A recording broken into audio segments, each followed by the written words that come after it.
starts in 10, 9, 8, 7, 6, 5, 4, 3, 2, 1, go. And live. How's it going, everybody? On this beautiful fucking Thursday. I might be dropping a lot of F bombs tonight because I'm just tired of the fucking idiots. They're everywhere. God, get rid of one of them, fucking 10 more pop up. They're worse than meth labs. So, hope everybody's doing well. And, what do I want to say here? It's been one, actually, it's been a whole fucked up week. You know, if we're here in Oklahoma, if we're not fucking dodging tornadoes and hail and a flying cow with it, we're dodging bullets apparently, and apparently some people weren't that good at it. not to sound, I can't make the word for it, but I'm just in a fucking mood right now.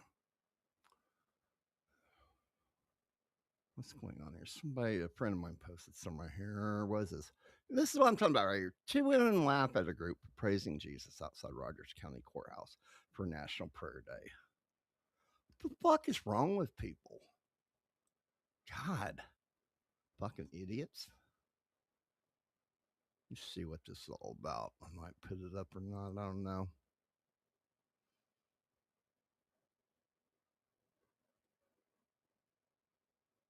I don't hear shit.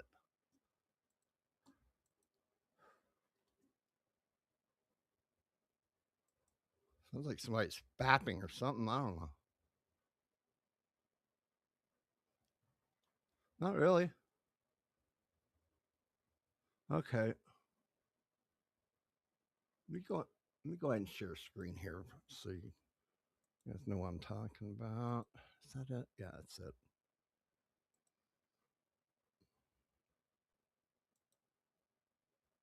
Yeah, let's go with this one instead. Beep, beep. All right. 2 women laugh at a group of praising Jesus. Okay, let's see what's going on here. It's a really odd place for live music. Not real. I mean, music can be anywhere. We so stuck up. Yeah, like why not do it in the grass? Exactly.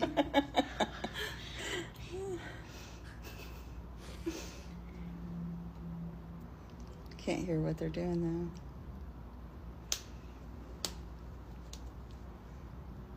Well, they can't. Yeah. Okay. Yeah. They can't hear shit. So I'm not gonna bash on them for that.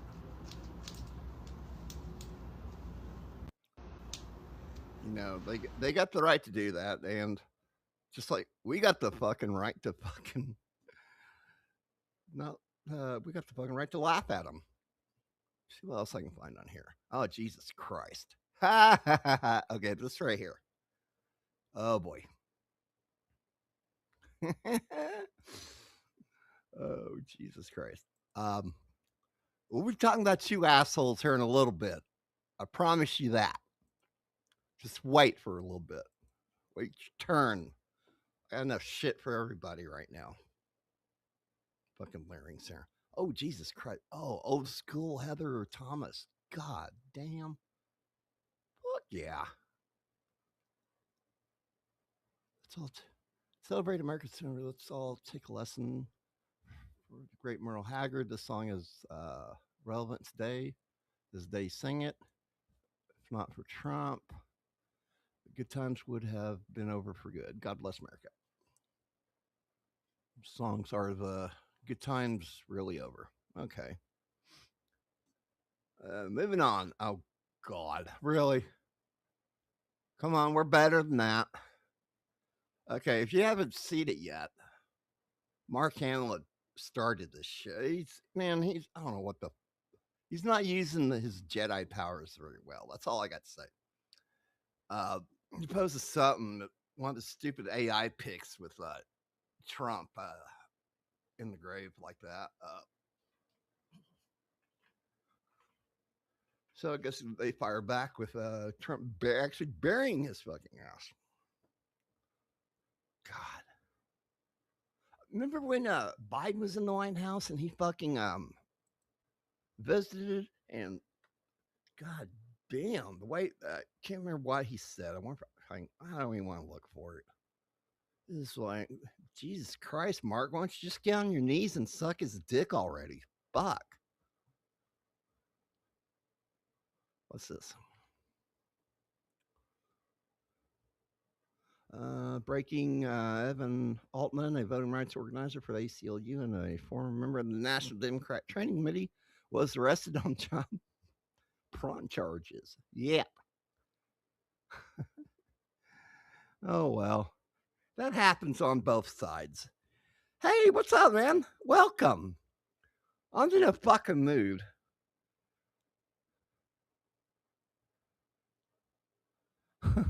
Dude, I wouldn't spend that much on it, man.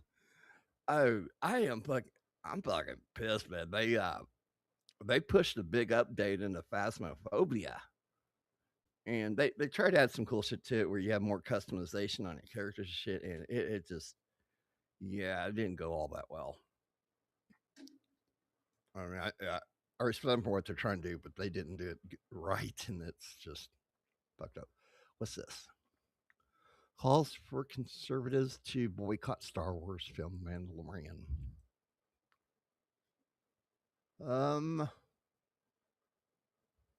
Over Mark Hamill's comment wishing death on Trump. No. This does not have any. This Mark's being a dick. It's on Mark, not Star Wars. What's left of Star Wars, anyway. I can't wait to see. I have high hopes for the fucking future. I really do. Because Filoni's in charge now. They finally got rid of that fucking bitch. That fucking decided, let's make it a girls thing now. And I can understand it. Disney being Disney, that's what they do. Oh God, Alexa just went off. That's what Disney's done all these years. That's how they banked off of everything was the female or princess or whatever in the fucking movies that they did. Next Star Wars movie comes out in 2 weeks. Who is this idiot anyway? Just Charlie Herman Vince, Navy Intel vet. Oh, God. Conservatives have slave mentality for a movie franchise.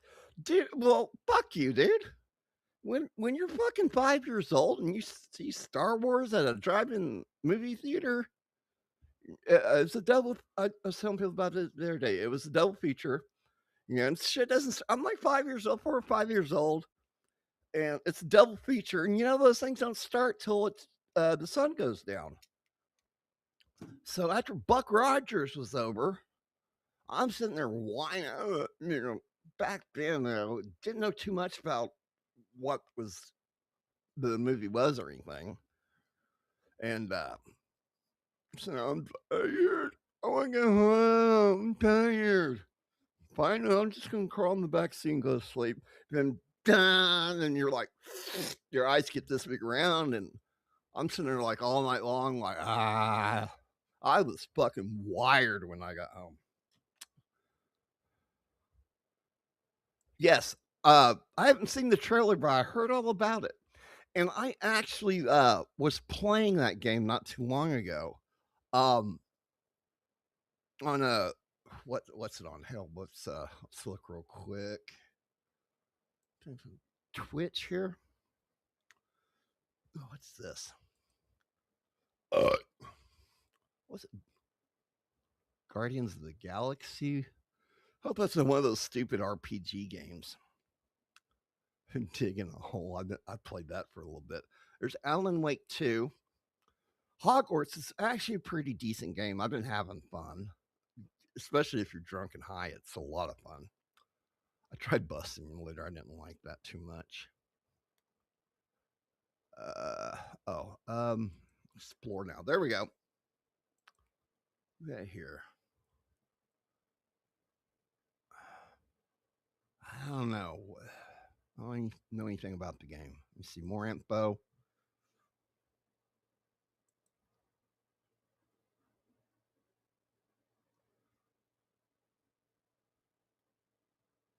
Huh. It doesn't say what kind of game it is. Okay, single player. I don't know if it's like I don't know if it's FPS or what. I don't know. Do not know. But what have I been playing? I've been playing that. There's Alan Wake. I even played SpongeBob the other night. Dude, the monster truck thing was a fucking bitch, dude. Cause those damn things steer front and back, and it's hard to fucking control that thing. And plus, you just give it a little bit of gas, and next thing you know, you're flipping upside down and shit with it. Fucking crazy. Hey, Tiff, how you doing, sweetheart? Glad you can make it. How are you doing tonight? Uh, there's Tomb Raider games. The Hot Wheels racing game was fun. Yeah, this is one of the things where you just get high and Skyrim. I don't even want to fuck with that. It's just I played it. I got pretty far into it, and there was some kind of glitch, and I wasn't able to fucking finish the damn game. And I'm like, oh fuck, I can't go back. I was like, I'm done. I'm not gonna fuck with it. So yeah, there's the Alan Wake thing, but they really screwed up Phasmophobia. It's fucking bad, it really is. A lot of people are pissed, and there's a lot of bugs. And, they'll have another update here pretty soon.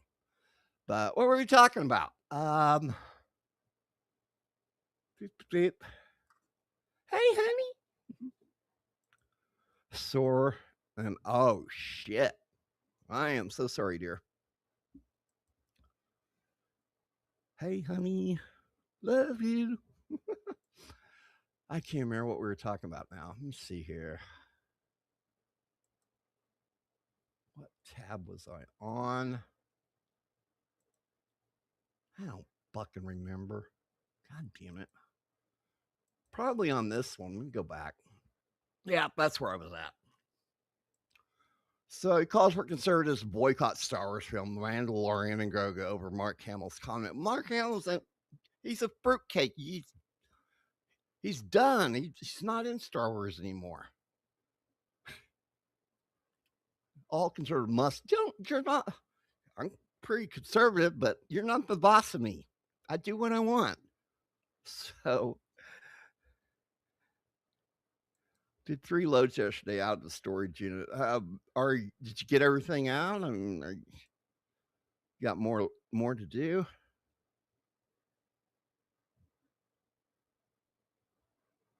Let me know. Fine with me. Years 2013, Trump just won another 4 term. God. So anyway, what I was saying here, I remember what I was talking about now. I'm not totally high yet. I'm working on it though.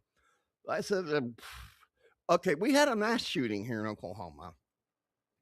And it got fucking stupid real fucking quick. A lot of people were like, oh, the police department's trying to hide something.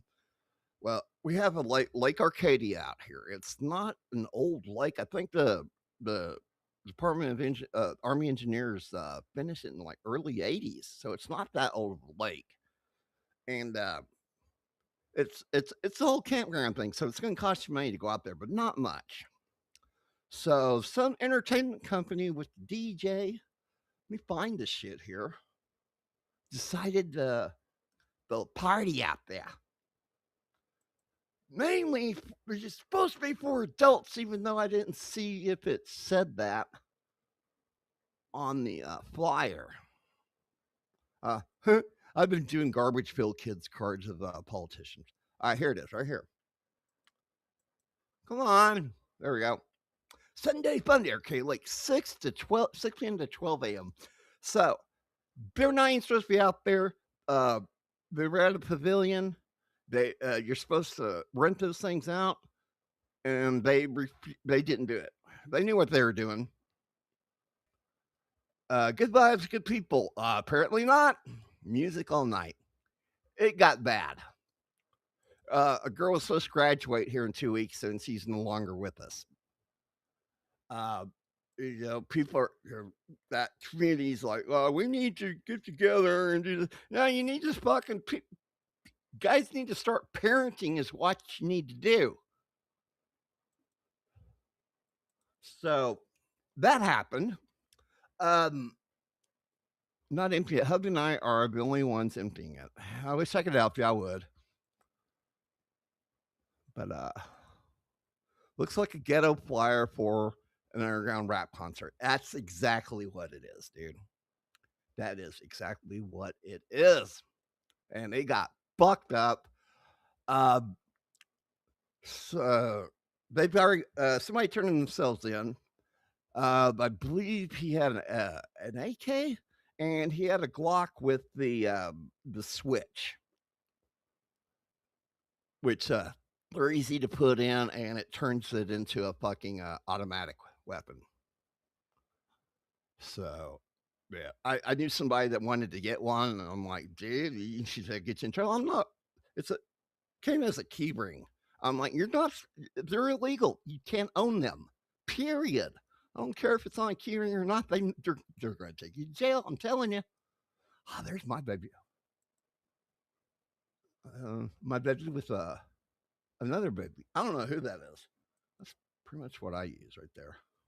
Smith & Wesson M&P Shield 9mm. That's my ADC everyday carry. You see why we carry? Because people are fucking stupid around here. So he opened fire on shit, and people fucking just scurried away. Go to the news station, see if I can find the video.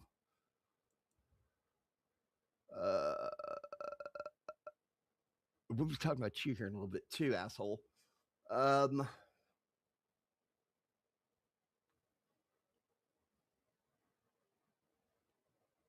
Okay, there's the idiot right there that did it. So,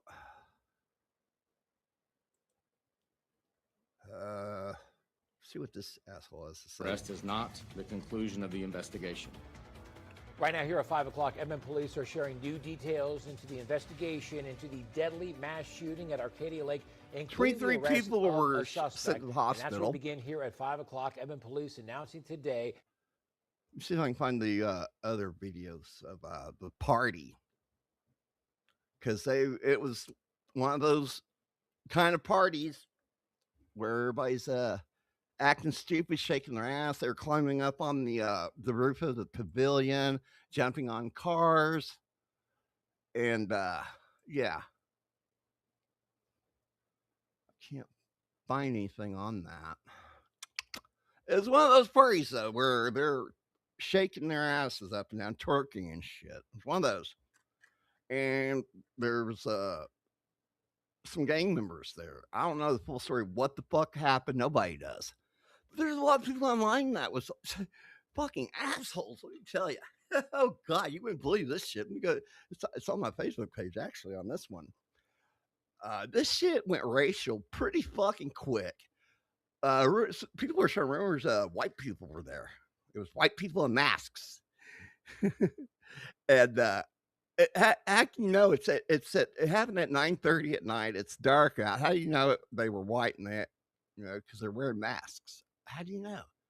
No, you're just trying to fucking start shit. Oh, I want to go to this right here. Nightfall Haunted Territory. It's a horror con. We got Ron Perlman, Linda Blair is going to be there. But God, there. Let me see here. Let me go to the site here. Horror. Nobody's home. Call me. Horror conventions. Horror camp at Lost Lakes. I have no idea where that. Okay, this is fucked up. Twilight movie screening at Lost Lakes. Why? You're supposed to be horror movies. What? You want to go watch the one that fucking ruined the whole vampire genre? Go right on ahead. I'll skip that. Oh, that's pretty cool. Scarioke karaoke. God damn it, Pokemon. There's Linda Blair from The Exorcist. Jason Patrick from the Lost Boys. The fuck is this? Oh, that's Rose McGowan. I see the leg now. Roger L. Jackson. I don't know who that is.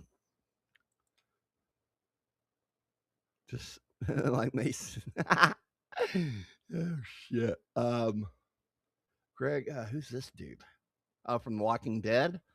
I guess he played Predator, probably one of the Jasons. Ashley Lawrence.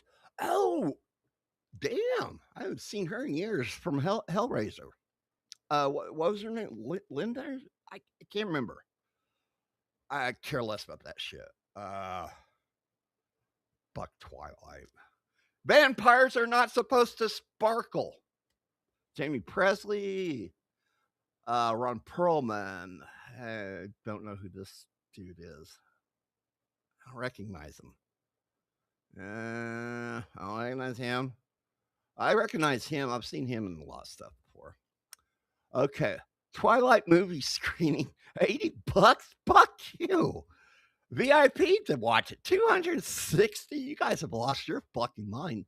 You should have been out there at the fucking lake that night. That's fucking insane. I watched Hell. I did too, man. I enjoy it. It's a cool movie. Go watch part 2. And after 4, watch the one where keep going until you get to the one where they're up in space.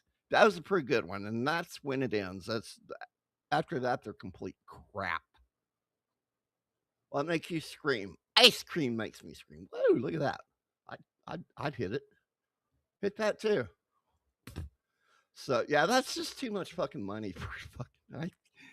You'd have to pay me. Actually, you couldn't pay me to go watch Twilight. Fuck that. Okay, back to looking for what I was looking for. What the hell? Custom Dukes of Hazzard Troy Buyer Team. Let me see. Save post. I'll be coming back to you later. Okay, we go to my page here. Yeah, I got fucking Facebook. I am about sick and tired of Facebook. You got that. PTD. There's more of the garbage pill kids.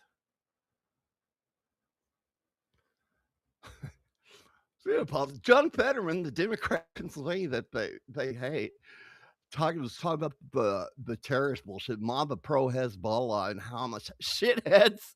I was like, well, that's the first time I heard you like cuss like that. Okay, there's part of the shit right there. I'm seeing if I got the video. This might. I don't think so. Okay. Anyway, moving on. You've seen it before. What are you've seen videos of this bullshit in on YouTube and shit. So just use your imagination on this. But it got pretty racial real quick, and these were going on. I found these myself. How about we all just pull up to Edmond and whoop y'all white people's ass? Fuck you. I think I commented on that. It's like, guys, swing by my place first. I promise you, you're not going to fucking make it to Edmond, dude. A lot of fucking racism from not us whiteys. We lead it so they think everything's straight and we gonna get the drop on they scary asses. They FW the wrong ones. Okay. We didn't do shit, fucking dicks. So that was going on. And then we had people on the good side of things that were fucking certain. Well, they're hiding something. It's taking too long. You got 23 people that are fucking shot up there in the fucking hospital, but they're not going to tell you shit at the hospital. They're not even going to try to tell you what hospital they're at in case of these assholes like this. So maybe it could have been handled better, maybe not. Who knows? But yeah, but a fucking huge crowd of people and that shit happens. They fucking they fucking just run like rats everywhere. And you know nobody's going to talk, so that makes their job even harder. So fucking chill the fuck out. I'll be getting to you guys later too. So we had that go on. Then we had some bullshit with our politics go on, and I'm sorry if this pisses anybody off. If it does, I'm open for a discussion on it. You can come talk to me. Don't be an asshole about it, because you ain't going to get anywhere. But if you come talk to me about it, I mean, might change my mind. So we had Oklahoma House lawmakers narrowly voted to send legislation banning child marriage to the governor. So it passed 51 to 36. There's a lot of there was actually a lot of Republicans that didn't vote, and all these, who fucking cares?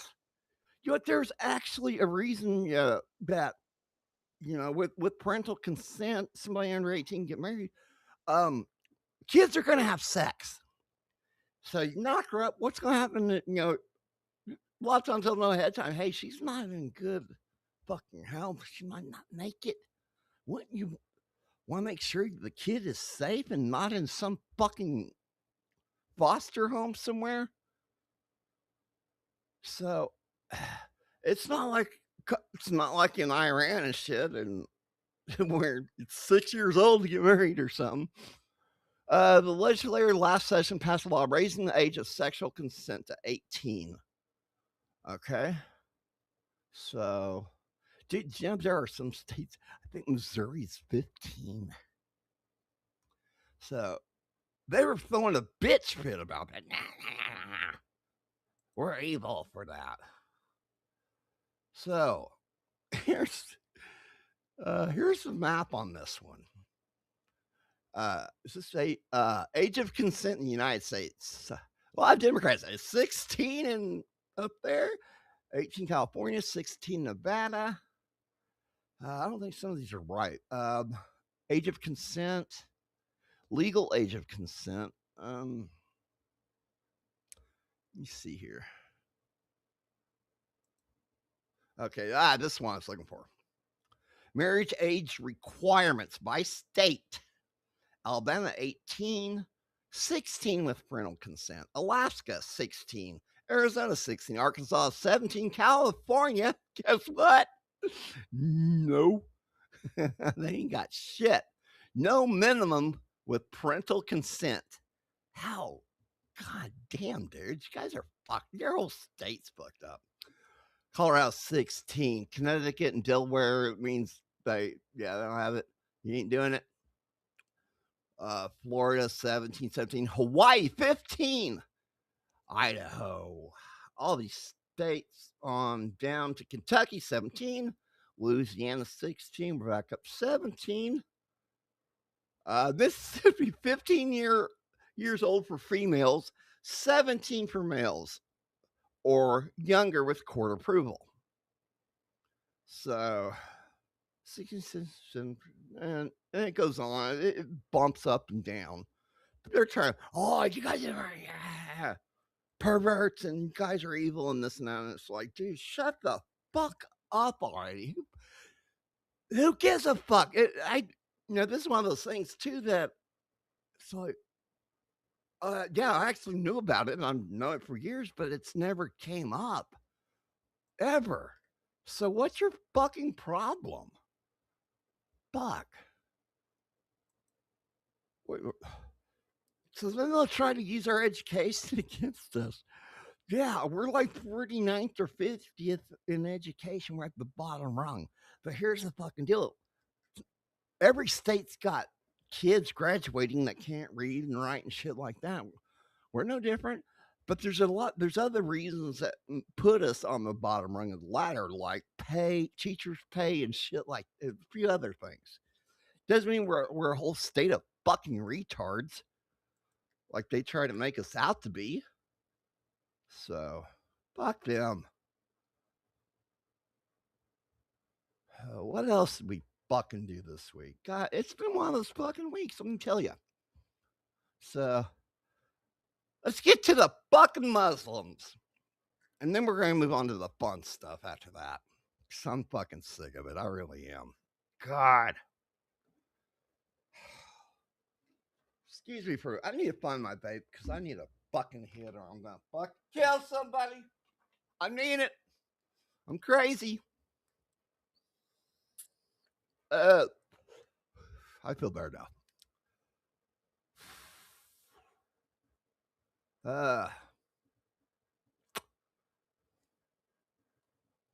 People are, there's Keanu.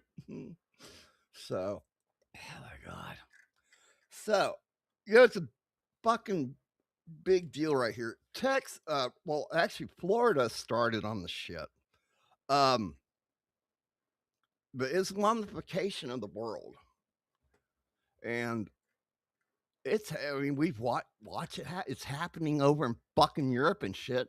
There's places that are starting to fucking say they've had enough. I can't remember where it was at, but they were sitting there praying at a church and shit.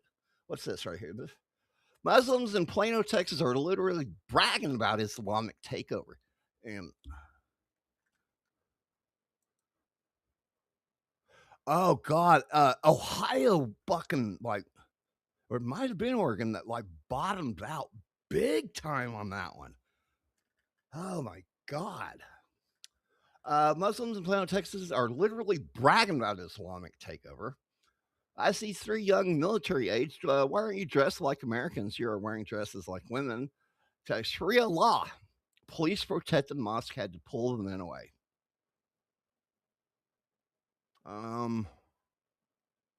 That's not a police officer. That's not a Dallas. Oh, Plano. Never mind. My bad. So fucking tell me what you think about this. Florida fucking went ahead and passed a law. No Sharia law. I know it goes against the whole Western culture, goes against human rights. A lot of the shit they do, like marriage at 6-year-old marriage and shit like that. But it goes against a lot of it goes against our own laws. So there's a lot of people, there's no need for that.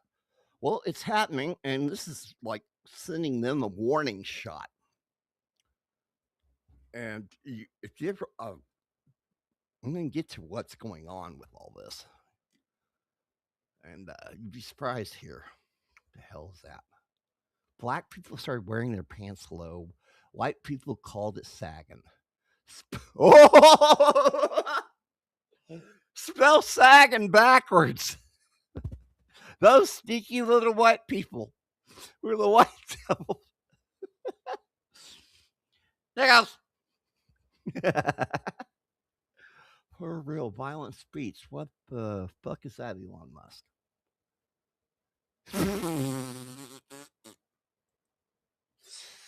Oh shit! I me hit the button here.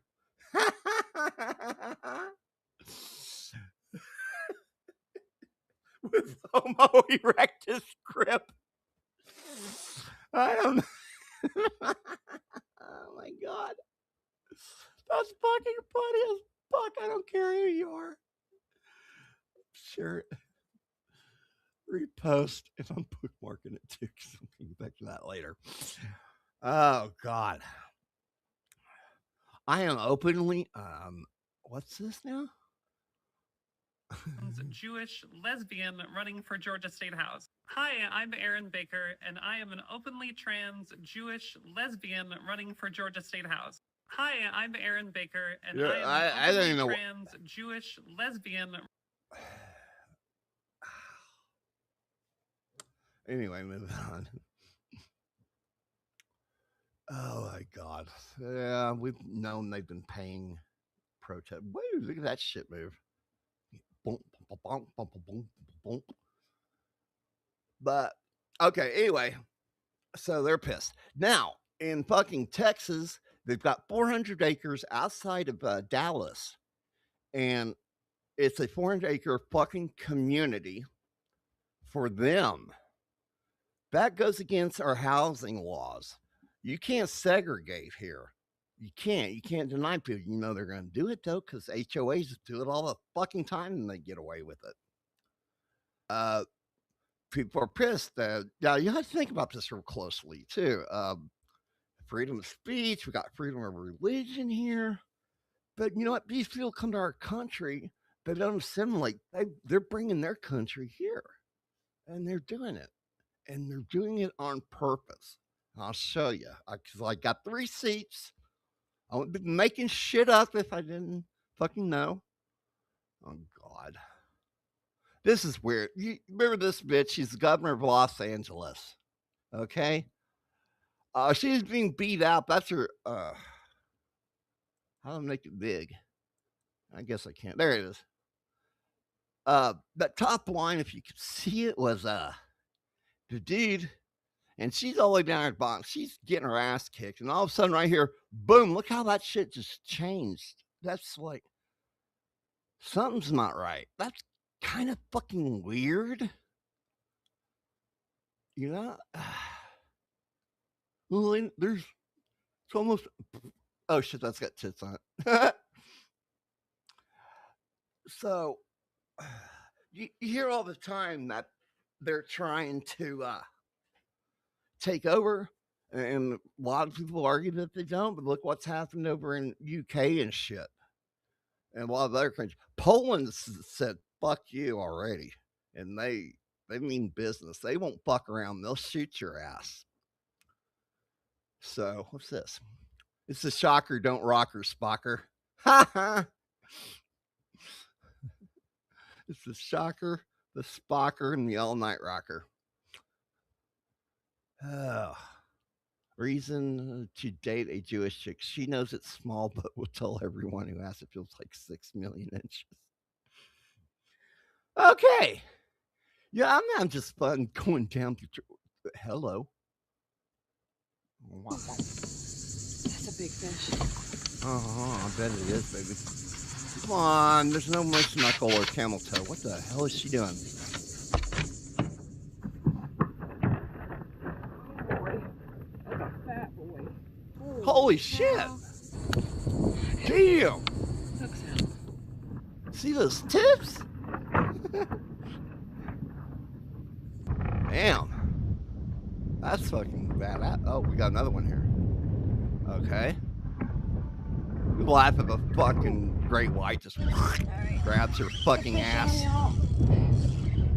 Hopefully there's no oysters in there. Hopefully there's no oysters. I don't know what that means.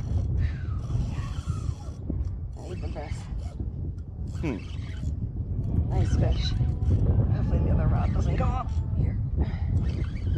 I don't know. So, anyway, ever since Obama took office, there's been a 31% increase in mosques here. And, of course, they opened the floodgates. And what pisses me off about shit, besides, it's become a big, huge fucking problem, these assholes fucking sitting up there protesting, yelling death to America. Because we fucking suck and we're dumbass goat fuckers or whatever. Jeez. Got your freedom of speech and religion, but hey, this has gone. They're going too far with this shit, especially when they supposedly when the mosques are full, their Sharia law allows them to fucking block the fucking streets and pray on the fucking street, and it doesn't hardly happen, but it has happened here in America. It happened a lot in New York. Fuck, people wake the fuck up on this shit. So anyway, in Texas, they ain't gonna deal with it. They ain't gonna put up with the shit. They had some liberal judge say, yeah, they can go ahead and put that community in, and they're still fighting this whole battle over this thing. So that's funny. Anyway, but wait, there's more. Let me go back. I gotta go back to the top.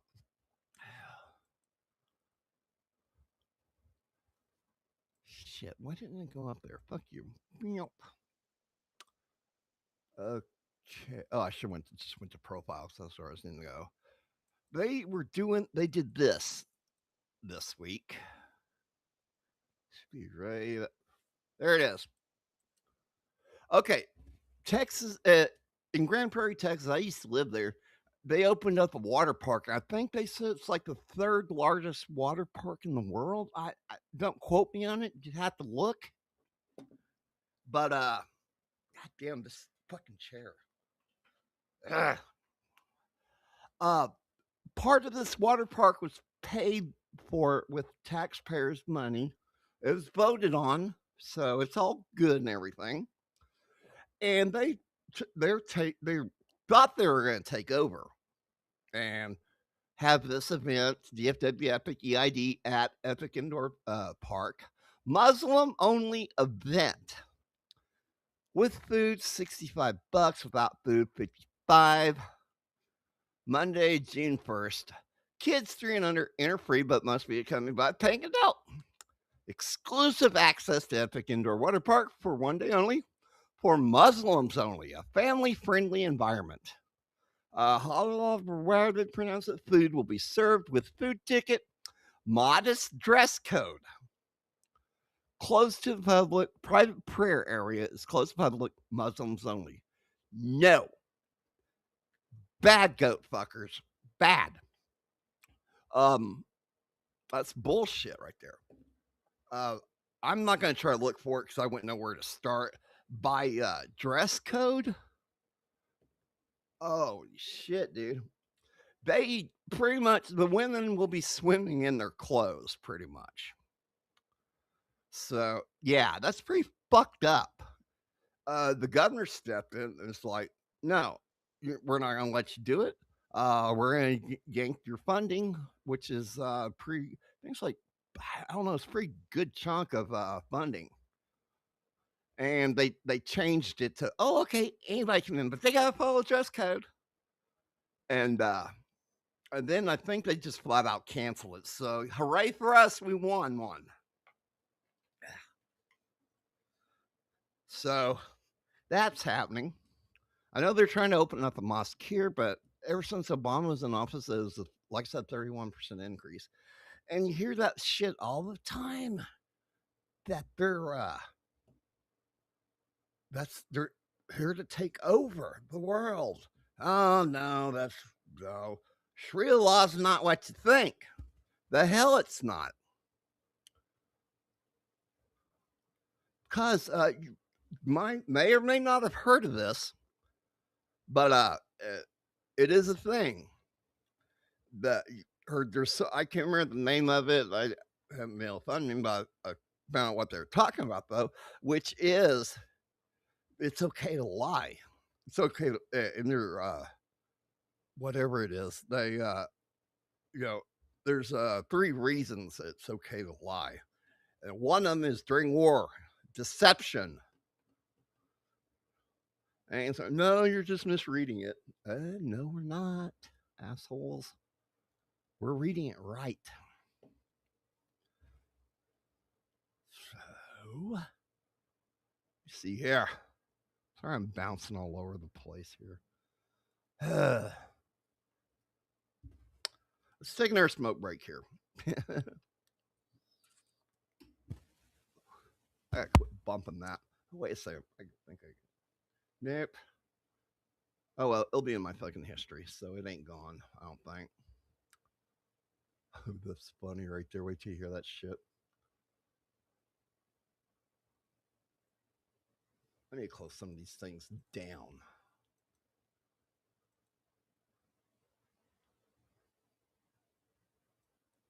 So, after 2000, September 11th, 911, we were after somebody that had to do with the Muslim Brotherhood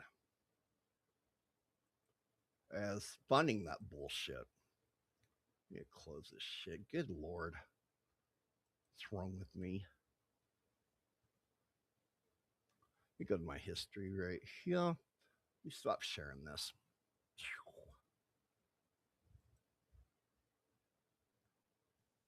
All right, history. I don't want to share my screen. I don't want you guys to see all the damn porn and shit that I've been watching. It's horrible. I am very ashamed of myself. All right, there's your marriage, and it should be right around here. No, that's back when I was practicing earlier on the bass. Oh, that's fucked up. That governor in Virginia releasing a fucking child rapist, then handing him over to the fucking ICE. The fuck is wrong with you? Let me see here. All right, here we go. Requesting the skills about us.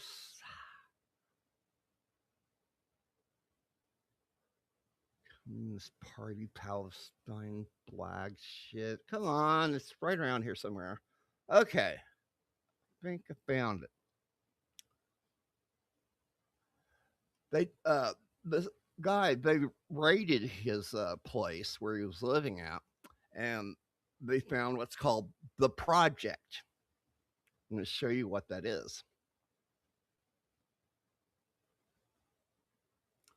There it is. Okay, the project. All right, let me go back to share my screen. I'm trying to rush through this as quickly as possible so we can get on to something better. So this ain't the best cheery kind of shit, but you know, people need to know what goes on around them. Project is a 14-page document dated December 1st, 1982. That's what they found. That was discovered by Swiss authorities during a 2001 raid on the home of UCF Nada. I don't know. A prominent director of the Altois Bank and alleged. Be ready because there's going to be a lot of words pop up that I cannot fucking read. I can't pronounce them. He is head of the bank and an alleged international leader of the Muslim Brotherhood. It is widely considered by counterterrorism experts to be a strategic, long-term plan for the infiltration and ideological conquest of Western societies by the Muslim Brotherhood. No, it's not. Really? Let's see if this is the right tab to open up. Oh, there it is. This is Project 14. You should be able to read this, guys, right? No, I'm just kidding. This is Project 14. It's a lot of chicken scratch. Well, guess what? It was translated. So, Muslim Brotherhood Project. I'm going to go ahead and read this. So, let me put my pretty face back up on the fucking screen here. In the name of Allah, the beneficent and merciful, some report, blah, blah, towards a worldwide strategy for Islamic policy, points of departure, elements, procedures, and missions. This report presents a global vision of a worldwide strategy for Islamic policy. Local Islamic policies will be drawn up in different regions in accordance with its guidelines. It acts, first of all, to define the point of departure of that policy. You know, there's no separation of church and state with these assholes. They got the churches, but the church pretty much calls the shots on this shit. To each point of departure, finally, we suggest several missions by way of example only. May Allah protect us. Following our principal points of departure of this policy. Point 1, departure to know the terrain and adopt a scientific methodology for its planning and execution. 2, to demonstrate proof of the serious nature of the work. To reconcile international engagement with flexibility at a local level, to reconcile political engagement and the necessity of avoiding isolation on the land with permanent education and institutional action on the other. But they've got these communities they put up, they have colleges. The one they're fighting in Texas, I told you about, will have one. So it's pretty fucked up. Let's see where we're at. To be used to point of departure 5. Here you go. To be used to establish an Islamic state, parallel progressive efforts targeted at controlling the local centers of power through institutional action. There you go. To work with loyalty alongside Islamic groups and institutions in multiple areas to agree on one common ground in order to cooperate on the points of agreement and set aside the points of disagreement. To accept the principle of temporary cooperation between Islamic movements and nationalist movements in the broad sphere and on the common ground such as the struggle against colonialism. Where have we heard that shit before? Preaching and the Jewish. The Jewish state without, however, having to form alliances. This will require, on the other hand, limited contacts between certain leaders on a case by case basis. I mean, it keeps going on. It's creepy as fuck. First point of departure. The train of thought. There's a whole thing on here on surveillance. I shit you not. You guys are my favorite turds. Create observation centers in order to gather and store information for all useful purposes, if need be, relying on modern technology methods. Drop maps and shit, doctrines in the world to have global vision from 100 years ago to our era, and analyze the current situation in light of that configuration. Okay. Let me see here. This is just fucking. People try. Some people out there know about it. They try to dismiss it, but it's fucking happening. That right there. That's what you can fight it with. Oh, freedom of religion or freedom of speech and shit. No, this is what's going on. This is an invasion. So yeah, all bets are off, assholes. To plan specialized study missions which will concentrate on useful areas such as communications and history of Islam, etc. All these communities will they have schools from K to 12, and teaching them Islam is a big part of it.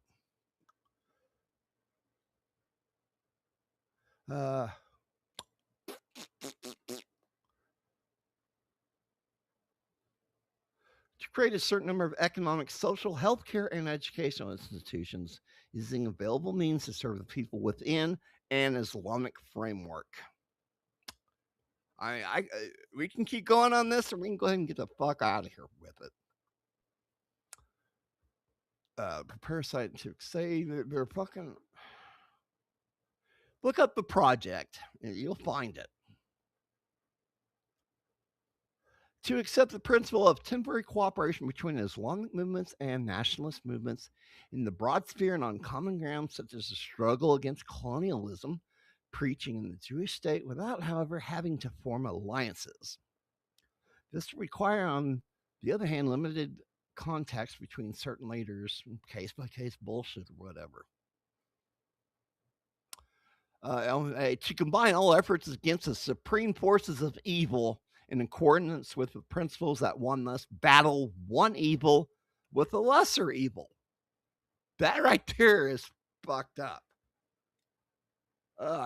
It just sounds fucking horrible. So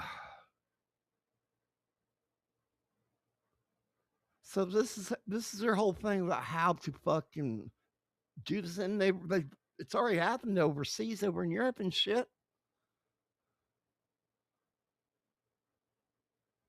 A lot of this shit's fucking weird, man.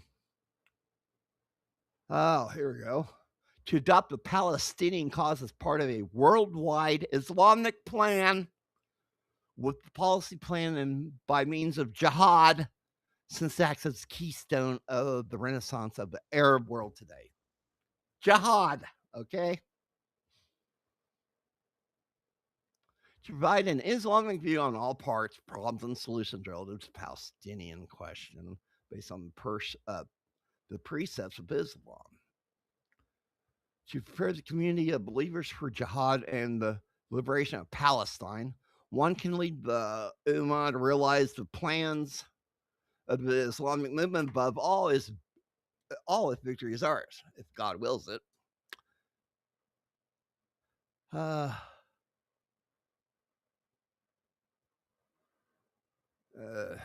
This is just not good, people. And they're doing it. And there's people out there, you do a search, you'll find it. They brag about it.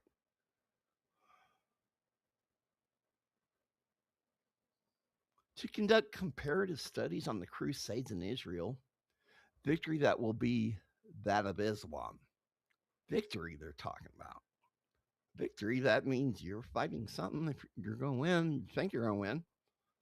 To create jihadi cells in Palestine and support them in order that they cover all of occupied Palestine.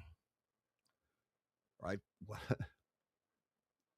That's splinter cells. Those are terrorists.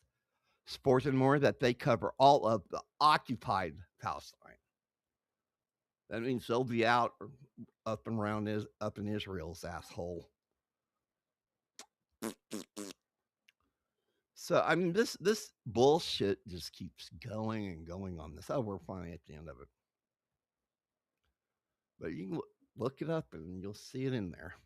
It's easy to find. And we're, but they're fucking. It's just let's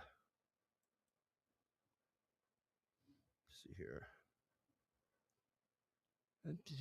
Yeah, this talks about how it all started and shit and 9/11.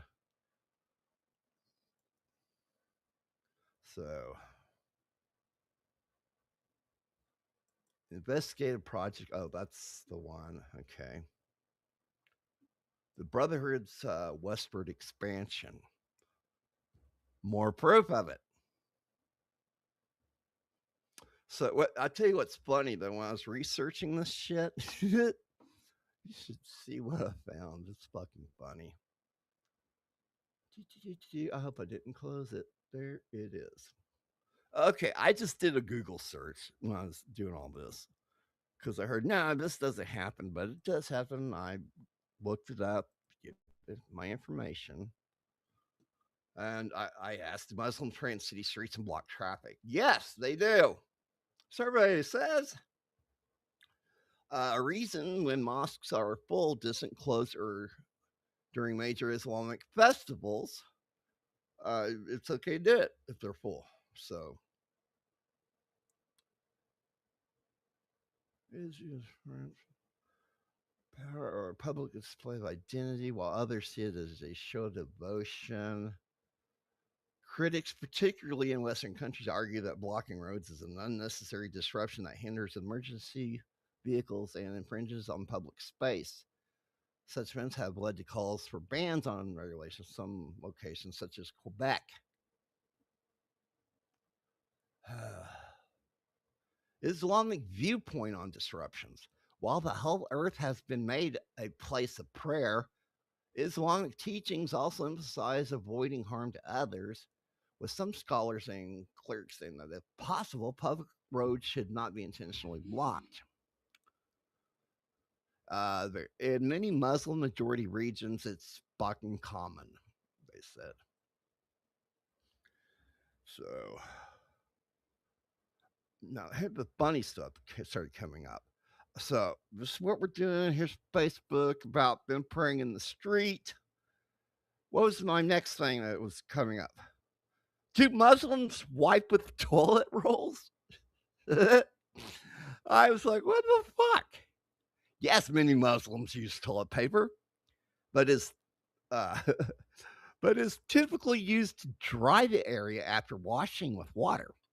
Islamic etiquette emphasizes cleaning with water using a I don't know what the fuck it is, or a bidet hand shower, because it is considered the most thorough method. If water is unavailable, toilet paper is acceptable, provided it is used at least 3 times. You gotta wipe your ass. You gotta do it. You gotta wipe your ass 3 times.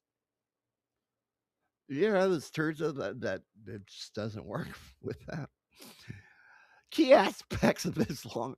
You guys, we're learning stuff. We're learning about Islamic toilet etiquette tonight. What the fuck's wrong with me? Okay. Water is primary. Washing with water is highly preferred to remove the impurities fully, often described as necessary for proper hygiene. See how quickly this just went off the deep end? Wait till you see the other shit I found on this crap here. Dryness toilet paper tissues are frequently used to dry oneself afterwards. Left hand. Step 1. Left hand is strictly used for cleaning, while the right is used for eating and greeting. Alternative water is unavailable. At least through hypes with. Here we go. Check this fucking shit out on alternatives. White with paper, stones, or cinder material.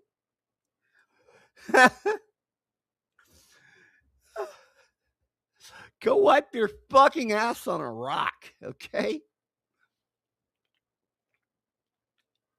Go climb Everest and wipe your ass up on top of that. Cleanliness focus. Using water is a common practice, often termed the Muslim shower or bidet, that ensures no waste remains. AI overview. What is this one? The 3 primary forbidden times to for voluntary prayer in Islam area. Okay, never mind. Next thing. The 3 people that Allah will not accept or not speak to, purify, or look at the day of resurrection and who will face painful punishment. Fuck you. Here's more. Can a girl on her period enter the mosque? Survey says whether a ministering woman can enter a mosque is a subject of debate among Islamic scholars.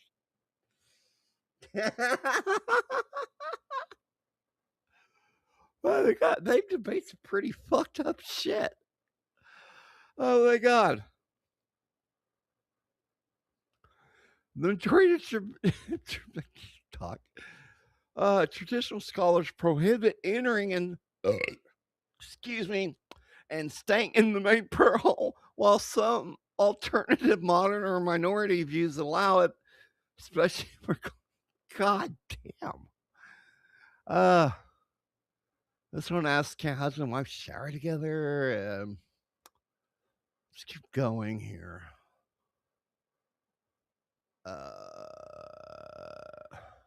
Thought I missed some. Can Muslims use tampons? Actually, yes, they can. Here we are. Remember what I was telling you. What are the 3 lies allowed in Islam? According to Hadith narrations of the Prophet Muhammad, lying is generally permitted in Islam, but permitted in 3 specific situations to foster harmony or ensure safety. 1, reconciling between people to mend relationships between feuding parties. Number 2, during war to deceive the enemy. Number 3, between spouses to enhance affection and please one's spouse. Let's get in the kitchen, fix me a sandwich. So, that's popped up. Do Islam accept? Oh, this. I wonder what this one said. Is it haram to say OMG? Oh my God, it's generally not considered forbidden. Oh, okay. Okay. Does Islam accept the LGBTQRSXYZ people? Traditional Islamic theology and all major schools of, I can't pronounce that word, consider homosexual acts to be harm or forbidden and a sin. What is the only female in the Quran? Mary. Can I kiss my wife? Oh, I'll see how people convert to Islam because of this shit. Can I kiss my wife's private parts in Islam? I don't know, can you? I'd hate to see what they got growing down there underneath that fucking shit they wear. It is generally allowed for a husband and wife to be intimate in any way they wish, including touching or kissing private parts, provided it does not lead to forbidden acts like anal sex or intercourse during menstruation. No Red Wings. Yang.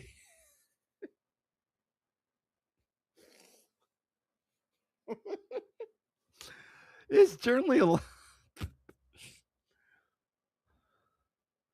While not considered explicitly prohibited by many, some scholars find it disliked due to Islamic principles of purity, advising to avoid ingesting fluids. Okay, here's a good one. Is the 69th position bad? Views on the 69th position in Islam are mixed, primarily centered on the permissibility of oral sex between spouses. While some scholars deem it impermissible or disliked due to the sanctity of the mouth, others suggest a scope that probably needs scope. Scope of permissibility, provided it does not involve swallowing impurity or cause harm.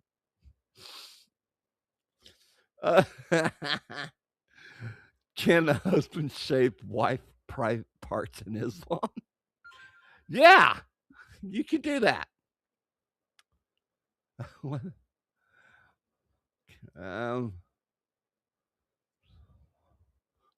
What can't Muslims do on their period?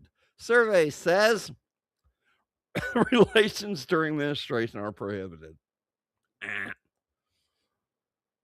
There's the toilet paper thing again. Do Jews use tampons?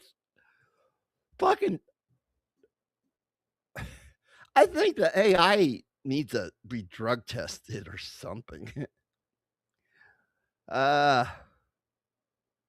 Which is more okay now?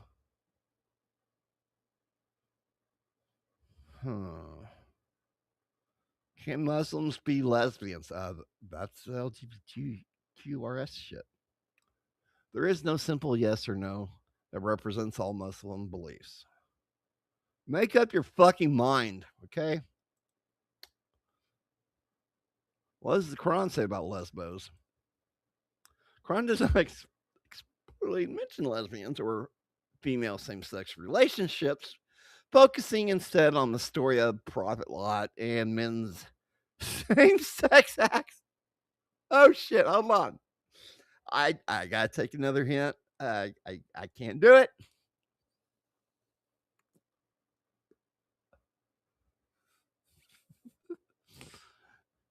Okay, the Quran does not explicitly mention lesbians or female same-sex relationships, focusing instead on the story of Prophet Lot and men's same-sex acts. Okay, that's what you guys liked, I mean. Fucking goat fucking bastards. However, traditional Islamic interpretation generally considers all same-sex sexual activity forbidden and sinful, treating female same-sex acts as prohibited. Let me see here.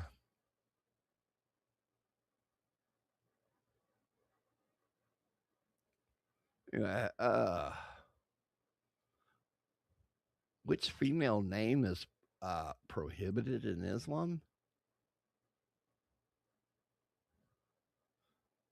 In Islam, forbidden girl names include those that are disrespectful and imply partnership with Allah. Oh, that's one of their three deadly sins right there. Implying partnership with Allah. Mimic angel names or have shameful meanings.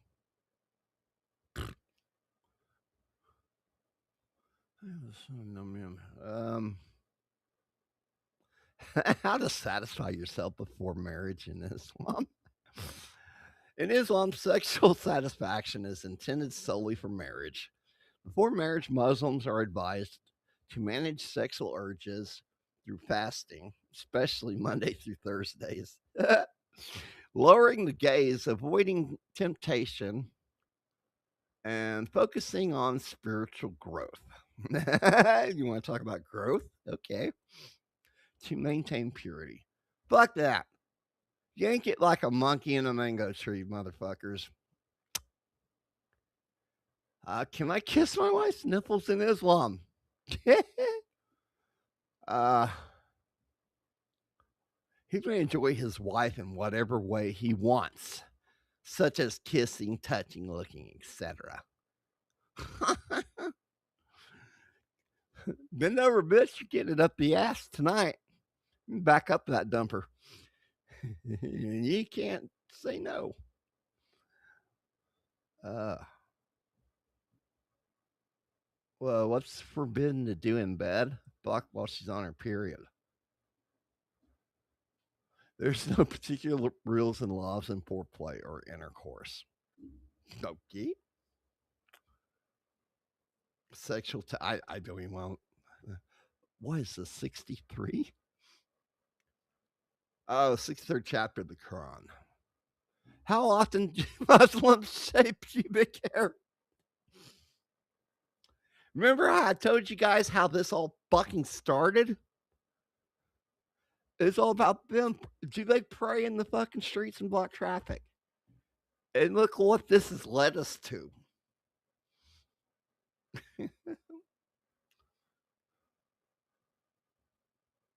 How often? Muslims are advised to remove pubic hair for hygiene at least every 40 days, with weekly or bi-weekly removal being preferred.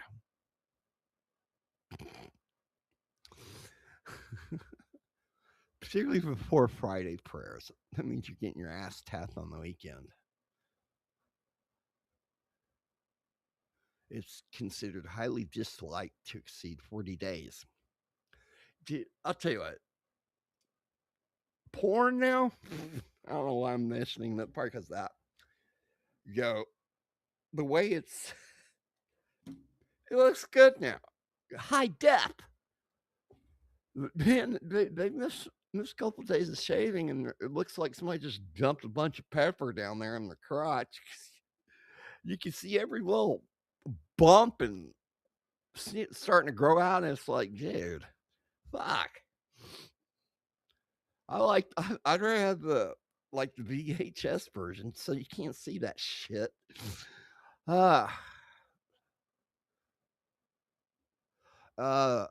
It's is viewed as neglect of personal cleanliness. Both shaving and trimming are acceptable methods. So you gotta shave your pubes. It doesn't say male or female. I guess they all have to shave. Can the husband remove pubic hair of wife if she is pregnant in Islam? It's not illegal. Oh, good for them. Can Muslims use tampons? Can they shower together? What did Jews do before bed? Have a snack? Recite the, I am going to pronounce it. We'd have to ask Jim on that one. Test for divine protection, peace, and forgiveness before sleeping. Okay, teach their own. Why was I ain't even get into this religious shit. Okay, this is funny. Who was the first black woman in the Bible? Hagar. Remember that cartoon Hagar, the comic strip Hagar the Horrible? Hagar, the Egyptian handmaid of Sarah and mother of Abraham's son Ishmael. Genesis 16. Remember the question. Who was the first black woman in the Bible? It's this person. Look a little white to me. Just saying. Look at the other pictures of her. Looks pretty white to me. So that's the first black woman, I guess.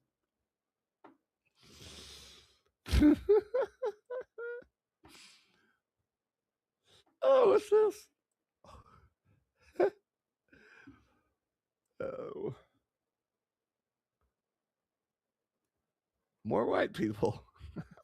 You just can't get away from us, motherfuckers. Oh, shit. That was the first black woman in the Bible.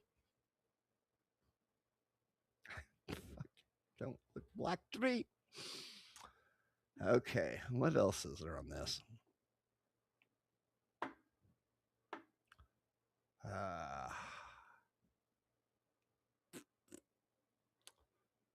What color will we wear in heaven? He says you're going to heaven. White robes. Yeah, you don't even know. How would you know? You got those paintings of angels in white robes and wings and shit. It's not what angels look like. Is homosexuality mentioned in the Quran?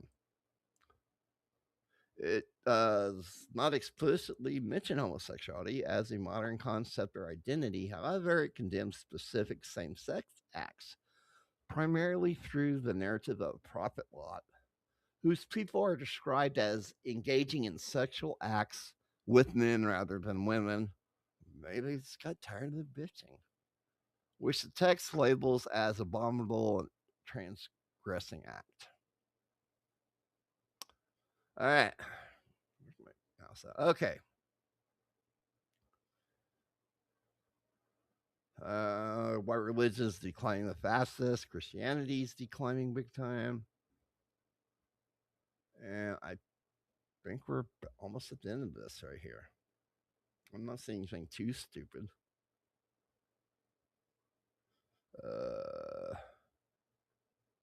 What does the Bible say about waking up?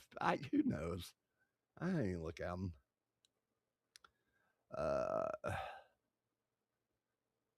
What to do when a girl gets her first period in Islam? Oh boy. Survey says teaching her to perform, I don't know, ritual bath. When period ends, maintaining modesty, ensuring she has hygiene products, and providing emotional support to normalize this natural change. Oh, get a cheering section together. What country is the least Muslims? Vatican. Okay, Vatican City.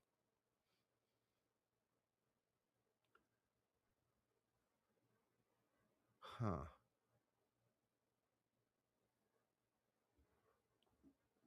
Okay, I think we're fine at the end of that.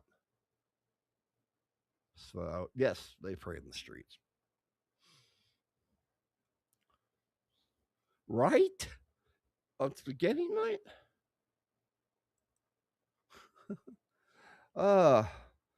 No poop hole, loophole when the rivers run red, damn it. Yeah, you have to wipe your ass on a fucking rock. White robes would be terrible, especially on spaghetti night. You want to come up here, dude, and hang out with me? You're more than welcome to. Just let me know. So, yeah. Start repeating. Or did I go up to the top here? What's this? What country banned the hijab recently? Tajikistan? Good for them.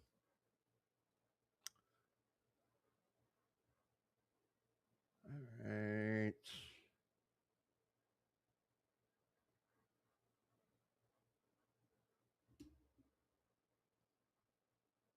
All right. Here we go. All right. I'm going to take a quick break. I'm going to run the bathroom. Hopefully I can get back before the song ends. And we're going to move on to some fun shit.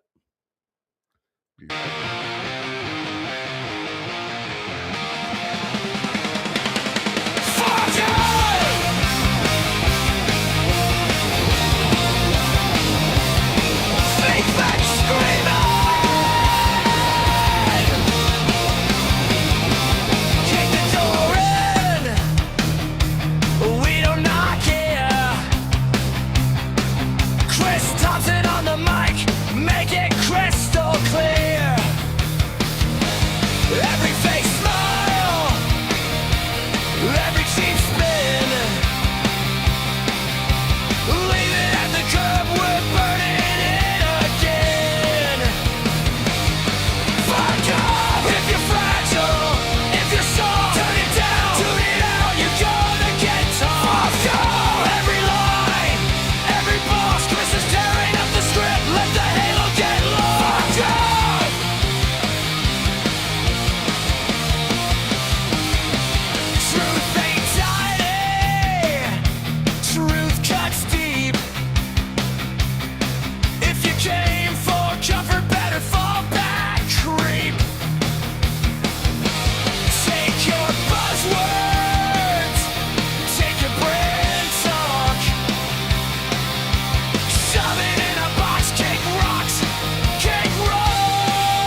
Okay. I'm back. Oh God. Oh, seeing a lot of fucking F-14 shit on here. Some of them are. There's a bill going around. There's like 3 left, and or something like that. I don't know if they're moving all 3 of them or not, but they're wanting to move it from wherever. I think it's in Alabama. Damn my eye. To the space center. So some people are like, "Oh, they're bringing them back into service." No, they're not. And if it can't be done, then it can't be done. They're not going to try to spend very much money on this shit. So, but hell, some of these pictures are kind of cool. So I was going to show you some other pictures I mentioned on the deal since we did the whole cargasm thing with hot rods and all that cool shit. And I just went right past it. But photos. I was going to show you my photos from Orange County Choppers when I went out there. Those bikes were fucking awesome. And what's fucked up is that place is a bitch to find. Where's it at? Where's the folder? Oh, there it is. Here we go.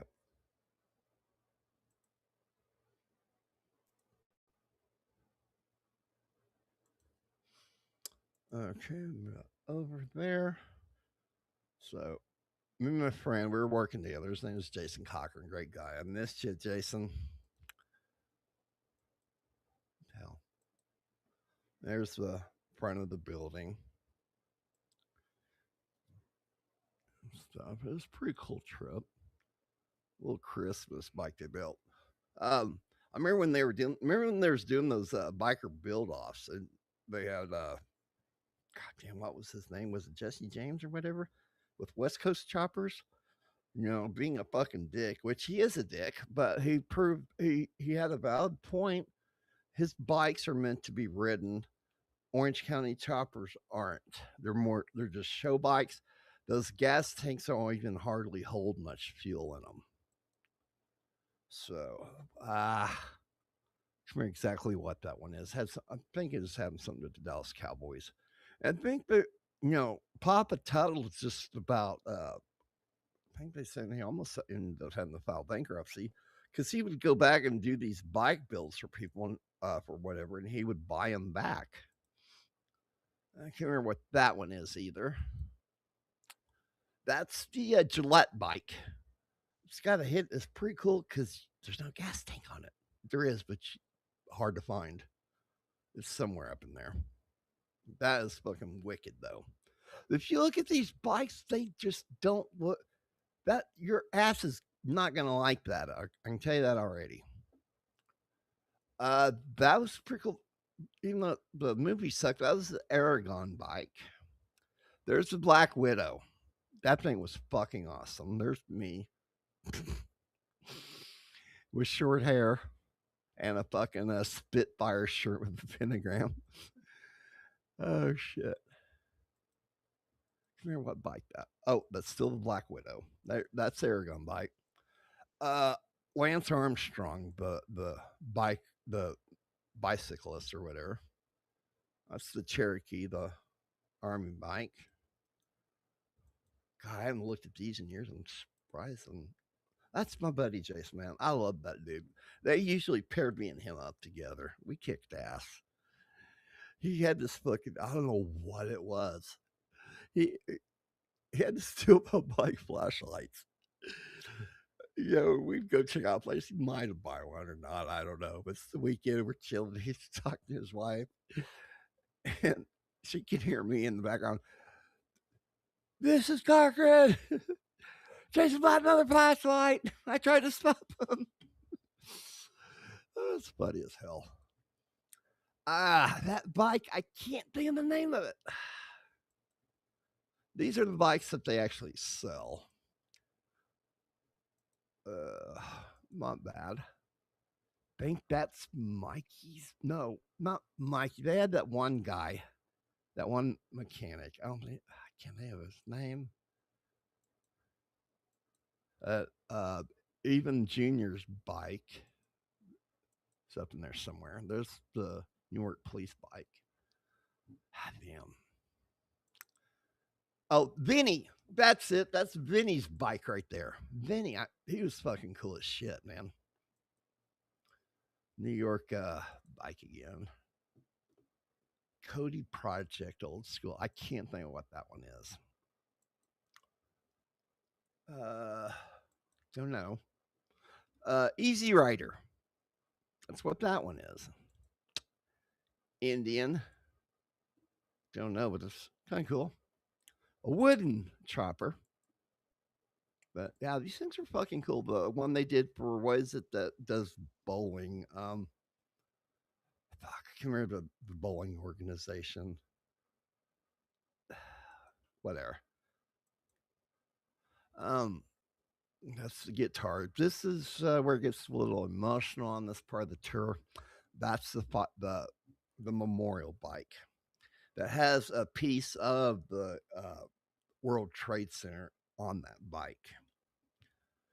And those are patches right there from all the departments and shit that helped out. A lot of people there. You know what that is?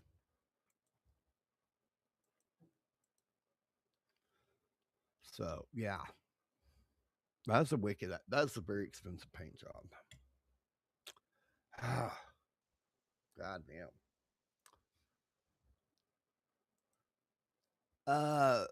iRobot, Will Smith. That's what he did for Will Smith.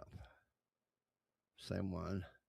That was an ugly fucking bike. I don't know who that was for. That's the Gillette bike. Trying to think what the green one was now that I showed earlier. I can't remember. Fuck. Jets. Yankees.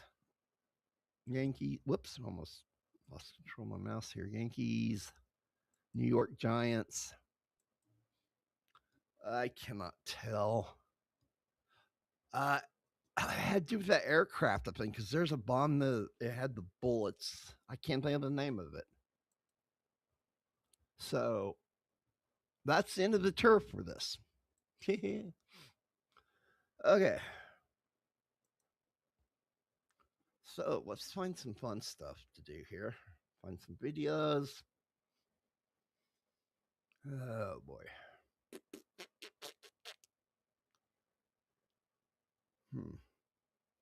Anyway, let me get to it here. Like videos. What we got here?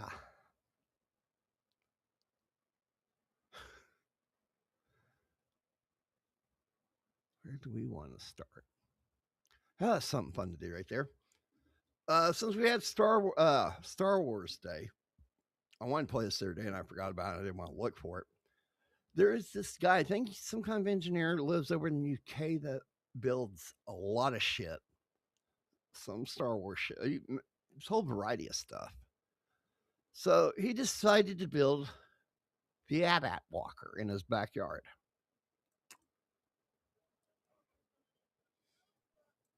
Yep. Damn it. That didn't go through. Let me try one more time. Use the force, dumbass. There we go. Haha. I want to switch to this. Okay. Beep, beep, and the scene. There we go. Build a giant AT-AT, AT-AT, whatever you want to call it. This is the plan. It's going to be a kids' playhouse. They're going to be able to go up inside it. It's going to be filled with merch, all bought from eBay, and it's going to be colossal. Now, I reckon there's about, what, 7 parts to this, maybe a few more? Let's start with stage 4. What a brilliant idea.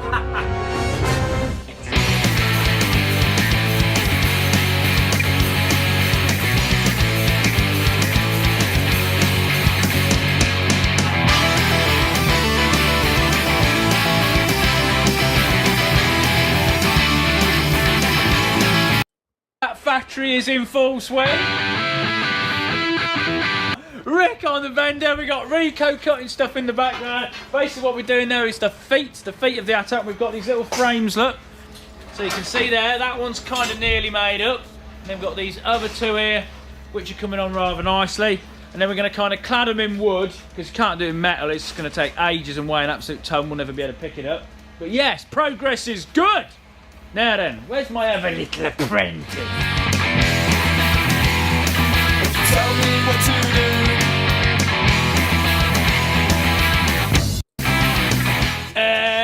We got a foot done, didn't we? Right, next job, need a leg. So we're actually using the ATAT as our scale. So I've been measuring it, measuring all the angles, and then kind of multiplying every...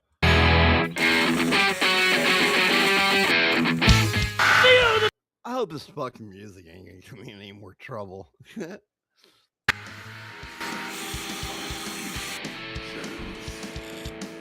Move it up.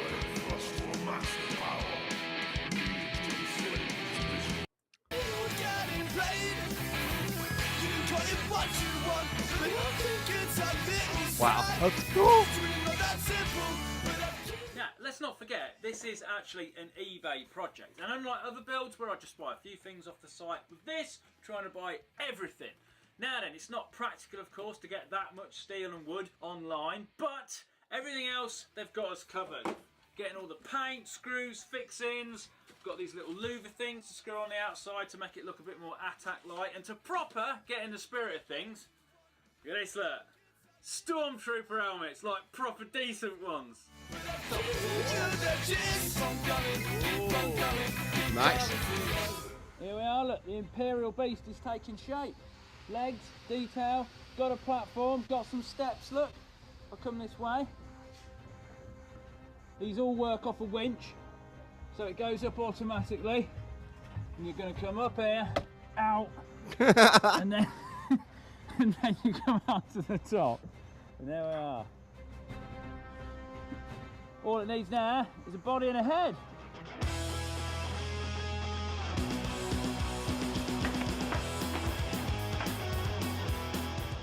Now, I've been using this ATAC toy to get our scale and to reference all the detail off, but in the new film, Rogue One, they're called ATACs.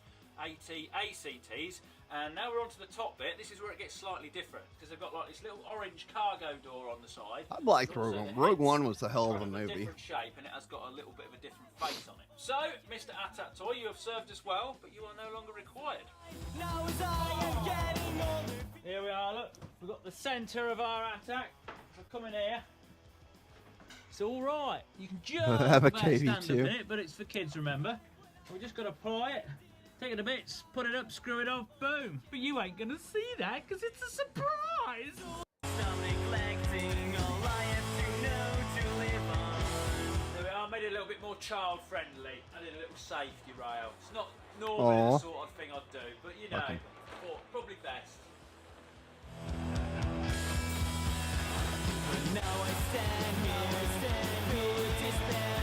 Get it! Get it! That's it! Belt this! Now I've managed to get hold of an ATAC toy. Now when you watch this video, these will be readily available on eBay, but at the time of filming, apparently this is the only one in the country. Now this is... Right, head's coming on a tree, got a paint job, got a nice little red eye. Next thing we need to sort out are these guns. Now then, I kind of looked at them and thought, what do they remind me of? And of course, the internet has provided, we've got a wok and a paella dish. What? Of course, if we strap these together, get rid of all the handles and stuff, we do kind of end up with a perfect size ATAC gun. Right. You'll never tell once we've finished. You'll never know.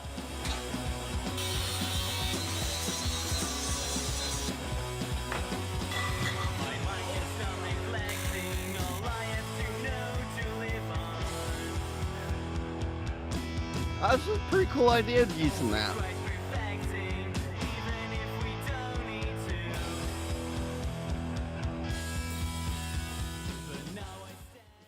You see some of the other shit he's built. The next video, you get to see it. Does it look anything like this? Have I made a really good job of it? But of course, this video is all about... I ain't gonna play the whole play, but look at this shit right here. Challenge Furs. Complete your trilogy of Star Wars builds using parts from eBay. Okay, what's really cool, I can pause it here. There's the AT-AT. Almost. Look at that. He built the TIE interceptor thing or whatever from that Kylo Ren used. That's fucking awesome. And then he built the fucking land speeder.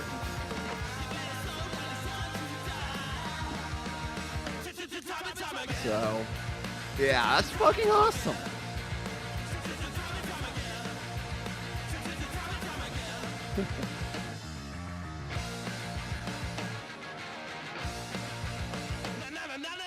Yeah, I'm probably gonna regret that later on, but so that was fucking cool as shit, man. Did you guys hear that the former singer TIE Fighter funny Alyssa from Arch Enemies, you know, she is no longer with me, and she's been teaming up with Dragon Force, and her singing some of the songs is like, wow, she's fucking good. She really is. Let's check out some body cam real quick, and then we're gonna move on to Cargasm. What do we want to watch here? We can watch either best pepper spray we've seen or muffled. Let's watch the muffled screams. Lead cops. This is fucked up. You can hear the screams. So we were told that a lady's tied up in the basement. There ain't nobody tied up in the basement. Can we look? No, but why not? Because I say so. Is someone tied up down there? No. A caller reports something disturbing. A woman possibly being held in a basement in Cleveland, Ohio. When police arrive, there's no sign of distress, just loud music blasting through the house, loud enough to drown something out. The homeowner steps outside, and nothing about him makes sense. Listen, will you stop talking for a moment? I can't, bro. My life is on the f***ing line. He won't let them in, won't answer questions. At that point, officers are left with a decision: walk away or trust the call.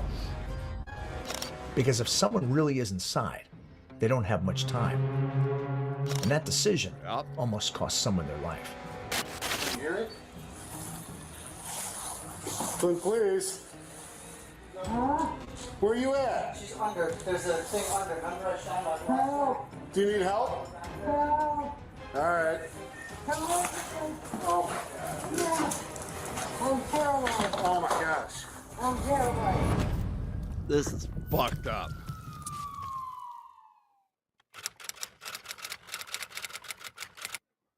At 3:31 p.m., Cleveland police receive a 911 call.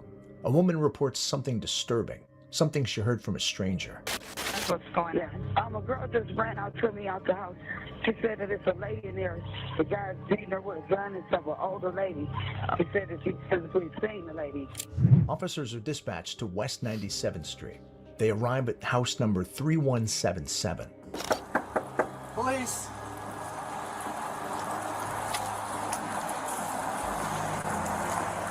There seems to be no one home until they hear it. There's music coming from the back. Hello?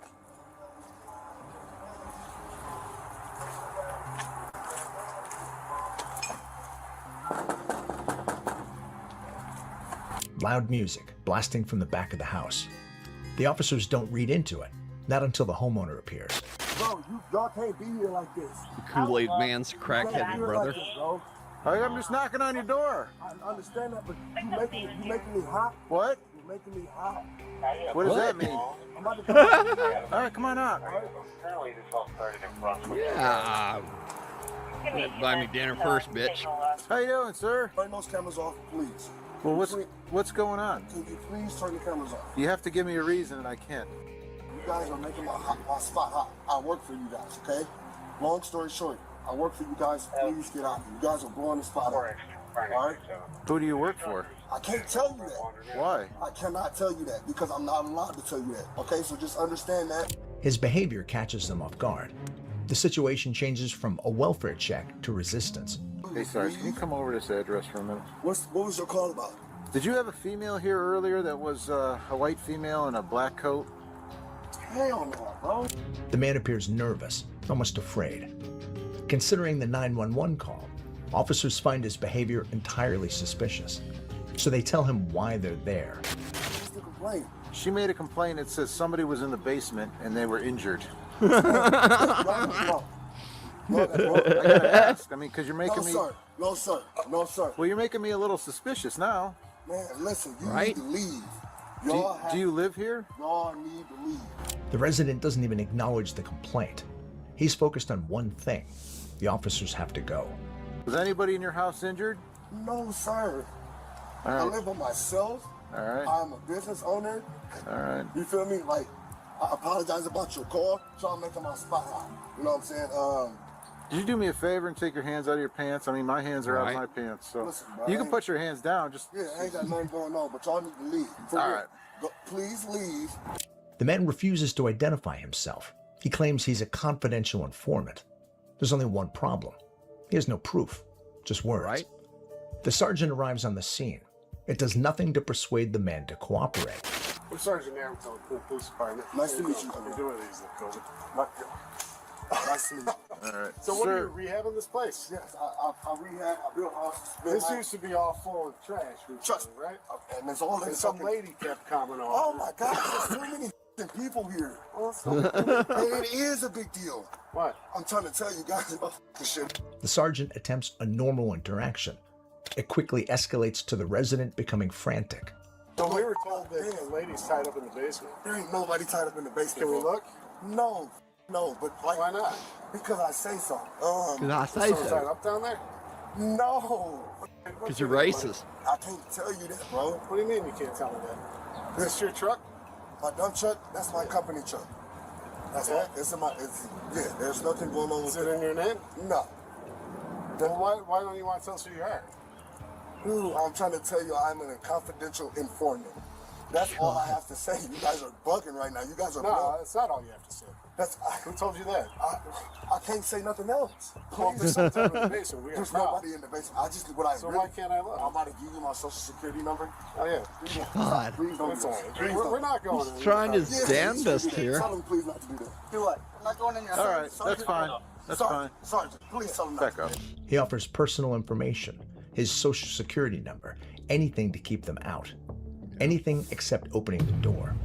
And one line sticks with them. You're making my place hot. That doesn't sound like fear. It sounds like something being exposed. With the social security number, they now have a name. He's identified as 31-year-old Delante Edmund Geiger, but the officers can't verify if he works for any law enforcement agencies. As the sergeant engages the man, officers spread out. They check the perimeters. Doors are locked, windows sealed, no forced entry, but no way out either. Meanwhile, Delante seems to get more agitated. I'm telling you everything my detective told me to tell y'all. Who's the detective? Dad, I can't give you that. You leave and go do your homework. Don't call me names. I'm sorry, sir. That's not nice. I'm sorry. There's no reason you need to be disrespectful to me because I was nice to you the whole time. Sorry, I Don't. deeply apologize. I deeply apologize, but All I right. worked up. He needs the officers off his property. As a final solution, Delante gives them a name for his mystery superior officer. This Smith, please, go. Which please. Smith? Detective Smith. The one in. Second district. Okay, that's how you know I'm not. Okay, well, I guarantee. His phone number's right here. No, Look, no, listen. I'm not We'll gonna call play him. with y'all. Listen, we'll Don't call him. Don't. Well, why don't wouldn't I call him call here. him? Don't Listen, call him will here. you stop talking for a I moment? can't, bro. My life is on the fucking line. Who's on the line? All you had to do was talk to us. You're the one who came outside. Y'all don't know what's going on, baby boy. That's all I'm saying. Listen, I got once drug again- dealers and everything that drive past here, Man. and I got 5 cars out here.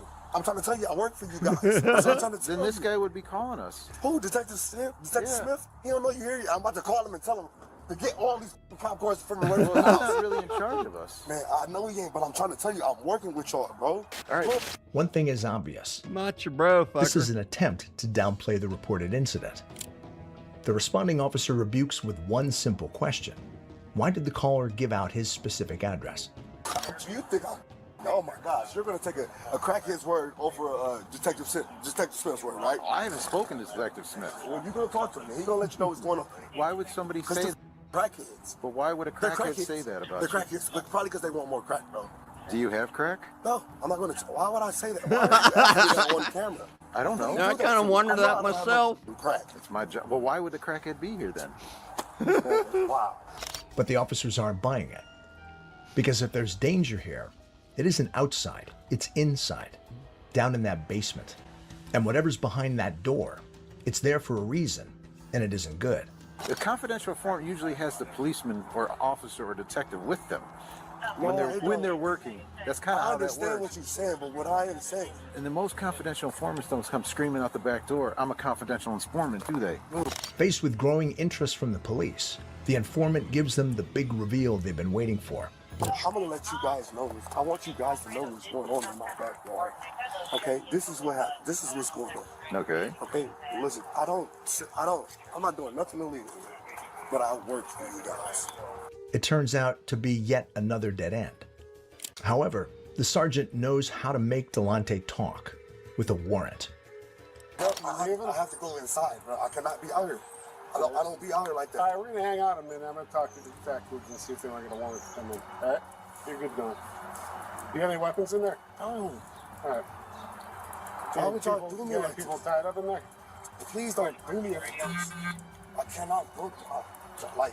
Call Detective Smith, please. With what department? The sergeant realizes that the warrant would arrive late, possibly too late. So he takes Delante's advice and calls the one man who can open the door, Officer Larry Smith. Smith immediately notices the noise. It's like loud music playing. So you can't hear the screams. No, dude. There's too much going on. No. Just no. All right, stand outside. Leave this crack or it gets you screaming. Officers eventually get inside. Delante attempts to engage them in conversation, but Smith remains focused. It's just, honestly, I'm trying to change my life and work with the police, and like, I just don't do that every day. You feel me? Turn that down for a moment. There you go. Actually, turn it off until we leave and you do what you want. That way I can hear everybody. They search the basement, carefully, thoroughly, and find nothing. Not even a trace. No victim, no restraints, no sign anyone was ever there. And just like that, it looks like the call was wrong. Right, so what, someone just pissed off at you or something? I'm trying to tell you, bro. Really glad for me. We'll never come back here again. Okay? You want to lie back? Just as they are leaving, something catches the officer's eye. Listen. I got scratched. Like what? Delante's hands are injured. The injuries aren't the problem. It's the fact that Delante has no answer. But without proof, they walk away. But the case isn't over. gotta suck to have Not to even walk away close. from that. Because a few You know hours something's later, up. police get new information. They approach the original witness, and what she tells them changes everything. He stabbed her in her right arm, which is on the pictures. She's bound up naked. She's naked in front of the fireplace, like tied, like zip ties. You can see her writing with a pencil and a piece of paper. He stabbed her in the right arm. He beat her so bad she couldn't open her eyes. But he said he kept feeding her crack to keep her alive, but he beat her for 3 hours and then murdered her. He made her write 1,000 times, "I am a rat, I am a snitch, I am a rat, I am a snitch." The woman doesn't hesitate, and this time, she's specific. She has seen pictures of torture inflicted upon an elderly lady, and suddenly, that empty basement doesn't feel empty anymore. That same night, the Cleveland police return to the house, but this time, something feels off. Delante is cooperative. Is that cool? Yeah. Sure? Yeah. That's sure. Cool. Right. Sorry for not letting you in earlier, bro. Sorry for my attitude, okay? It's all good. Give me 5 seconds. Leave me the back door? Oh, no. Right. And that's exactly the problem. Because now, he's had time. Time to hide whatever or whoever is inside. Even now, he's stalling. That's when something catches the officer's attention. Hello.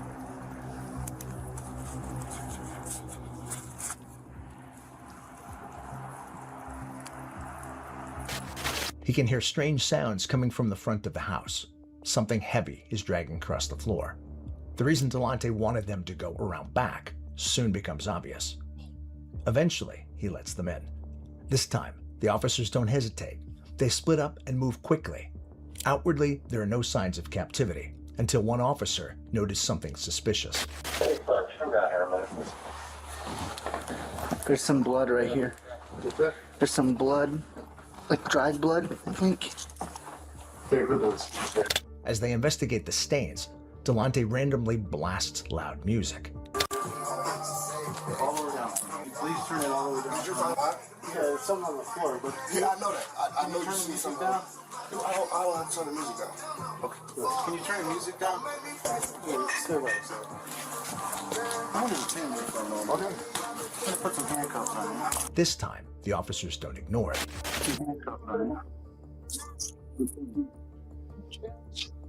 you. So what's that noise I keep hearing? That you keep turning the music up on every time I hear something? Is anybody on there? I heard him dragging something out when we went from the front to the back, too, just so you know. Is anybody in that front end? Because I heard voices or movement or noise. Yeah. Who's out there? And then they hear it. Who's out there? You're sweating a lot. What is it?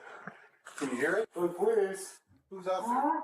Where are you at? She's under. There's a thing under. Remember I shined my flashlight? Do you need help? All right.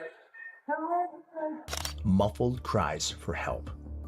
The voice is weak, barely audible. They can't pinpoint exactly where it's coming from, but one thing is clear. It's urgent. All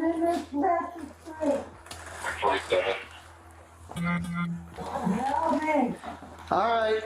Yeah, I heard him sliding something under there when he went from the front to the back.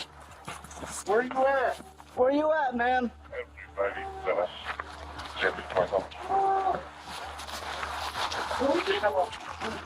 They search frantically, and then they find it. The sound is coming from somewhere they had walked by many times. In the black box? Yeah. Oh my God. Yeah. This is fucked up.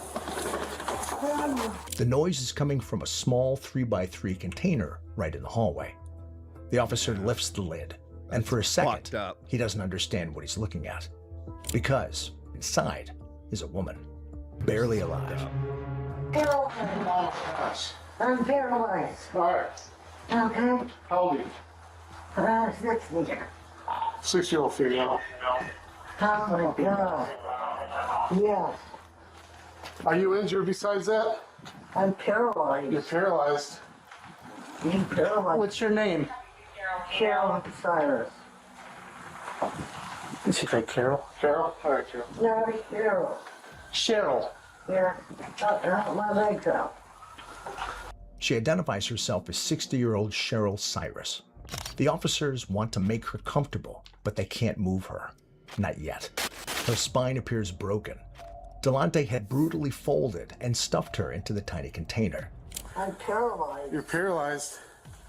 Damn. Paralyzed. What's your name? EMS is en route. Are you cold? I hurt. You hurt? All right, we want to get you out of there, but I'm afraid to move you. I'm going to let EMS do all that, okay? What a piece of shit, man. What did he do to you? He kicked me punch. He did what? Kicked me Hey, punch. Scott, you want fire to come at least get her upright and turn her backwards? She says she's paralyzed. I don't know. I know, but if we get fire here, they can. Are they here? No, you know. They keep her talking, desperately trying to keep her conscious. I'm not coming. I don't want to move you because I don't want to hurt you more. Can you breathe? I can now. Okay. I want Cheryl to breathe for it. Cold and injured, Cheryl was barely holding on. The music wasn't random. It was a deliberate cover. And they almost missed her completely. Paramedics don't waste a second. She's rushed to the nearest hospital, where doctors quickly realize this is far worse than it looked at the scene. Within minutes, she's placed into an induced coma. Because what she has been through isn't just violence. It's sustained, calculated damage. She has a stab wound in her right arm. Multiple ribs are broken. One of her lungs has collapsed. There's significant swelling in her brain, along with serious trauma to her spine. Those injuries have left her paralyzed, and suddenly the question changes. Not just what happened inside that house, but why would a man do this to someone twice his age? Delonte was in for a rude awakening when a judge set his bond at $750,000. Eventually, there was only one option left. He pled guilty to kidnapping, felonious assault, and tampering with evidence. For Cheryl, survival came at a cost. She made it out alive, but not whole. Cheryl would later testify against her attacker. On November 29, 2023, Delante Edmund Geiger was sentenced to 20 to 60 years for the barbaric kidnapping and torture of Cheryl Cyrus. For Delante, there's no easy way out, only life behind bars. Right? The system he thought he could manipulate was quietly building a case the entire time. And the music that once covered the truth almost worked. Almost. Do you think police acted fast enough? Or did they come closer than we realized to missing her completely? You know, it's what hard you for think. them to leave. Oh, no, we're not ready for that yet. God. No. That's how you get to see that. That's for another time. Just like, where'd it go? Watch history. Okay. You guys, this will piss you guys off if I tell you this. This will be saved for the next time too. ER nurses react to the craziest things stuck in butts. You're at to wait. I'm not ready for this. We're gonna do that one another time. What we got here? Okay, I forgot to look at this. Flashlight that's going to be on the This screen is at all what times. they've There's a lot done of to things that could Phasmo. potentially go wrong, and that are going to be big changes for the game in itself. So we're going to check it out today. Look at all the different things. I hope you. I guess that's closer, but not exactly. There's not that many options here. That is Right? very few. Or you can be brown. I guess it's the main options, but like there's not much not much like variety in the colors. You can't like have a color picker or something, huh? I guess it's just these buttons. All right, we're gonna be this then, I guess. And then, oh, we got piercings. Can I zoom in on this? I'm assuming I can zoom in on it. Coming soon. Also, I lost my mouse. By rotating my character, I have lost my mouse, and now it's I have an invisible mouse. It's already pretty rough. Looks a little in the weird. first seconds here, which What's I'm gonna be bad expecting is a lot of jank with this. the I bugged it out. I gotta exit the graphics menu of here this and hopefully get my now mouse is back. There we go. horrible. My mouse is back. He'll show it. We're gonna be screaming a lot of CJ today. Let's put on a hat, shall we? Sure, I'll put on the hat. There's no such thing as. Okay, this is the kinetic badge. There's so many different badges that I've unlocked, man. Good lord. As this game's actually it been has out like for over little 5 years. Oh, it has the description on how you unlocked it. Goodness gracious. All right, let's just save one. Oh, now my face is. Oh, let's Okay. hold. So what I'm hoping here is. Look at his hands. Now, what's really cool, you got a watch now. That watch is synced up with the timer in there, seeing how long you've been there. And there's a red circle on the outer part that shows your sanity level. So you know when to get the fuck out of there. Gimme. No, you're just being That's stupid, kind of dude. funny. Come on. Oh, it's grabbing it with the. I see. Okay. Anyway, you're not telling me this is a blunt move, right? Oh, I'm clicking it. Boop, boop, boop, boop, boop. Can we He's having boop too each much other's fun. snoots? Boop, boop, boop. Give me that. Okay, that's kind of cool. I like that. All right, let's see. The moment of truth. Will the tier 3 flashlight not be horrible? That looks like shit, dude. What are we thinking, guys? What the fuck? What the hell is going on here? That's a little janky, no? Why is it so far away, dude? Me holding the fucking flashlight, be like, what the fuck? Like cerebral palsy or anyway, something. let's roll with it. Let's give it a chance. Let's keep an open mind. Okay, so we do have a watch, by the way, which my prediction is, and it seems to be correct. Everything really dark. So let's tweak the FOV a little bit.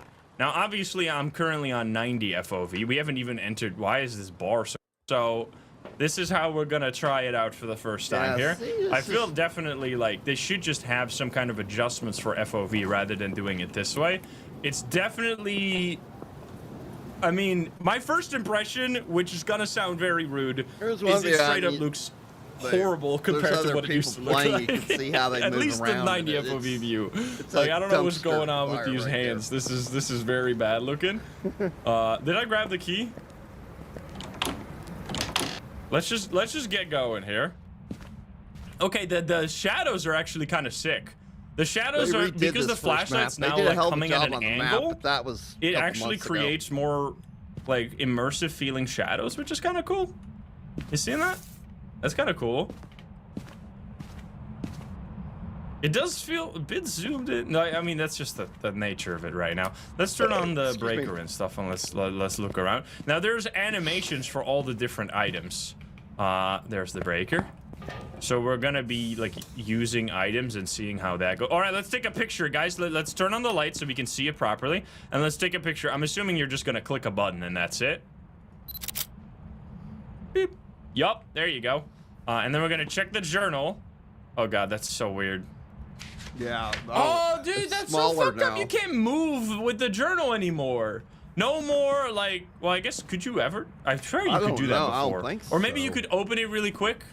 Wait, I swear you could move remember. before. I don't think you Am I gaslighting myself, or could you never move before? Maybe you couldn't. It feels like there's no reason for you not to be able to move now that you can look at it like this, right? Because you have the mouse to control it. Why can't you just move with the journal? It feels out of place now. Yeah. I guess before, really because does. it covered your whole screen, it made sense that you couldn't move, but now I feel like you should just be able to walk with the book. But anyway, so we have media still the same. I mean, the bone is not in the spot where it should be. It is already too much. Like, that's not usually 90 FOV is not a lot. Okay, it's freezing temperatures here. So we're gonna, oh, how do I take a photo of this now? Wait. You don't have to take a photo of that. Okay, no, there we go. It just turned off for some reason when I dropped it. Huh. Not really sure why it did that. Freezing temperatures, I there did we not go. know we could Wait, take if I pictures drop of an that. item? That's extra money right there. Okay, it's because, oh, if I'm holding the button and then drop it, it turns it off. Which is, I guess, how that's supposed to work. Anyway, let's drop our stuff and let's find some new, get some different items and do some more animations. 90 FOV does not feel like a lot. 90 FOV feels like the minimum. Do I? Oh, I have one actually right there. Look at that. Okay, let's so we're playing nightmare mode. I forgot, so we're only gonna get 2 evidence. Let's just, yeah, I do feel pretty tall. Let's have a little from your own perspective very well. But for an update all about customization, I gotta be honest, there's very little customization to some things. Right. You can do it in a setting. Okay, never mind then. Then I'm lying. I take it all back. Because like there's 5 hair colors. Like instead of a color picker, it would be nice to just be able to choose anything, right? Oh, here we go. No, you're totally right. My bad. I apologize. Wait. Okay, no, like, why don't we have this for hair? Wait, there must be one for hair, right? Let's do red. I think that's gonna be better. Yo, look, the watch changes color immediately. Wait, am I missing something? Because there's only like 5 options here instead of the same type of color picker. That would be cool. Coming soon probably. Anyway, let's hop in. We'll do edge, or let's do willow. Willow? Yo, I'm red now. That looks weird. Yeah, holy shit. I'm so red. That's much better for the watch. Okay, this is, I mean, it's taking up less screen space. So the trade-off is kind of this, right? You have it either poking like really, where the, okay, I was wondering what the night vision goggles look like. I don't use them. Where the update is like, I use the headlamp. So rough that there is like 100 things that need to be changed. It's like a full-time job to make a list of it. Like, I don't know. I'm sorry, but it's their job to make the list of it. I'm not gonna. Yeah, they ain't playing that War I'm Thunder gonna shit. spend my entire War stream Thunder makes you do all the work for them. A change log that needs to be made. Instructions like, and that's not my shit job. like that. But there's a lot of things for sure. Beep. Yo. Oh, it's clearer now. I might try that. We're the live audience. We're not the QA testers. Right. Let's see the you other played items. enough of War Thunder. You know how they are seen over any there. of these? We didn't see the salt. I want to see if the you're gonna pop it off the cork. Wait a minute. That's gonna be sick. We need to get used to that. If you get touched by the ghost, your sanity is gonna drop. So what you can do, we get Spirit Box 2. Wait a minute, but we didn't have orbs there. It was not a phantom, no? And it shouldn't be a Galu, and it shouldn't be a Mimic. Oh, it's just the a flamethrower poltergeist? tank? Really? Awesome. Wait a minute. I mean, we can check again. I'm curious. Pause that real quick. What are they doing for? What did they do for April Fools? Is there 1 year I played it? You ever played the space race? That was a trip, dude. Because I got a video of it. You got to do these events, and you're up in space at a space station in these armed pod things, and it's 0G gravity, so you have to be really careful what you do because it's real easy to lose control of everything. Nuclear bombers air event, the rewards were the B-52 and the Tu-95. Did they do anything stupid though with the game? One year they butt's hurting. 1 year they made everybody's tank look like inflatable balloons that shot up potatoes and carrots. What else have they done? You've had to have seen this. One April Fool's Day they had those mech things, and that was a straight ripoff of Battlefield 2142 by EA Games. So anyway, the biggest problem with this game, besides the way it looks, is like the graphics will mess up on it, where like your head will look funny all of a sudden because you're turning like some certain way and you got a hat on or something. It's really fucked up.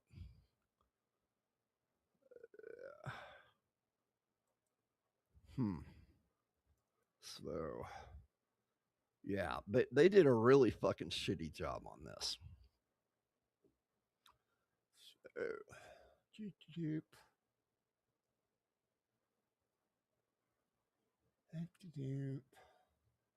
let's watch John Ross real quick. And we're gonna go have a cargasm. Well, hey there. I'd like to welcome you back to another episode of How to Paint Like a Feminist. And if this is your first time joining us, we cordially like to invite you to hop an American Airlines flight on over to catch a seat and watch us as we learn how to paint like Spirit Air. Speaking of Spirit Air, have you seen that video of Spirit Air where the people working there were like getting ready to get into a fight and shit? It's like the Waffle House of airlines. Kumbaya. I'm going to go ahead and have my handy dandy producer run the colors across the bottom of the screen there. We're going to start with some BLM black, and we're going to do some Spirit Yellow. Yeah, you're probably already putting that together, but this is a painting class, not arithmetic. This dude cracks me the fuck up, man. So we're going to go ahead and start with our Spirit Yellow. Use a nice big brush, and what a lot of people don't seem to understand about Spirit Airlines is what's trending all over social media is that they're blaming Liz Warren for them going bankrupt because of a merger deal. Well, what's funny about that is Liz Warren didn't even get a vote. Matter of fact, Congress didn't even get a vote. It was blocked by a Reagan-appointed judge. But that's just the way the media's going to work. The left is going to blame the right's going to blame the left, because ultimately what they're hoping for is you to act like Spirit Airlines employees and flight people and get all wild and up in the comments. That's how they make their money. Of course, it definitely brings to mind and makes me a little bit curious, and I think a lot of other people, is a very important question that we're all asking ourselves in this turbulent time. Where are we going to get our Ratchet Fight Club videos from, if not from Spirit? Looking at you, Frontier. And all this hooting and hollering in the comments, and Fox News and CNN just battling out. You know who's really at fault for them going under? And I know my canvas isn't secure, that's a metaphor too. We call that art. But you know who's really at fault? You are. Yeah. For every single one of you that supported the lockdowns under COVID, if you go back and you look at the history of Spirit Airlines from 2018 to 2019, they were in the green. After COVID, they never rebounded. So you can blame Trump, you can blame Biden, but ultimately, it's you. Every single person that supported the lockdowns. You bankrupted that company, and they never could recover. That's on you. Guess who's laughing now? Nobody. Because it's not funny. Because at the time you sacrificed your safety for security, and what did you get? You put people, fellow Americans, out of business. I hope you feel good about yourselves. Don't even get me started with Trump and Iran, because we still have that quagmire that for somehow Pete Hegseth can go out there and tell Congress people, Democrats whom I really don't care for, and sit there and say that, how can you call it a quagmire? And it's only been 2 months. You must not support the troops.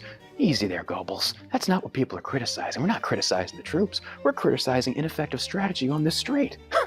I mean, that's pretty clear that even Helen Keller could see that. But, you know, old Petey boy, you might have a little blurred vision. And of course, people are going to talk about how Democrats under Joe Biden and Pete Buttigieg denied the merger. Did anybody ever look up why they denied the merger? Because the business practice of Spirit is they want to basically undercut the competition by offering the low. So the business practice of Spirit Airlines is to essentially undercut the competition by offering lower airfares and a few upcharges here and there. Ergo, it attracts a certain kind of demographic of people in the lower economic class, mainly the poverty level people, because that's where the crime rate's the highest at. But when they did this, and the merger was going to happen, JetBlue was going to take them, and JetBlue would have to essentially eliminate those low fares because they have to comp for all the red that company's bringing into them. That's business 101. And you can also thank the tariffs that really put the nail in the coffin on this, but nobody wants to admit that because apparently the trade deficit with China has miraculously been fixed. Oh no, it has not, and I'm not retarded. We're going to take our next color, some BLM black here. Get this nice and warmed up and spread out and thinned out.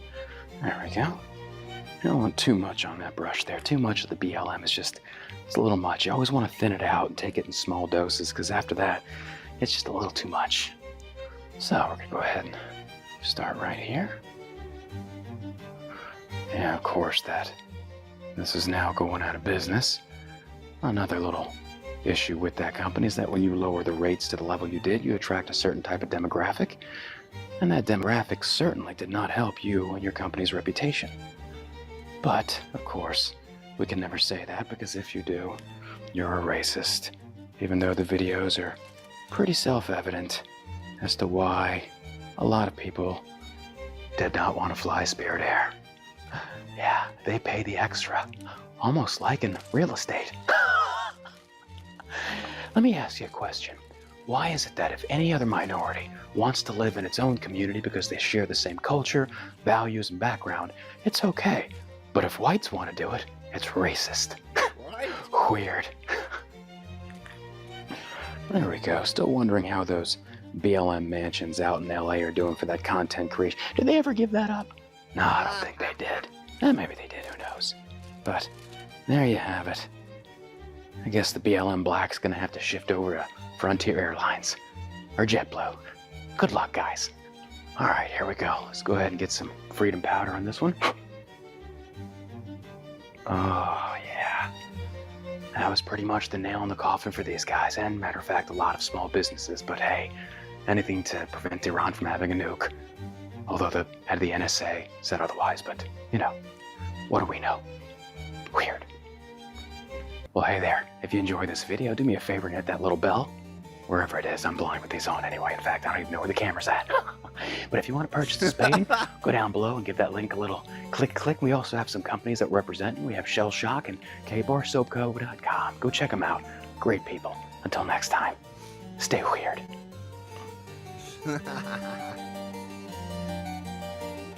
Dude cracks me the fuck up. Yeah, go check him out. That's John Ross. Good guy. Former military, doesn't take shit from any side. I don't blame him. Okay. Well, anyway. Let's go check out the Isle of Man. They're one of theirs. There we are. Bam. Thank you. All right, somebody pop in. All right, here we go.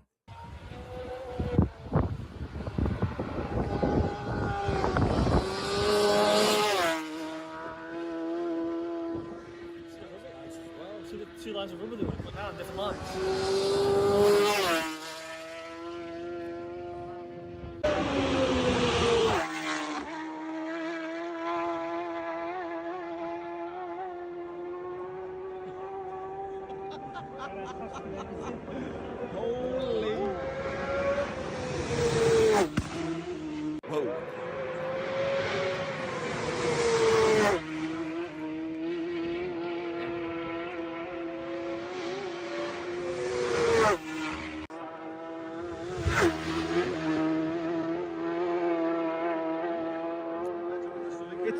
happened?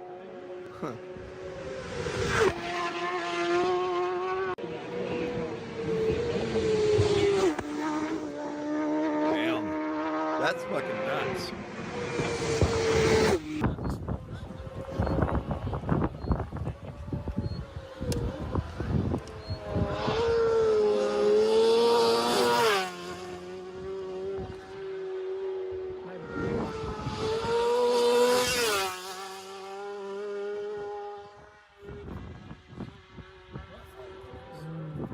You see the rubber over there? I can see that.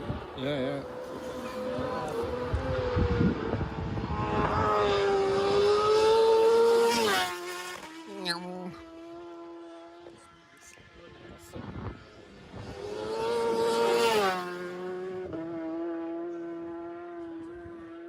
But those boys down are just now looking out for the rubber lines are themselves. Yeah.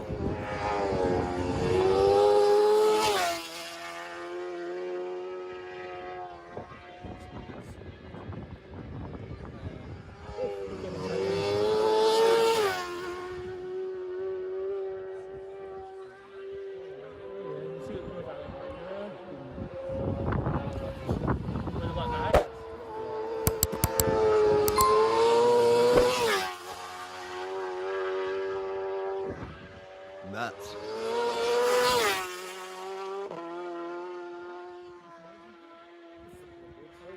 Solid.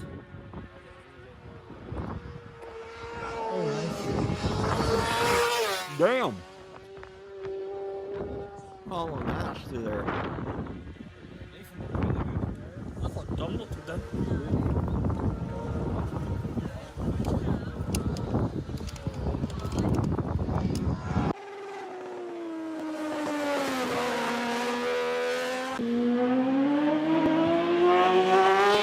Wow.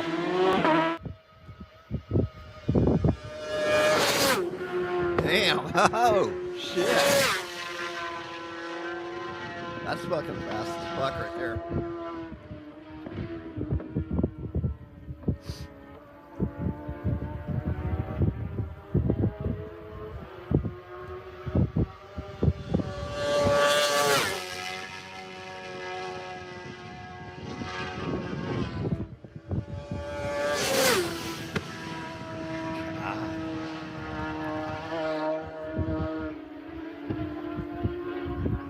Hey, the last time I watched one of these, Granny stopped in and he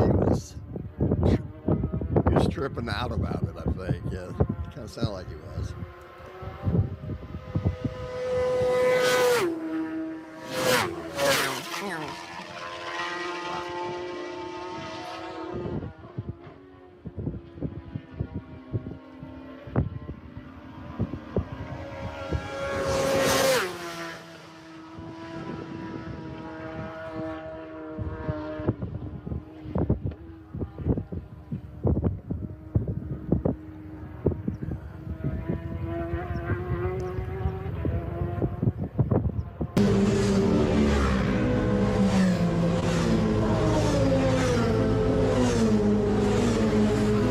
Over at the wildlife park.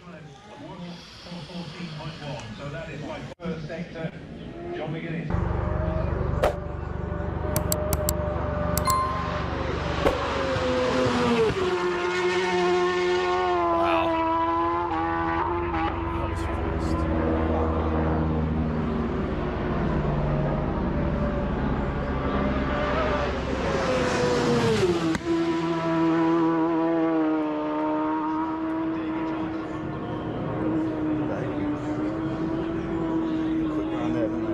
Harrison's flying. He's fast, isn't he? I don't think I've seen anyone through there that fast before.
Pause that for a minute. I'm gonna snipe Gina real So you quick. gotta say rape her and Whom you gave me money and then immediately tweeted, he's like, let me eat super chat and be like, let me give you this where you get banned, and then I might have dropped a couple N-bombs, and he's like, yeah, I'm not gonna have to pay that money. So it's good to see that everything's back to normal. But what I'm saying is, did you, if I may, what are you saying? You permission to fucking speak nigger? freely, did you finally seal the deal? Seal the deal. You know what I mean. What? Have sex with a woman? Well, that particular woman. No. What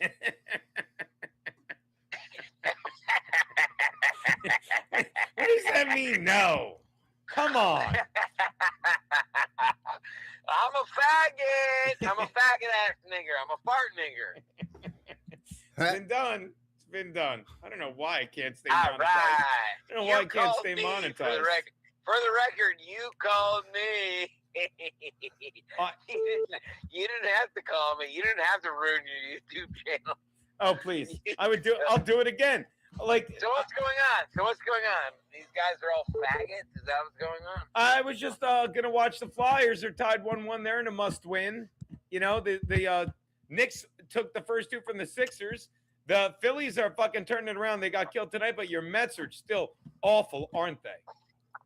Yeah, I'm going to put a bullet inside of my skull after I put a penis instead of a porn star. Now, did you put the penis He's looking good, huh? Yeah, Gene, yeah. looking good, huh? Aaron James you said, and oh, me. what a gentleman. Between you and me, Gino. Yeah. Iggy Huntsman's looking pretty good, huh? Yeah, I don't mean to brag, but I was doing an open mic with her on Tuesday. Oh, yeah, Jesus. She was looking for a mic to get on, so we went and had drinks with our boy Mark from Dangerfields. I'm glad Rodney's, you're doing open she always mic. corrects me, but they know the diff. And she went on stage. She had a little bit to say, and then I had a couple drinks with my boy Mark, who keeps saying Stevie Lou is a pedophile. It's fun. So what are you doing? You doing open mic? What's that? So what are you doing? You doing open mic? All right, let's get back to the race. If you know, I let me tell you something. I was on Tuesday. I'd rather do an open.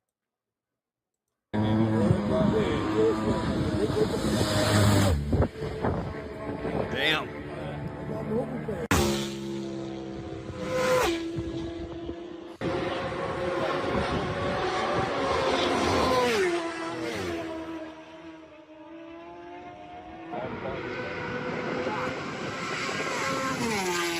I wouldn't say it's massively different, but it is. We're making small steps. Really? Yeah. There's so much more to come from me too. A lot of it comes with confidence, but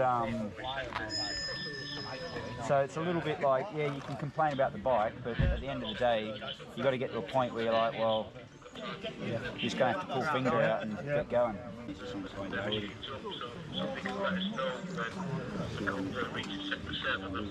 What about?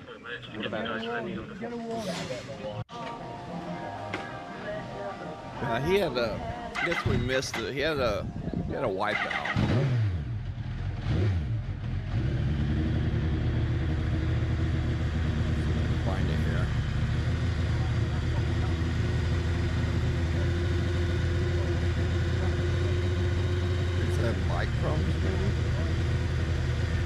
sworn he wiped out. He went sliding across the pavement.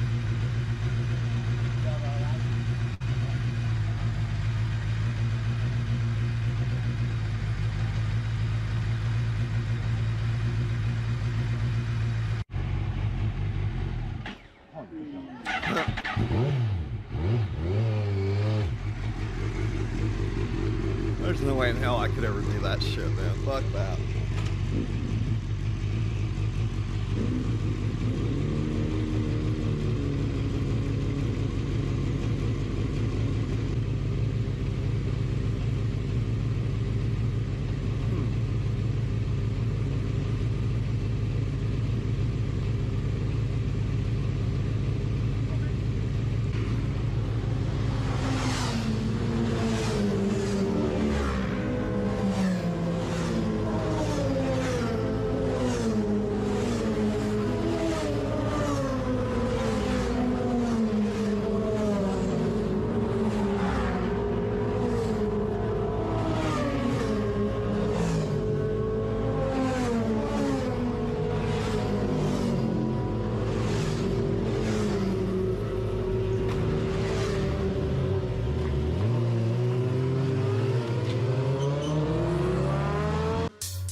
All right. Awesome.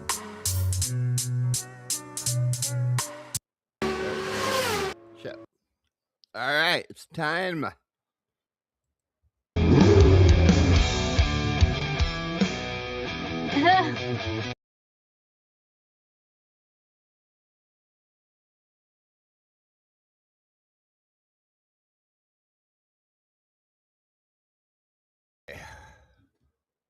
We are going to look at the top 10 most expensive one-of-one cars ever sold at Barrett-Jackson.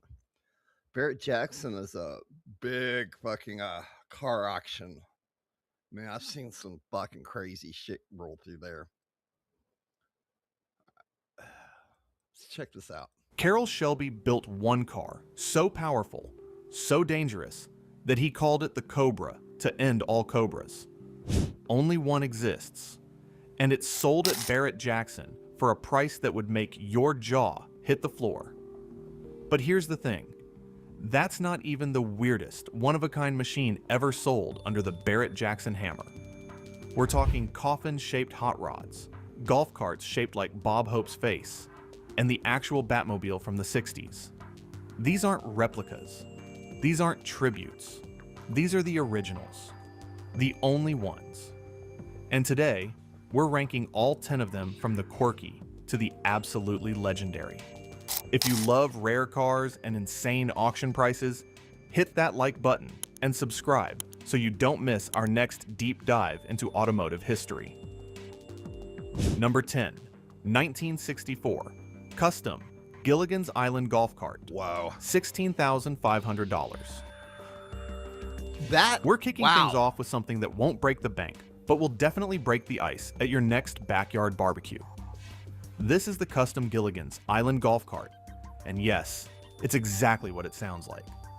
Sold in 2025 at the Scottsdale auction, this bamboo beauty went for $16,500. Wow. Now, I know what you're thinking. That's a lot of money for a golf cart, but this isn't your country club cruiser. This is a piece of television history. If you grew up watching Gilligan's Island, you remember the island taxi. The castaways built it out of bamboo, palm fronds, rope, and whatever else washed up on shore. It was supposed to chauffeur Mr. and Mrs. Howell around in style. In the show, Gilligan drove it into the lagoon. They fished it back out, and later he crashed it into a cursed totem pole. Classic sitcom chaos. This recreation was commissioned by collector Dr. Stuart Berkowitz and handcrafted by Razorfly Studios in North Carolina. We're talking over 100 hours of custom work, rope lashing, bamboo stalks, woven mats, every nut and bolt designed to look like it washed up on a beach somewhere in the Pacific. The level of detail is ridiculous. It practically smells like salt water and sunscreen. The steering wheel is hand-wrapped. The whole thing runs on electricity. So it's not exactly street legal, but when it rolled up on the auction block, people loved it. This wasn't loud, it wasn't fast, it wasn't practical, but it was memorable. Someone out there now owns the only Gilligan's Island golf cart in existence. And honestly, that's the kind of conversation starter most of us can only dream about. Right? Number 9, 1978. Plymouth Volare Fantasy Island Car. $11,000. Coming in at number 9 is another TV legend that traded hands for $11,000. The 1978 Plymouth Volare Fantasy Island Car sold at the 2025 Scottsdale auction. And while the price might seem modest, this thing is pure nostalgia. Fantasy Island ran from 1977 to 1984, and if you watched it, you know the drill. Mr. Rourke and Tattoo greeting guests on a tropical island where dreams came true. The opening line became iconic. The plane. The plane. This Volare came from a private... I watched a documentary on the other day. It might have been on here, I think, about Tattoo, the small this fucking midget that was on the show. Fuck political correctness. I don't give a fuck right now. He was it was a pretty strange one. We might talk about that on one of these shows here pretty soon. All right, let's keep going. Collection, and was done up as a tribute to the show. Under the hood, it's got a humble 6-cylinder engine paired with an automatic transmission. Nothing wild. No turbochargers, no spoilers. Just pure 70s steel with long lines and velour seats that probably smelled like Hawaiian Tropic and Aquanet. Now, let's be honest. The Volare was never a muscle car legend. It was the car your uncle bought because the dealership had a sale, and he liked the wood paneling. But in the world of TV history, it earned its spot. It became the face of Fantasy Island, and that counts for something. At the auction, this one didn't pull a crowd like a Hemi Cuda might, but you could spot the fans. Guys who grew up watching that show every Saturday night with their folks, humming the theme song under their breath. $11,000 might seem modest, but it was a direct line back to a simpler time. A time when fantasy came with a handshake and a wink from Mr. Rourke. Number 8. Flintstones Flint Mobile Golf Cart. $27,500. At number 8, we jump straight to the Stone Age. Sort of. This is the Flintstones Flint Mobile, and it sold in 2025 at Scottsdale for $27,500. This thing looks like it was crafted by Fred Flintstone himself after one too many Bronto burgers. It's based on a standard electric golf cart, but that's where normal ends. This was commissioned by Dr. Stuart Berkowitz, the same collector behind the Gilligan's Island cart, and it was handcrafted by Razorfly Studios. The inspiration? The wacky bamboo ride that Gilligan built on the CBS sitcom back in the 60s. Wait, wrong show. I'm talking about the prehistoric car from the Flintstones, the one Fred used to drive with his feet. This recreation was built in 1994 to celebrate the release of the live-action Flintstones movie. John Goodman as Fred, Rick Moranis as Barney, Elizabeth Taylor in her final film appearance. The movie may not have been a critic's darling, but it crushed it at the box office. $342 million worldwide. McDonald's even ran a whole promo around it. It was Yabba Dabba Doo mania. This Flint Mobile wasn't on screen, but it was crafted using the original molds from the film. So you're basically looking at a twin to the one Fred used to drive Wilma to the Bronto Burger. The build is all fiberglass and cloth, so it doesn't weigh as much as an actual Stone Age ride. It's got 6 8-volt batteries and an electric rear drive unit. You won't be winning any races though. It tops out at 9 miles per hour. Wow. Fred would be proud. Slide into this thing, and suddenly you're Fred, Wilma, Dino, and the gang. Minus the foot cramps. This isn't your country club cruiser. This is a time machine back to Saturday morning cartoons. Collectors knew this was more than just a novelty. It was a nod to an era when movies were bigger than life, and even golf carts could be turned into icons. Plus, the custom Yabba Do license plate was the cherry on top. Number 7, 1968, Lincoln Continental Deathmobile, $29,700. Yes. Animal House. Sliding into number 7, we've got a black, bruising, borderline bonkers machine that crashed its way onto the Barrett-Jackson stage. The 1968 Lincoln Continental Animal House Deathmobile sold in 2025 for $29,700. If you remember Animal House, this Lincoln took a beating throughout the film before being transformed into the unforgettable Deathmobile. A tank-like riot on wheels, it tore through Faber College's homecoming parade like a wrecking ball in a three-piece suit. But here's the kicker. The original car was designed by the king of custom movie cars himself, George Barris. This recreation starts life as a 1966 Lincoln, then gets the full Hollywood treatment. Turret on top, Greek symbols for Delta Tau Chi, a skull and crossbones, a bust of Faber College's fictional founder Emil Faber mounted on the hood, and yes, those weird wooden monster tail fins out back. It's like a frat party meets a Mad Max film set. Under the hood, it's got a 460 cubic inch V8, an Edelbrock intake, and air ride suspension, courtesy of Devious Customs. One look at those 20-inch isotope wheels wrapped in white-walled diamondback tires, and you know, this thing's not sneaking up on anyone. Inside, it's a strange blend of muscle and lounge. Burgundy leather interior, Dakota digital gauges, a custom console, air conditioning, and that signature smell of vintage American rebellion. And What Bluetooth made this app. sale extra special was its connection to the movie itself. It had autographs from cast members like Tim Matheson, Mark Metcalf, and Karen Allen. This Frankenstein of a Lincoln is an all-out, air horn blasting, skull and crossbones flaunting homage to one of the most chaotic movie moments in comedy history. 29 grand for a piece of cinema that can never be replicated? Wow. That's a bargain. Number 6, 1923, Ford Model T, Joker Mobile, $36,300. That's Rolling fucking in cool. at number 6, we've got a ride that could only come from the twisted mind of a remember comic that book episode. villain.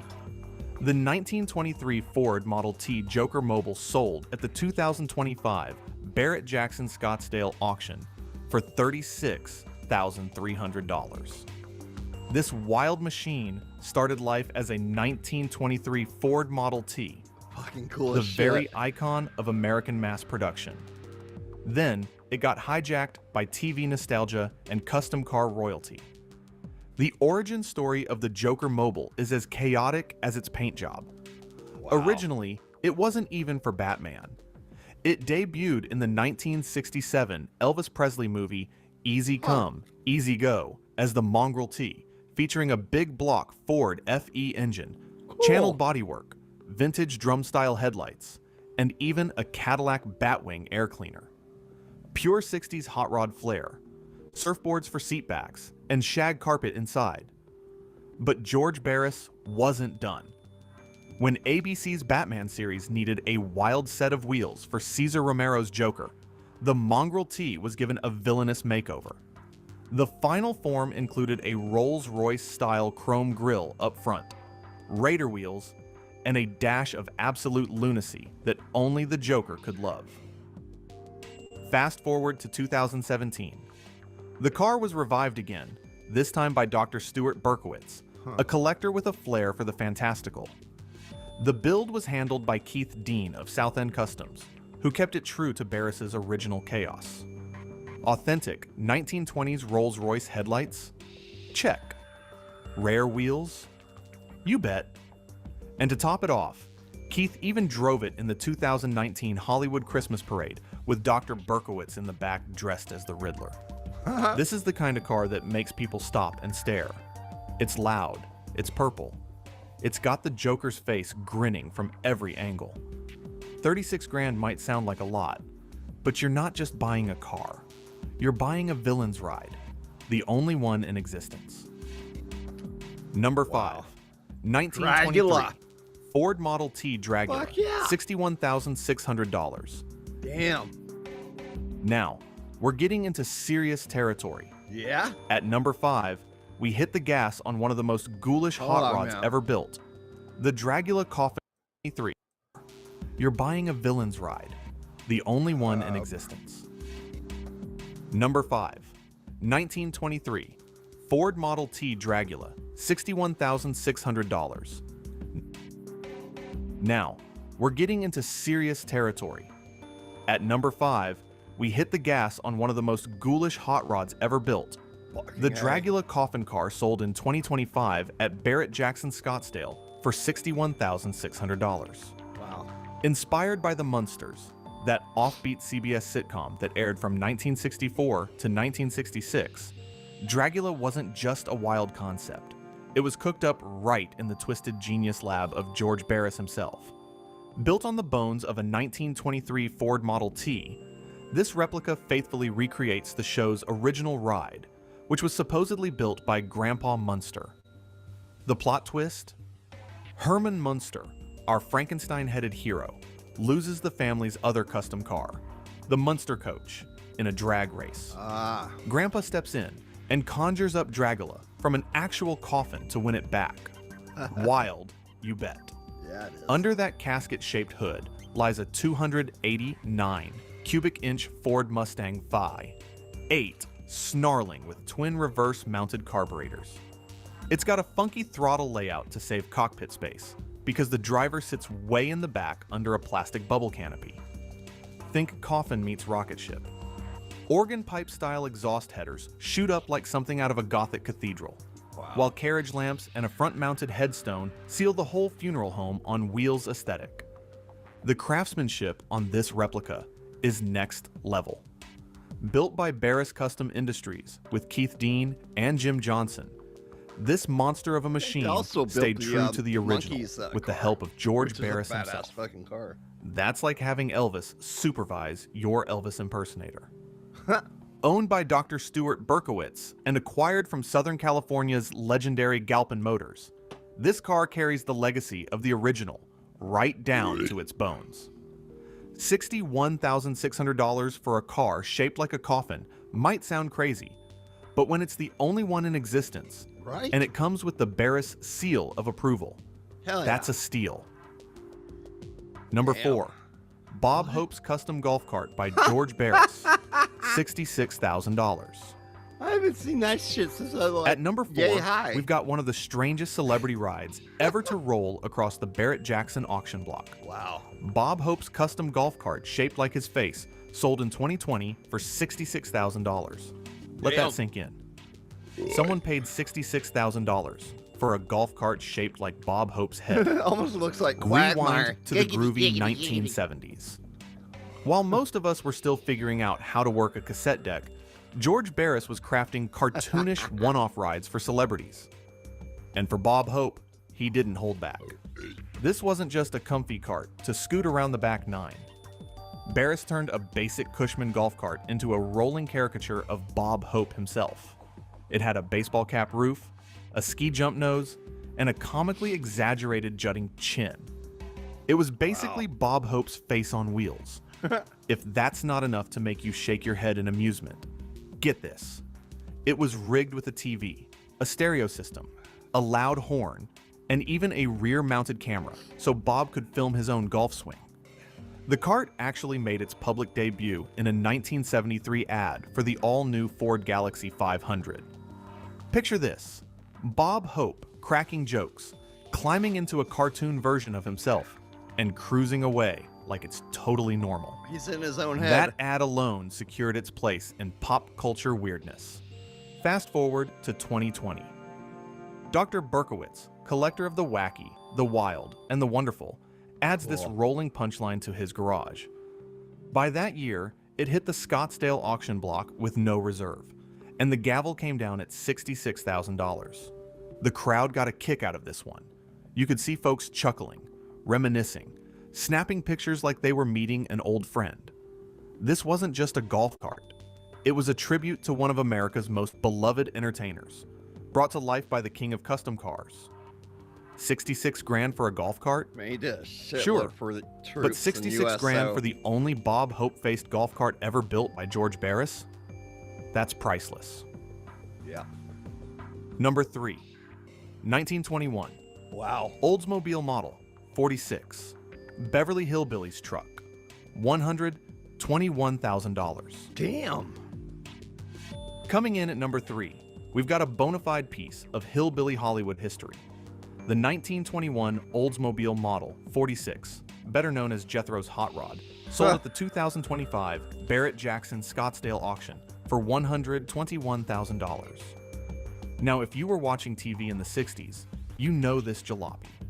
It's the beat-up old truck that hauled the entire Clampett clan, Granny's rocking chair and all, from their backwoods shack straight into the land of swimming pools and movie stars. The Beverly Hillbillies aired from 1962 to 1971 and turned into one of CBS's biggest hits. Even though critics initially rolled their eyes, the audience didn't care. They ate it up.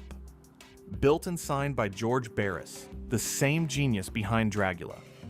This particular truck was one of 5 created, but not just for show.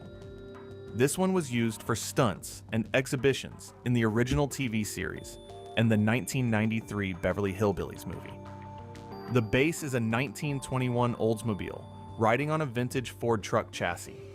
It's a Frankenstein of a different sort, cobbled together to look like the Clampetts built it out of whatever they had lying around in the barn. And it works. Fiberglass and metal parts sit atop the original wood framing, and the details are pure backwoods brilliance. We're talking barrels of Granny's rheumatism medicine, a wooden wash tub, cooking gear, and of course, her rocking chair bolted right onto the roof. But the car came complete with mannequins of the entire Clampett family. Yes, you read that right, mannequins. This particular vehicle had quite the journey. It was once part of famed collector Ron Pratt's fleet until 2015, and spent time in places like the Hollywood Star Cars Museum and the Peterson Automotive Museum. It even served as a parade vehicle for CBS Motorsports' Ken Squire. When it hit the auction stage, the audience's response was something else. You could see folks chuckling, reminiscing, snapping pictures like they were meeting an old friend. The truck didn't just represent a television show, it represented a simpler time. A time when all it took to make America laugh was a fish out of water family and a beat-up old truck chugging down Rodeo Drive. $121,000 for a truck held together with wood and Granny's moonshine? That's not just a purchase. That's a piece of American television history. Number 2, 1966, There we are. Batmobile Original, $4.62 million. Thing only went like what, 30, maybe 35 miles At number per 2, hour? we've got the car that needs no introduction. The 1966 Batmobile. Not a replica. Not a tribute. The original. The one Adam West drove in the 60s TV series, and it sold at Barrett-Jackson in 2013 for $4.62 million. Whoa! Let that number sink in. Damn. $4,620,000. Built by legendary customizer George Barris from a 1955 Lincoln Futura concept car, this is the Batmobile. The car that made an entire generation of kids want to fight crime. Here's the backstory. In 1965, ABC needed a car for their new Batman series. They turned to Barris with an impossible deadline: 15 days, $15,000 budget. Barris took a concept car that Ford had built in the 50s, the Futura, and transformed it into the most recognizable vehicle in pop culture history. He added the Bat logos, the flashing red lights, the rocket exhaust, the iconic bubble windshields, the Bat phone, the crime-fighting gadgets, everything that made the Batmobile legendary. This car became the star of the show. Kids across America tuned in every week to watch Batman and Robin slide into that cockpit and tear out of the Batcave in a cloud of justice. For decades, George Barris held on to this car. He refused to part with it. But in 2013, it finally hit the auction block at Barrett-Jackson in Scottsdale. Fans, collectors, and wannabe superheroes went head to head. When the gavel finally dropped, one lucky bidder took home the crown jewel of TV cars, $4.62 million. At the time, it set a world record for a TV or movie car sold at auction. This wasn't just a car.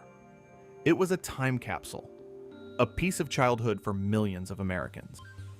The sound of that turbine engine, the sight of those bat fins, the memory of Adam West behind the wheel. You can't put a price on that, except someone did, and it was $4.62 million. Number 1, 1966 Shelby Cobra 427 Super Snake, Nice. $5.5 million.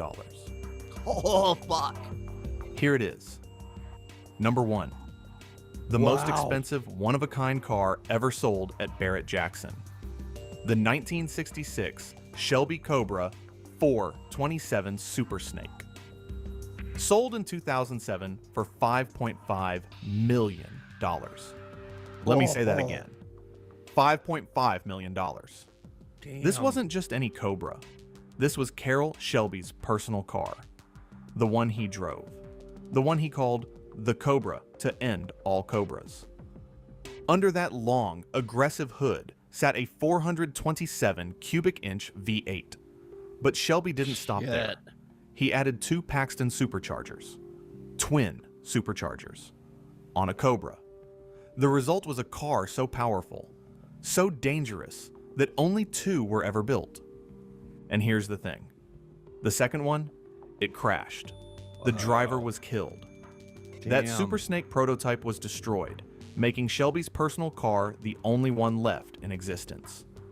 This car wasn't built for the showroom. It wasn't built to sit in a garage under a cover. Shelby built it to prove a point, to show what a Cobra could do when you stopped playing it safe. The Super Snake produced an estimated 800 horsepower in 1966. That's more power than most modern supercars. And it weighed nothing. Just aluminum body panels over a lightweight frame. Shelby himself said this car could go over 160 miles per hour in the 60s, without modern safety equipment, without traction control, without ABS, just raw, unfiltered American muscle. Fuck yeah. When this car hit the Barrett-Jackson auction block in 2007, the room went silent. Everyone knew what they were looking at. The only twin supercharged Cobra ever built. Carroll Shelby's personal car. A machine that represented the absolute peak of American performance. The bidding went through the roof. When the hammer finally dropped, the price was $5.5 million. At the time, it was one of the highest prices ever paid for an American car at auction. The buyer didn't just get a car, they got a legend, a piece of automotive history that can never be replicated. Because there's only one. Wow. And it's the Super Snake. This car sold again in 2015 from the Ron Pratt collection for $5.1 million, proving that its value only grows with time. Carroll Shelby built a lot of incredible machines in his lifetime, but the Super Snake, that was his masterpiece, the one that got away from everyone except the man who built it. And now, whoever owns it holds the keys to the most expensive one-of-a-kind car ever sold at Barrett-Jackson. There you have it. 10 cars that were never made again. From golf carts shaped like Bob Hope's face to Carroll Shelby's twin supercharged monster, these machines prove that the rarest cars aren't always the ones built in limited numbers. Sometimes, the rarest cars are the ones that were only built once. These aren't replicas. These aren't tributes. These are the originals, the only ones. And they've all passed through the Barrett-Jackson auction block, finding homes with collectors who understand that true rarity can't be measured in production numbers. If you love rare cars, insane auction prices, and the stories behind the machines that changed automotive history, subscribe to our channel and hit that notification bell. We've got more deep dives coming your way. And trust me, you won't want to miss what we've got planned next. Hell yeah. Thanks for watching, and we'll see you in the next one. Hell yeah. All right, what we got next? Yeah.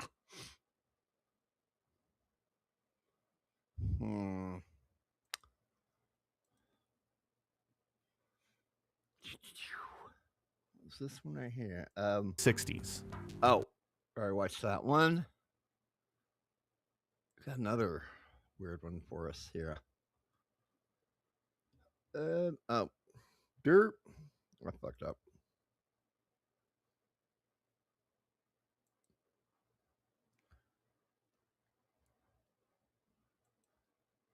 All right, here we go. Yep.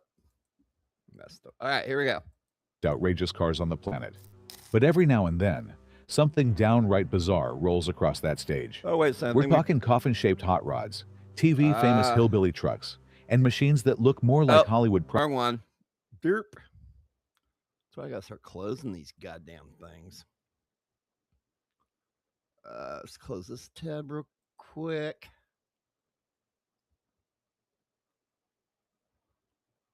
I think I might accidentally close the goddamn thing. Hold on.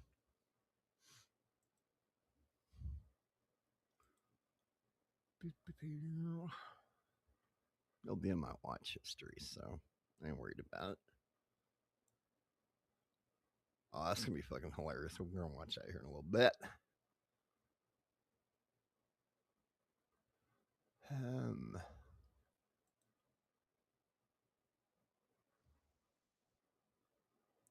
Okay, that was the one. 10 strangest cars. What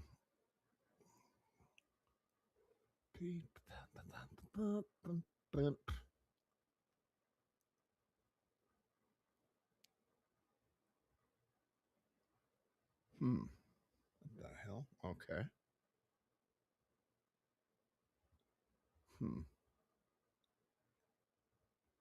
Fuck it. I have got nothing else better to do tonight, so.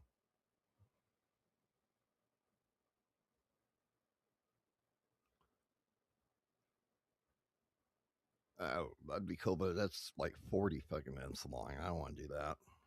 It's way too long. Earlier, I was trying to find, when I saw the Batmobile, I was trying to find one of the clips from the movie where they showed them, they were in the back cave at the back computer, and they go and run and jump in the Batmobile. And it's pretty fucked up watching them do that, because it was a little bit on the side, you know? Okay.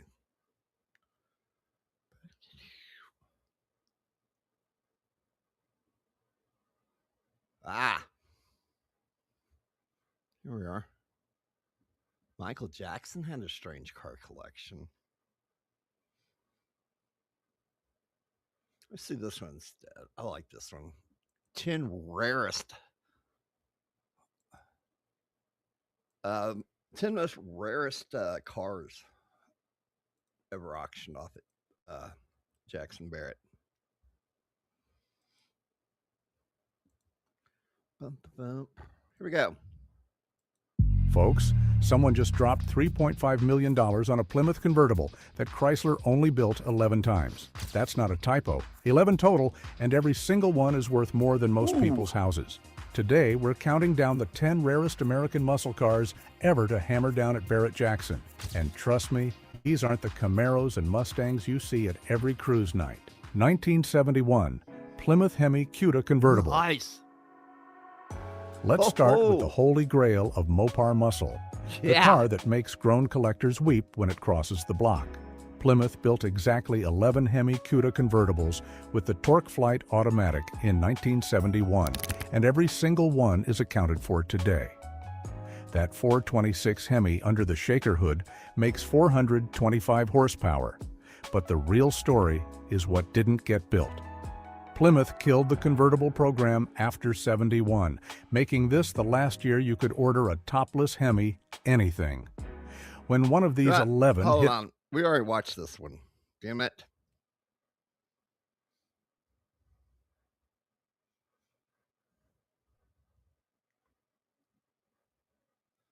My bad.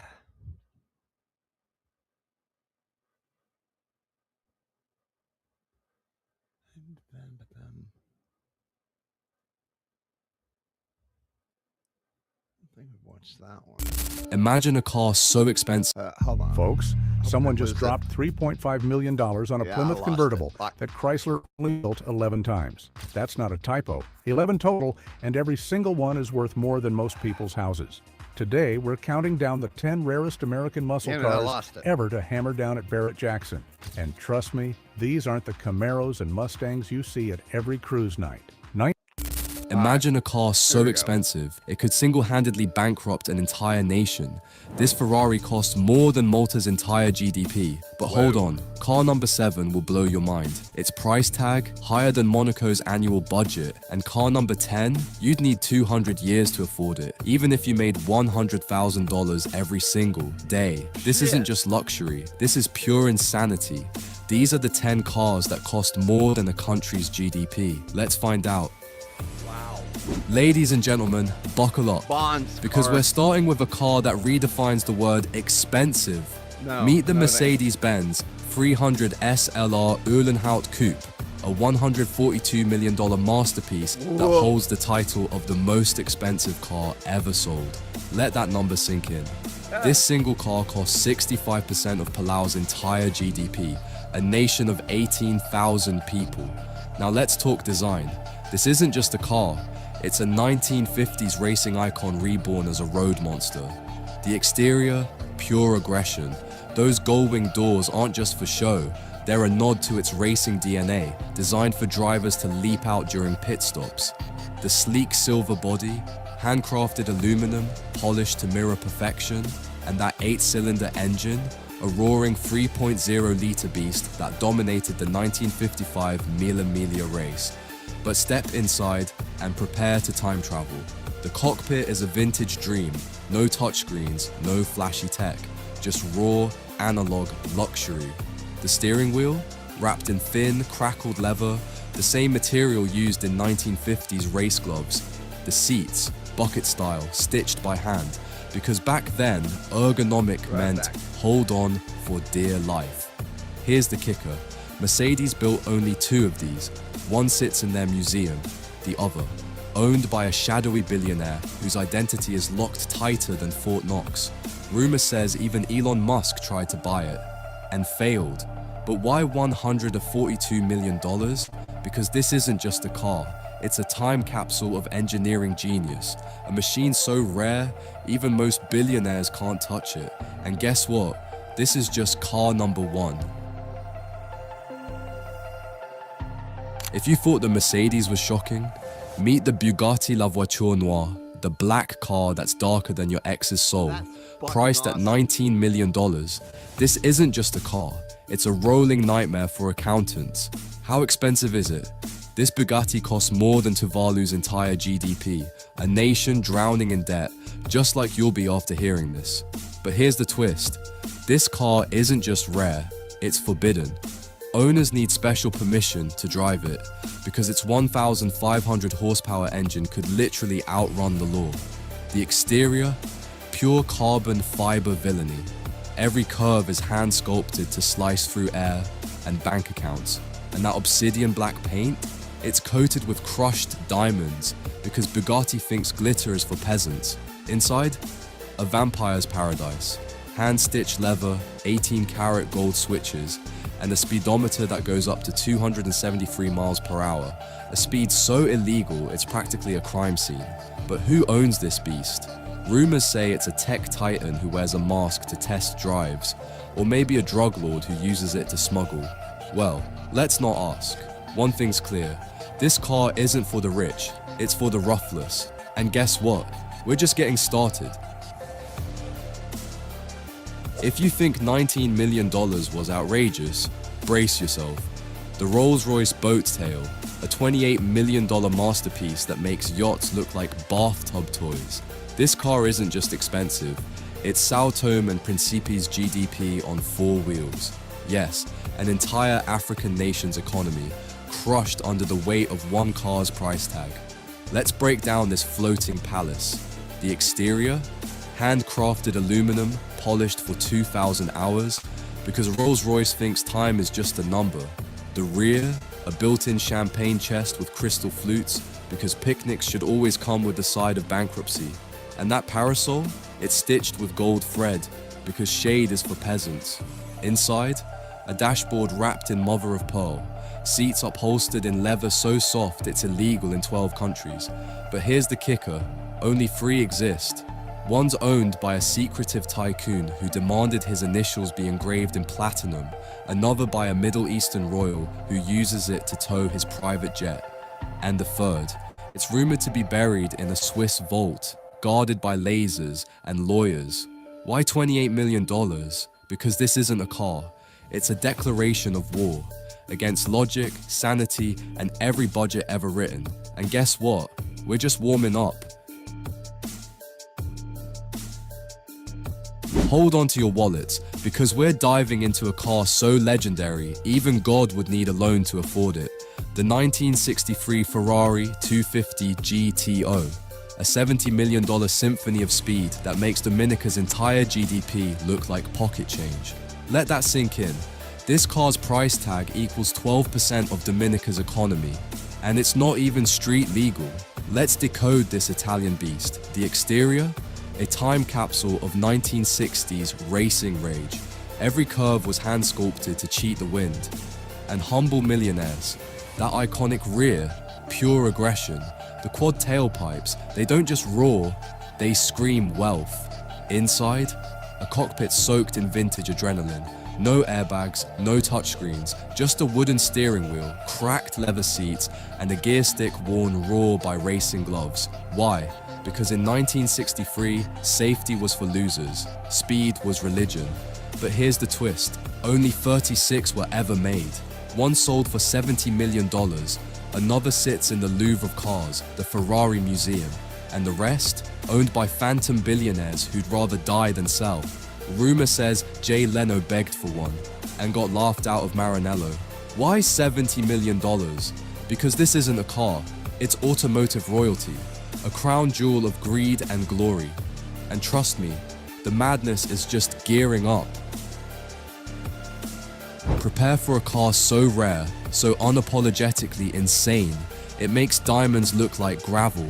The Pagani Zonda HP Barchetta, a $17.5 million roadster that costs more than 3 times Kiribati's GDP.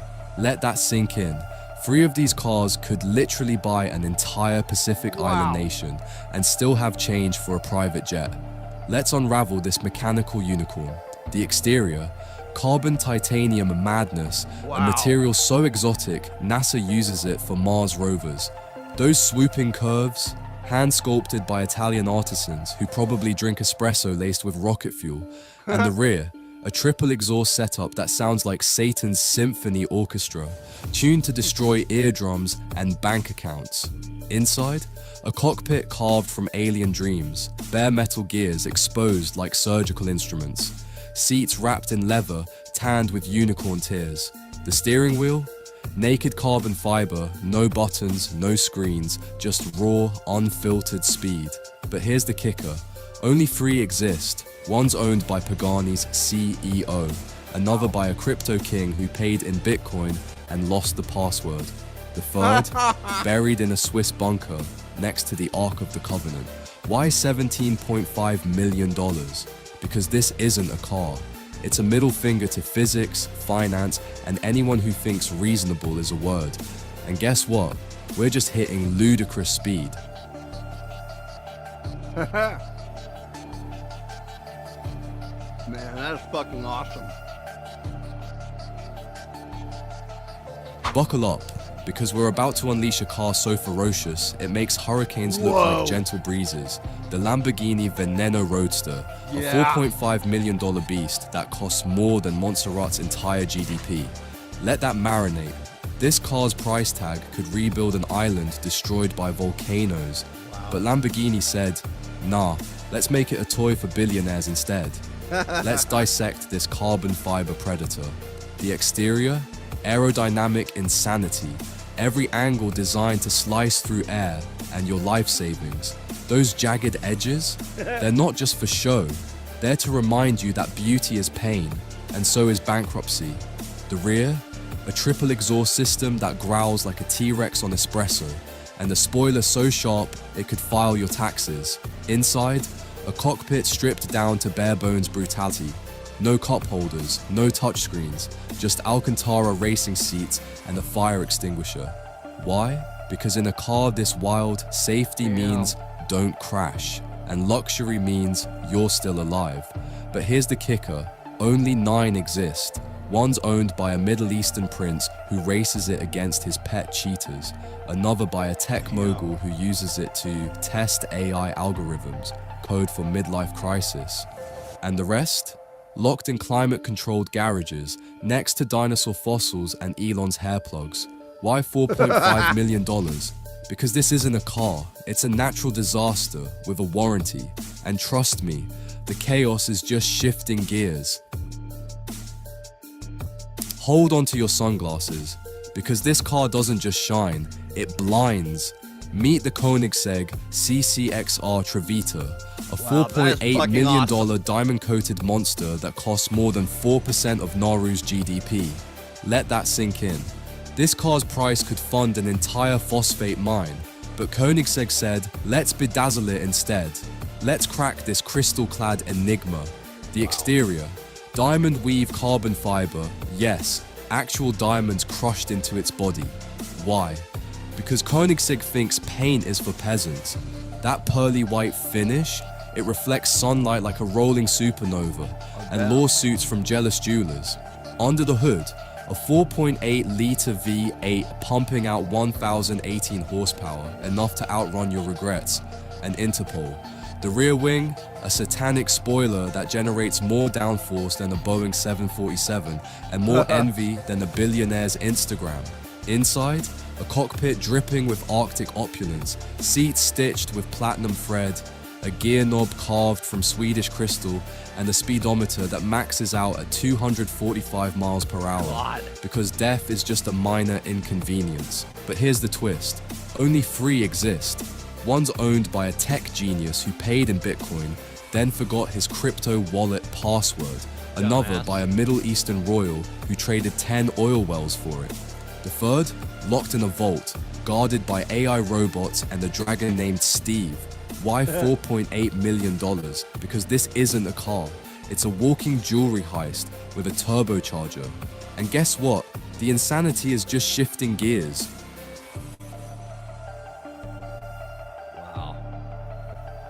Step into a time machine, because this next car is older than your great-grandpa's regrets. The 1936 Delahaye 135M-S, a $22 million relic that costs more than 8% of the Marshall Islands' GDP. Let that sink in. This pre-war masterpiece could fund an entire Pacific nation's infrastructure, but instead, it's parked in a billionaire's temperature-controlled art gallery. Let's peel back the layers of this rolling antique. The exterior, Art Deco elegance meets mechanical brutality, handcrafted curves that make modern supercars look like Lego toys, and a grille so ornate it could double as a cathedral gate. The wheels spoke like a vintage pocket watch, because in 1936, speed was measured in style, not seconds. Under the hood, a 3.5-litre straight-six engine that growls like a jazz-age rebel, a sound so rare it's practically extinct. The interior, velvet upholstery, mahogany dashboards, and a steering wheel thinner than your patience, because safety was just a suggestion back then. But here's the kicker. This car survived World War II, only to end up as a trophy for a secret society of collectors. Rumors say its anonymous buyer traded a Picasso for it and stores it next to the Holy Grail in a Swiss bunker. Why $22 million? Because this isn't a car. It's a rolling museum, a time capsule of rebellion and opulence, and trust me, the past is just gearing up to haunt your future.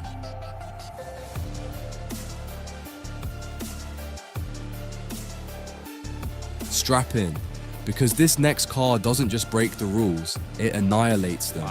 The Aston Martin Valkyrie, a $3 million hypercar co-designed with F1 legends, priced higher than Micronesia's entire tourism revenue for 5 months. Let that sink in. This car's cost could fund a tropical paradise, but instead, it's a playground for the 0.001%. Let's dissect this carbon fiber predator. The exterior, aerodynamic witchcraft. Every vent, every curve, designed in a wind tunnel by mad scientists. That rear, a gaping diffuser so aggressive it could suck the soul out of a Tesla. The doors, Gullwing suicide style, because normal is for peasants. Under the hood, a 6.5-litre V12 hybrid engine screaming at 11,000 RPM, a sound so primal it's banned in Swiss noise laws. The interior, bare bones insanity, no glove box, no cup holders, just a seat molded to the driver's skeleton and a steering wheel stolen from a spaceship. But here's the kicker, only 150 exist. One's owned by an F1 world champion who uses it to train for races, another by a tech billionaire who traded 3 private islands for it, and the rest guarded in underground lairs next to dinosaur DNA and Elon's Mars blueprints. Why $3 million? Because this isn't a car. It's a declaration of war against gravity, logic, and every minivan on Earth. And guess what? The apocalypse is just warming up.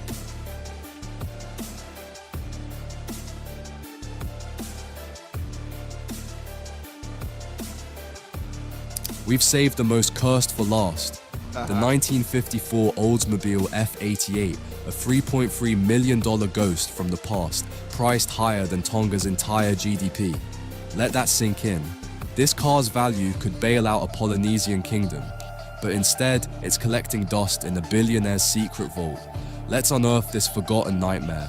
The exterior, jet age insanity, a chrome-drenched spaceship on wheels, designed when rockets were cooler than iPhones. Those tail fins, sharp enough to slice through time, and your inheritance. The grille, a gaping mouth that swallowed dreams, and maybe a few souls. Under the hood, a V8 engine that roared with 250 horsepower, insane for 1954, and pathetic by today's standards. The interior, atomic age kitsch, turquoise upholstery, a steering wheel the size of a hula hoop, and a radio that only plays Elvis from the future. But here's the twist, this car was buried for 60 years. Why? Rumors say it's cursed. Its first owner went bankrupt, the second vanished in the Bermuda Triangle, and the third, a reclusive heiress who locked it in a bunker next to Nixon's missing tapes. Why $3.3 million? Because this isn't a car, it's a gravestone for ambition, logic, and everyone who dared to own it. And guess what? This list, it's just the beginning of the madness. Wow, that's fucking gorgeous. You've just witnessed 10 cars so expensive they could buy countries, but we're not done yet, because hidden in the shadows is a bonus car, a machine so forbidden, so unholy, it's been erased from history. Its name? Classified. Its price? Let's just say it could fund World War III. Who owns it? A shadow consortium of billionaires? Or maybe aliens? Why is it banned? Because its mere existence threatens the global economy. And sanity. Wanna see it? Smash that subscribe button, ring the bell, and pray we survive long enough to expose it. Until then, remember, in a world where one car equals one nation, the real question is, who's driving your country? All right.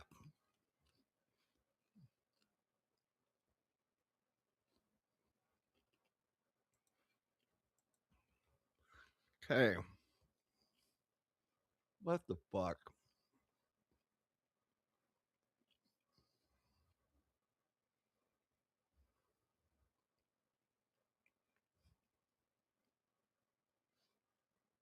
We got another virus. Excuse me, a weapon. Was it hantavirus?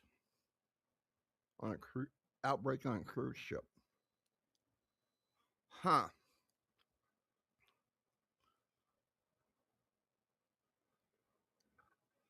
Cruise ship Pittsburgh's patients arrive in Europe for treatment. Cruise passengers being monitored in several U.S. states. The CDC prepares official guidance.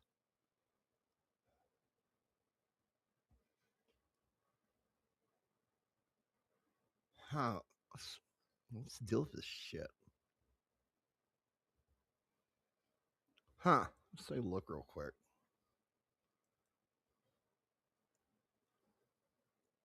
new things. God damn, what's happening now?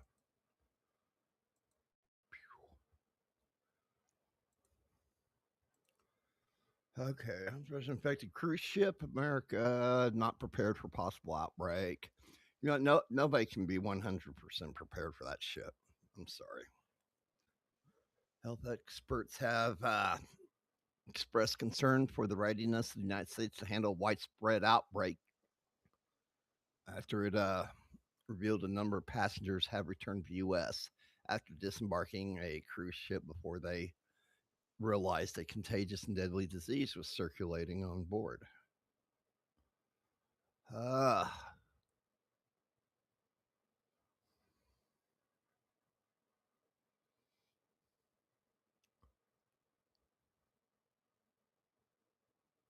Okay.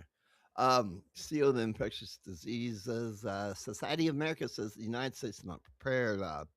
Doctors speak up to dispute a viral online claim that the Improvement Center, whatever the fuck it is, an FDA-approved parasitic most commonly used as a dewormer for livestock, could be used to treat the virus.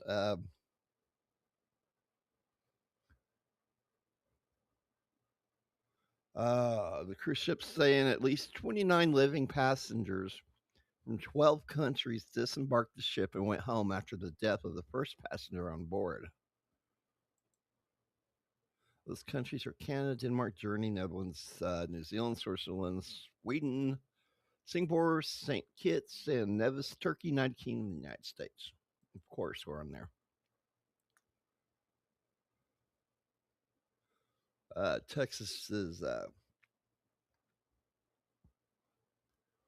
tracking 2 residents who are not showing any symptoms, thank God.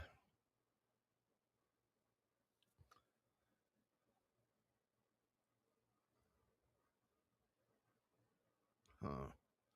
Well, here we go again, round 2 on this shit. Man.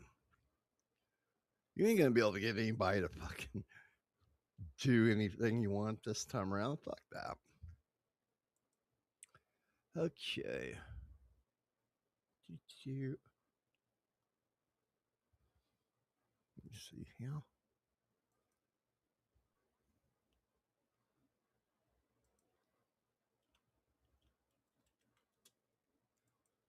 Alright, going to play something. Let me find out which one I want to play. Yeah.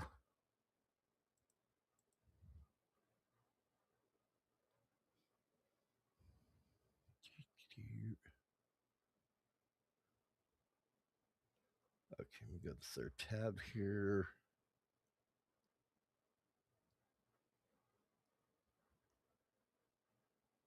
Oh.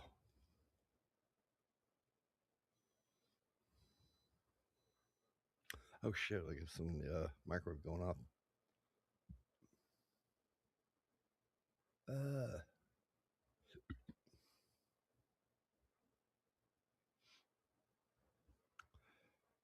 Yes. Let's let go contaminated people infected with the virus to spread it around instead of quarantine the ship and handle it properly, right? They ain't gonna play this shit again. Everybody will be fucking blowing up and burning shit down. Let me find something.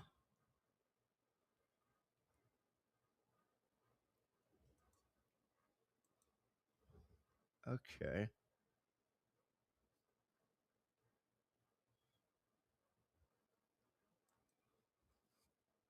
So back to the east I retreat to find peace, as I meditate amongst the woods, just as a master should.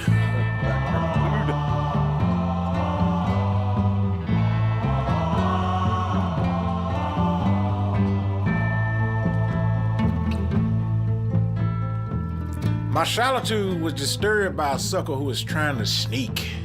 I knew it was amateur night by the platform shoes he wore on his feet.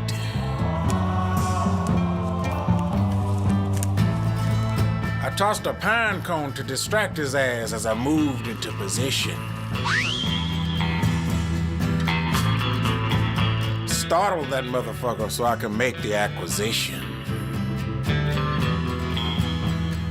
Shit! Hell, that motherfucker go.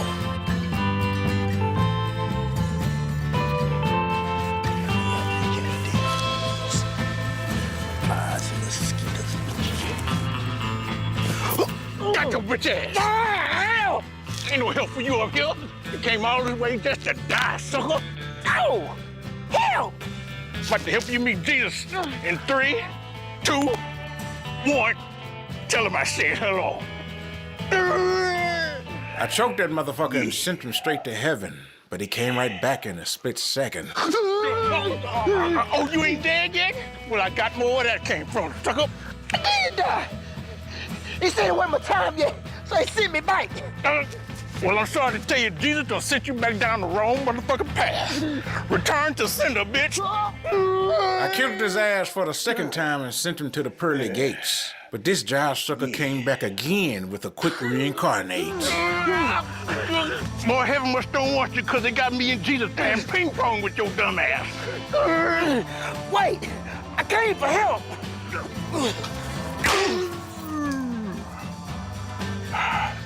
That was only 10% of my power. Why do I need to help your ass? I got some intel you might could use. You help me, and I help you. Who is you, and who sent you? The name's Clyde, and ain't nobody sent me. Word on the street is you looking for some shit somebody got. Proceed. I heard some of the big bosses talking about you the other night.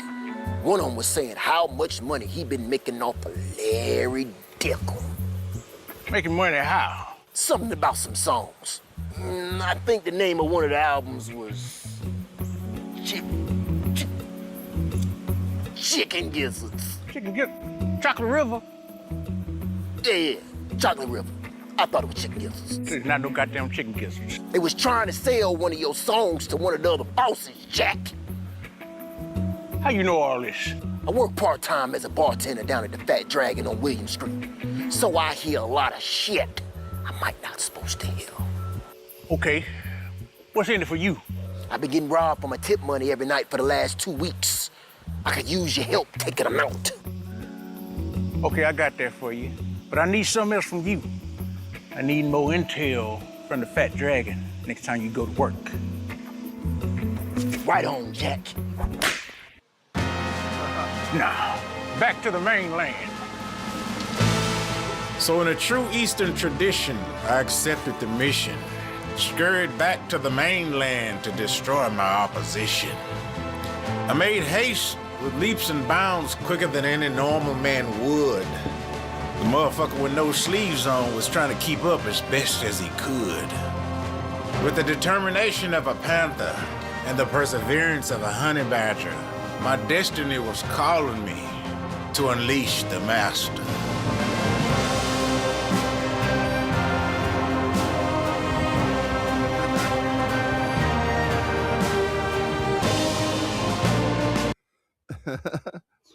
I wish he would do more of those cooking things. I love watching him eat, man. He eats with the cigarette in his mouth.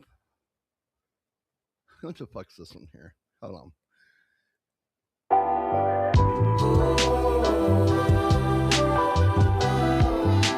I'm teaching you how to defend yourself. Defend yourself. Today's podcast is brought to you by. Wait a minute. Let's get today's sponsor. The sponsor. Mm-hmm. Today's podcast is brought to you by delicious watermelon. The superfruit that's always around that people are scared to fuck with, but I ain't. This motherfucker is big, round, and juicy, and full of soul and sexiness. If you want to impress a woman, get a bitch of watermelon. You damn right.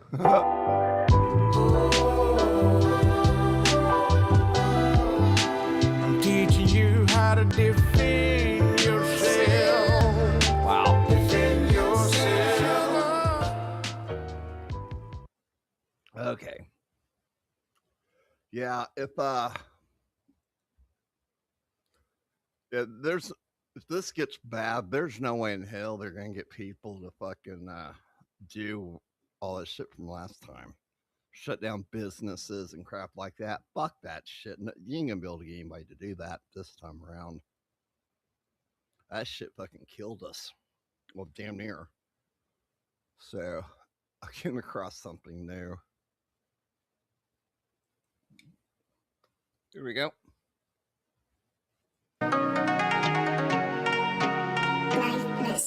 There you go. Hey, I'm gonna do it for my nigga I just met right here, y'all. My mind's telling me no, but that crack, y'all. The crack team's telling me yes.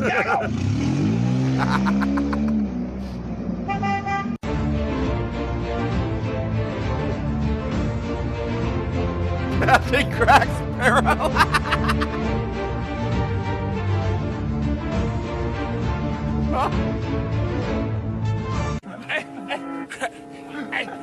Hey, this see, sometimes I take budge as well. This ain't for every boy and girl. Make it more than enough.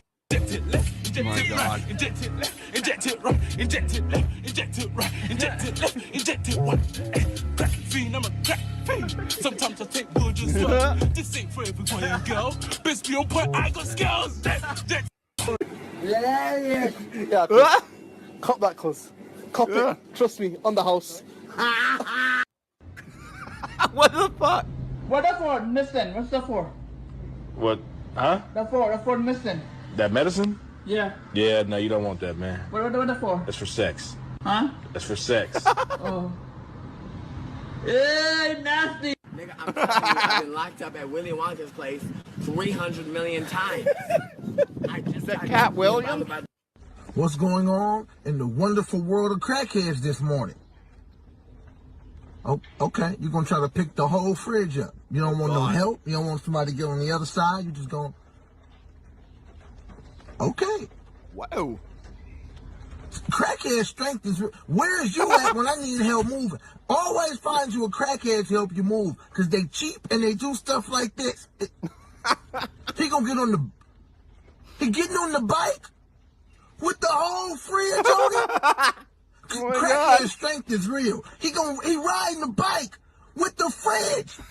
You know how hard it is to pump the homie on the handlebars, but not for him. He carried the hose and it's full of food. Crackhead strength is real. That boy got that virus. Boy, hell no, boy. That boy is stuck in time. Do not fucking chase me! Ow! Is you gonna drink your soda with the damn cup? Oh shit! He's chasing me, y'all! Look at him! He's fucking chasing me! Why are you chasing me? Why are you chasing me? You cannot beat me up! Don't drink your soda and stop! Oh shit! hey boy, your ass off jig. Good. Oh my God. On my kids. You good? Oh my God. What's up? What the fuck? Fresh, right out the bakery. PC, 50 cents? 50 cents for a whole loaf. You can't even beat that. Okay. Nah, don't touch it. Give me the bread first. Give me the bread. I got you, Mo. I ain't got Give me the bread. I give you the bread. 50 cents. You don't. Hold fast. Hold fast. You don't even know I needed this bread. That's your 50 cents. Thank you, bro. Let me get that bread. You ain't getting shit. What the hell? That shake happened?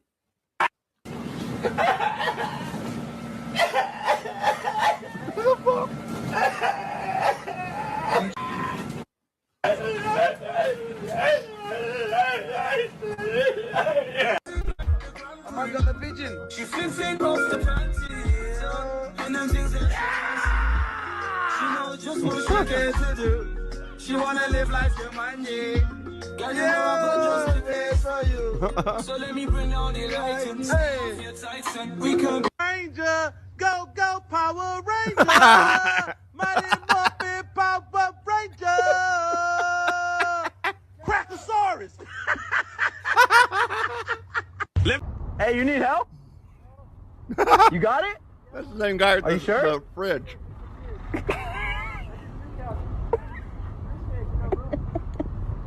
order after time.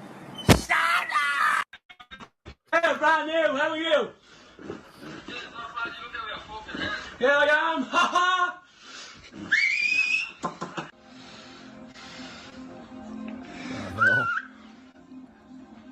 Fucking you! What the fuck?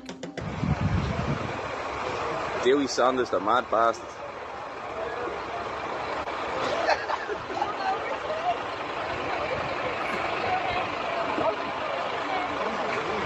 Could be worse.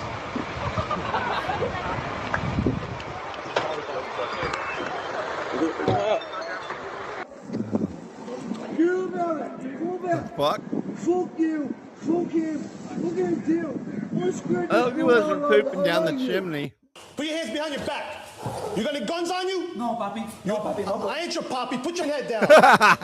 You got no knife on you? No, papi, nothing. You sure? Yes, papi. I ain't your papi. Yes, officer. Yes, officer. You hear me? Yes. I hear you. Yes. Well, what are you doing?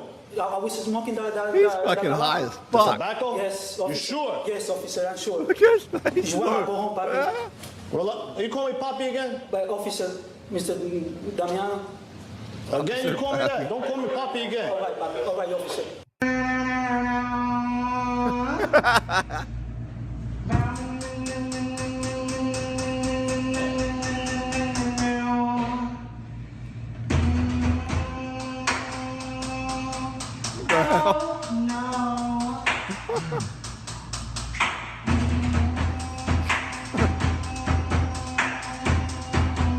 Answer the question, I'll give you $100 right now. Okay. What's 5 times 5 minus 3? 5 times 5 Yeah. is 25. Man, let me go, man. I got some people I'm riding with. Fucking 6. Right? You're right. Yeah. Where's the 100? You're right, man. It's wrong. It's wrong. Alright. Breathe. And breathe.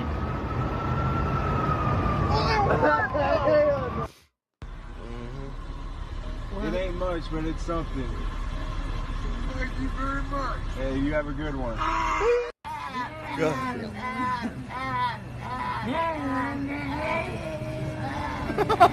Just get out of here. That's it. That's what happens when you inbreed. Man, you know, we the fucking toenail coming up the fucking shoe. Oh my God. Somebody talk to me. Ain't that bit moving? Oh, Lord. Look at me.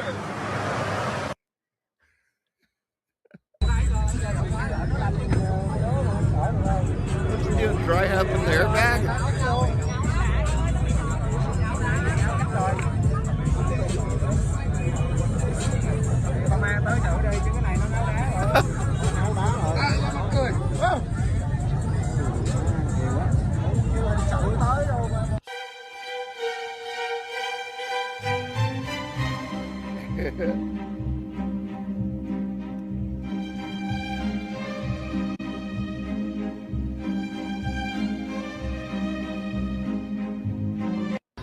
Sometimes people are like, why'd you move back to New York? And I was like, I don't know, I just really love the ambiance and like there's such a charm to this. What the fuck? What the hell? Alabama. Oh. Union ship. I'm sorry,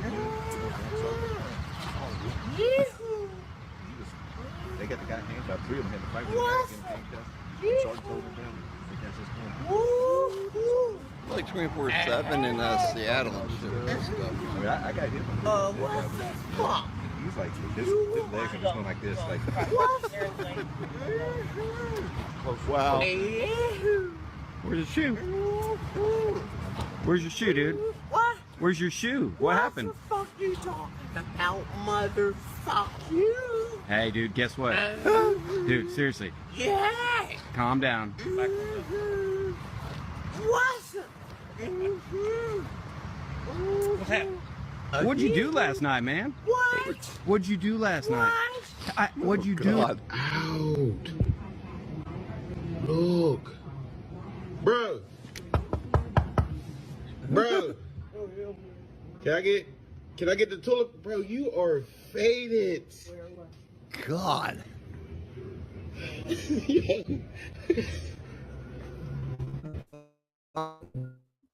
Paper? You are faded. Yes, that's crazy, bro. You need to shut She down. trying to get gas. I need toilet paper.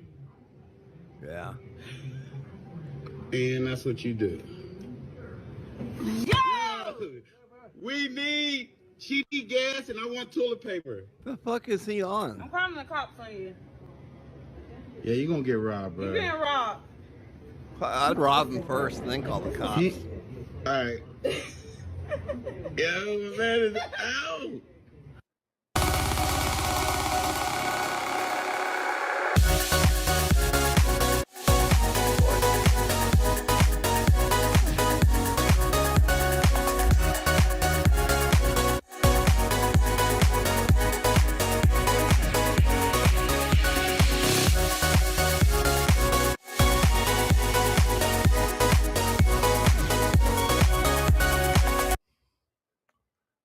Feel that took too much compilation. Holy shit, we're almost 4 hours. Wow. Oh no, I want to do that.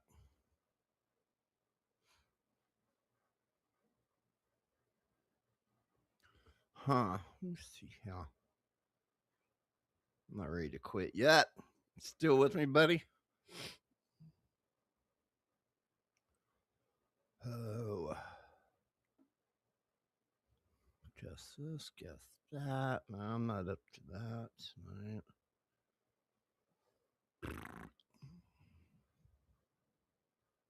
All right, you play War Thunder. So let's see if we can do this, man. We're going to play a little game here. Can you pass the ultimate military aircraft quiz?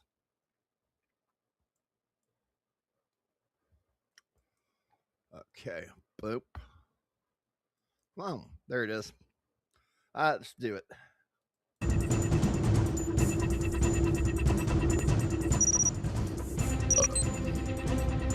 Oh, wow. 30 up. 2 seconds per aircraft. Let's do it.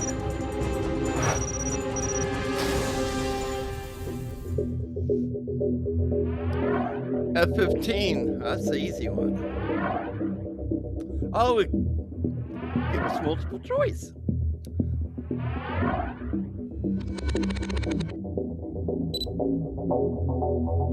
Dude, F-15 is such a fucking beast.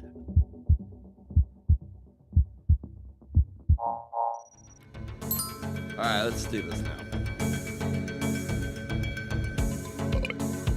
No, that's the F-18 is the one, it's smaller than F-15 and the wings are, the tail fins are angled out like that one is on the thing we're going to. Not an air guy. I'm more into ground vehicles. Yeah.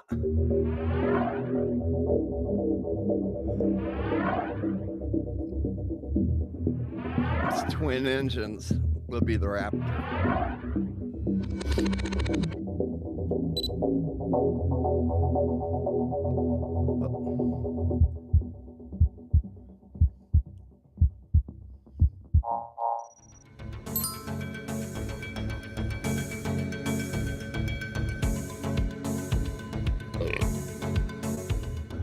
You ever seen that one girl that does I think she goes by Tank Girl? Short-haired blonde girl. She's kind of cute. Oh, Super Fortress.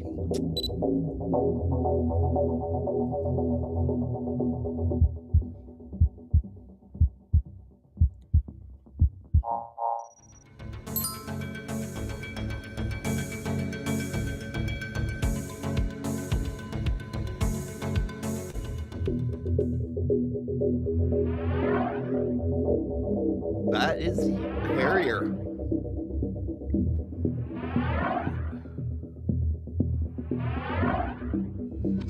right?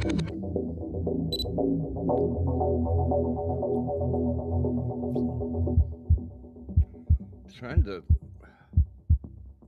I think it belongs to the Ace of Spades squadron.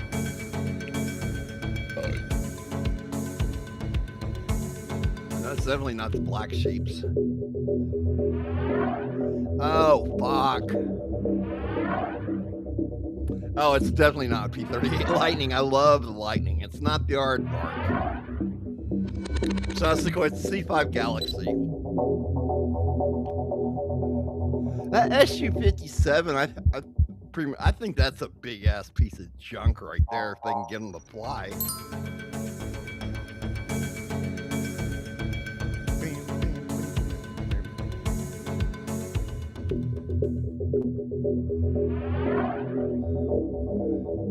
It's the Liberator. The Lancer, I'm sorry.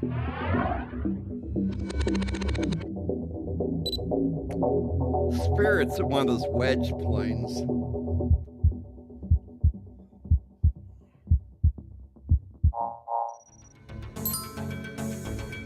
We got a bunch of those here at Tinker.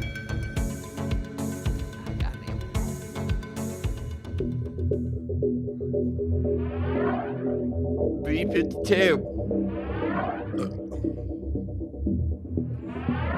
So you ever seen one of those fly overhead? It's like looking at it, it's like so fucking huge. It's like, God, I'm glad we're not on the ass end of seeing that thing in action, because that would be bad. That thing can haul a lot of bombs.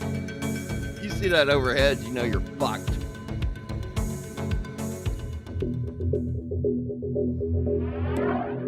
Typhoon.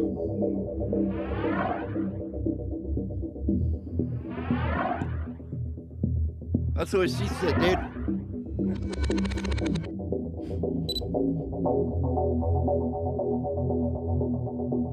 T-95.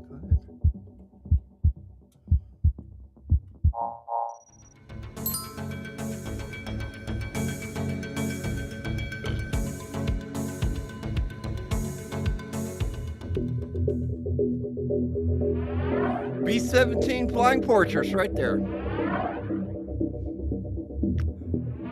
Have you ever heard the story about one of those is called, oh God, what's the name of it now? Fuck. Old 666. Probably one of the greatest fucking B-17 bomber stories ever told, man.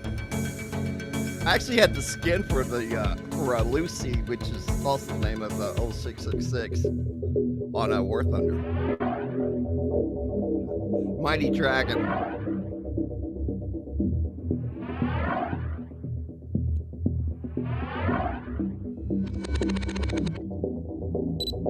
I think back in the day, there was no Mitsubishi Zeros after World War II, and when they did those shows, like, oh God, was it the Final Countdown, where they took the aircraft carrier back in time and they had those two F-14 Tomcats fucking go up against some Zeros and shit. It was fucking hilarious. They used those T6 Texans. They modified them. It's not hard to tell. I mean, if you know what you're looking for. Then they also used the same ones when they did Baba Black Sheep. Let's see, P-38 Lightning. So I love those, and I'm sorry, War Thunder did not do those things justice. At one point, they were designated as F4s and F5s. That was way before the Phantom. What they did is fucking crazy. They have all the cannons right in that nose cone, and they took all the fucking guns off of them and put cameras in to run reconnaissance over Japan. And every now and then they would get into some deep shit.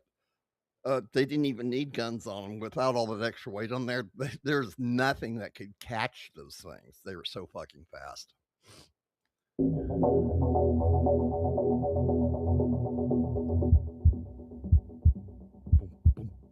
It's the Dragon.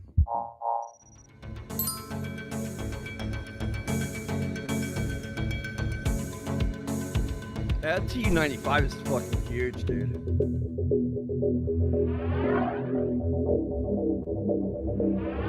Remember the name of this. It's not a Hellcat. It's not, definitely not a P-39. No, it's gonna be the last one. Yes, the Globemaster.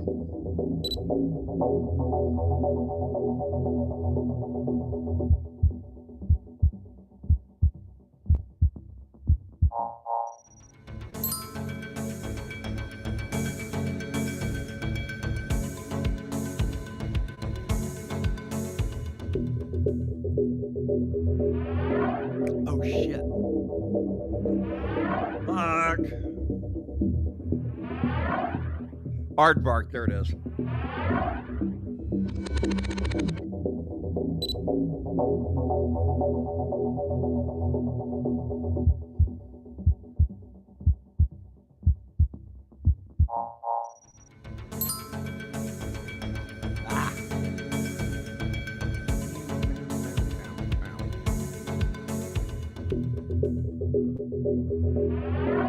I heard about that.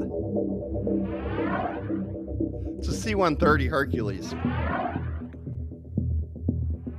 I like the AC-130 gunships we got. Those things are fucking wicked.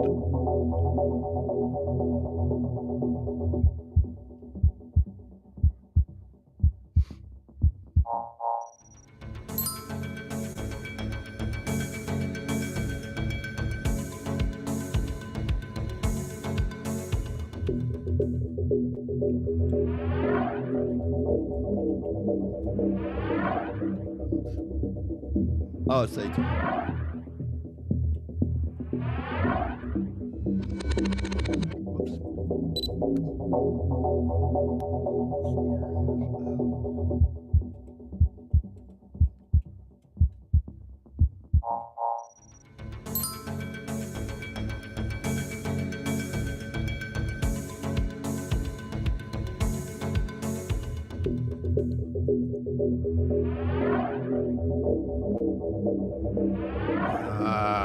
That's definitely not a Sequoia. Definitely not the Prowler.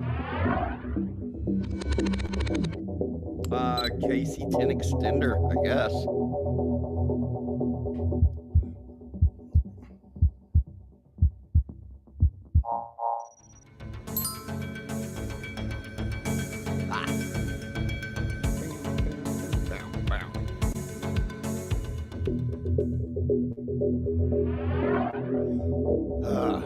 God, those are the ones on the aircraft carriers. No, not even one of those.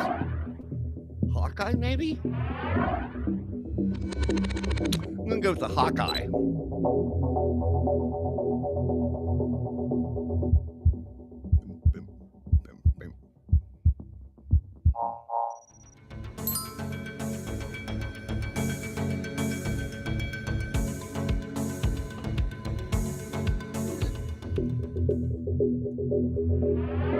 Mustang. I know my warbirds. Oh.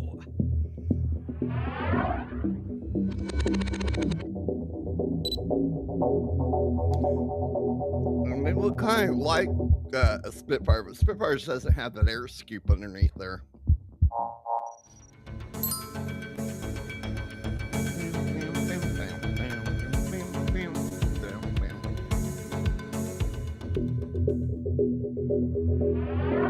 F-16.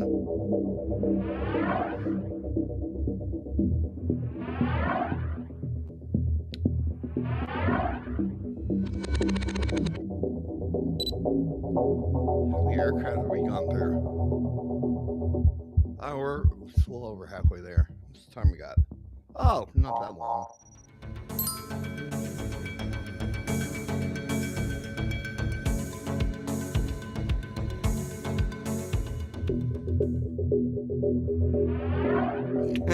Tomcat. I can't believe some people out there are too stupid to read the actual deal on the F-14s. Oh, they're bringing them back. No, they're not. They're just moving them to the Space Center.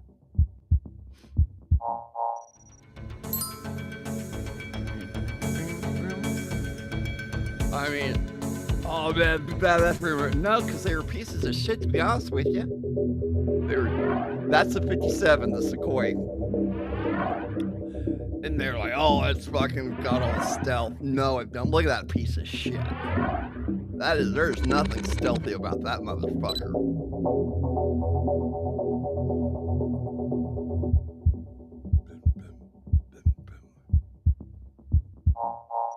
I think that thing's garbage.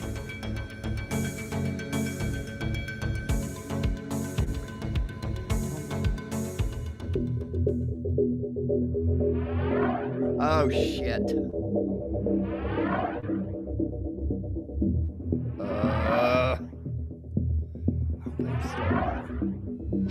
Shit. Shooting star or starfighter? Starfighter. I think.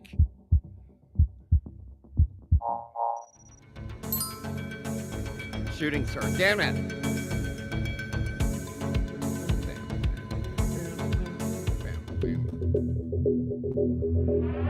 F-117 Nighthawk.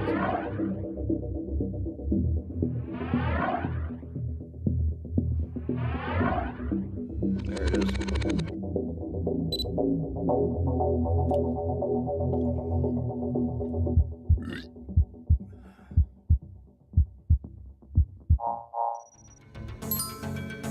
Alright, we're almost to the end of this.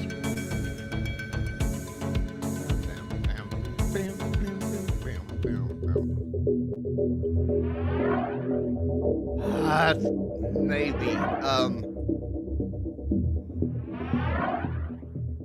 Prowler. That's it.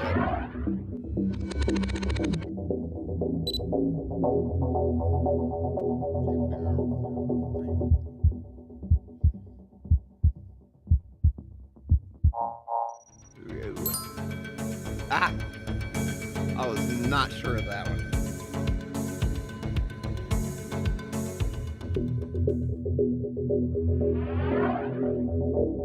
The Texan.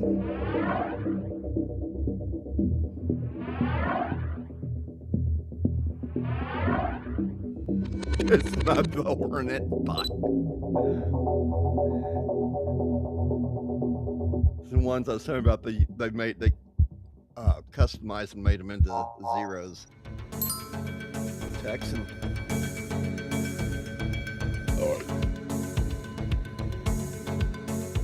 I knew all this shit too before War Thunder. I've always been enthused with this stuff. Oh shit. Tiger Shark. It's not a Sequoia. It's definitely not the Phantom. It's Tiger Shark. God damn, getting hiccups.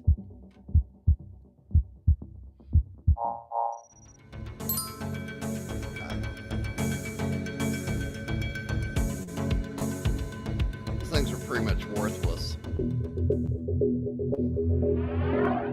F-18 Hornet.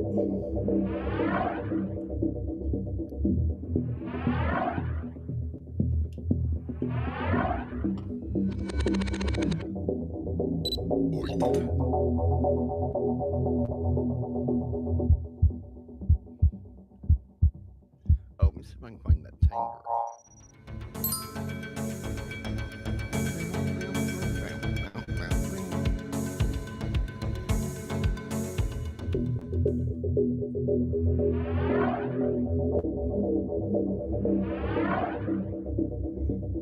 A Spitfire.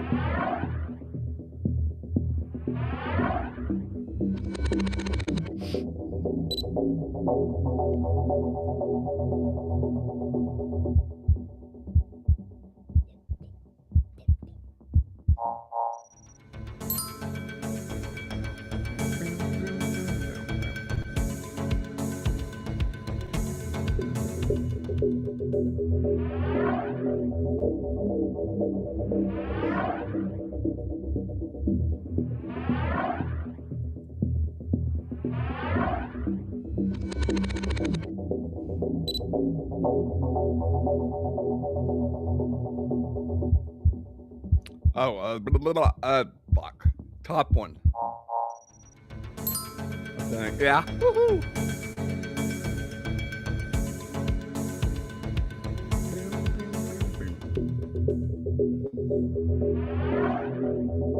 the spirit.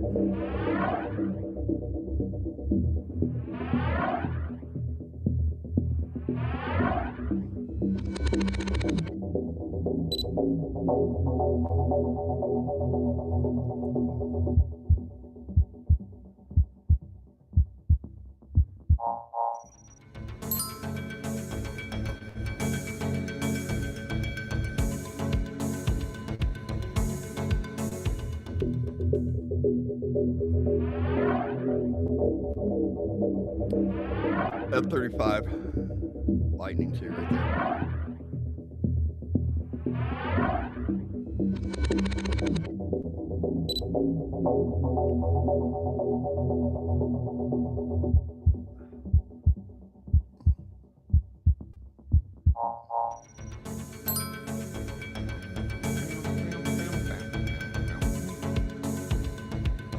We got one or two more.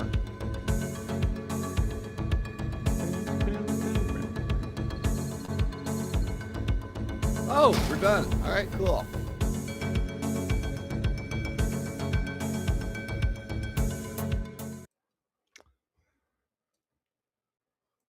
Two tweaker hunters, buddy. Wow, man. Hey!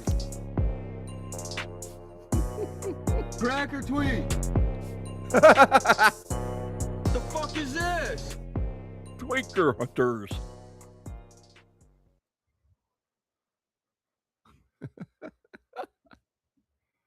Hey! You smoking crack or tweak? I got this crowbar right here. What you give me for it, huh? What? What's up, man? I got a crowbar here. Check it out. Oh, wow, that's a nice crowbar. Okay, It's for sale? Yeah, it's for sale, though. Wow. You guys got it? No, we ain't. We're the tweaker hunters. Oh, tweaker hunter. Tweaker hunters. So you're selling a crowbar right now at 2:30 in the morning. Oh, yeah. Oh, shit. Oh, you checked your watch? Okay. Check your watch. What time is it? What do you got? Nobody wants your crowbar, tweaker. God damn it, bro. Hey, is he smoking crack or tweak? Looks like that one rust. Crack or tweak?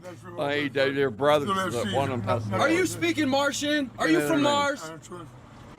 What the fuck? No, I'm good, bro. Yeah? Fuck yeah. What are you about to do tonight, bro? I'll get out with people back in the Phil Collins. She's trying. About to beam up? Hop in, we're about to beam up. You want to smoke rock with us? No, I don't smoke. I don't know. Tweak? I don't play for this. Man, come on, bro. Speed, my choice. Speed? Yeah. The good crank. I have a track in the street though. Become a dude from West Side. That gang shit. Like that, tell me more, bro. What was one different?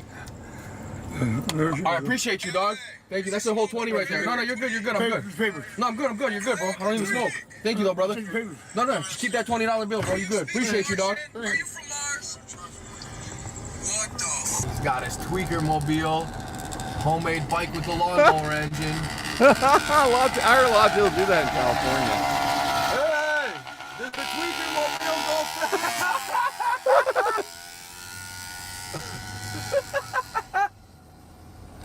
He ain't even fucking with us.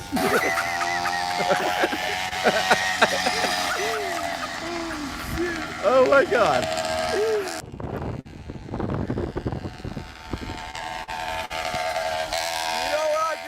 Some tweak. I need some tweak. Is your tweaker mobile okay? It's fine? You were moving too fast. I was asking you if you know where I could score some tweak. Oh, man, them the girl. Club. I don't want nothing around here. Man, come on, man. Why are you down here? You down here getting that tweak? Oh, I gotta go to work. What up, bro? What's up, bro? You looking for some tweak? Nah, bro. I was just picking up pens and cans and shit, and I collect pennies and all that shit, bro. What do you do with it? Buy tweak? Nah, bro. I don't do that. You ain't got to lie to kick it. Look, bro, I don't do G and all that. I do heroin. You know what I mean? You do that good heroin. I'm not proud of it, but I slowed down since I've been out May 3rd, bro. That's what I've been going to prison for. You got to get off that heroin, bro. I understand what you're saying, bro, and I respect when you guys talk to us, bro. You feel me, bro? I understand. You just got to get off the heroin, bro. You know, I used to do drugs too, bro. It's not a good look. Yeah, I understand what you know what I mean? It's just you gotta get clean, dog. I understand. You know what I mean? Yes, sir. Well, so what are you gonna go do today productive? Well, today I'm going to church. You're gonna go to church? Yes, sir. On a Friday? I go to church with my great-grandmother.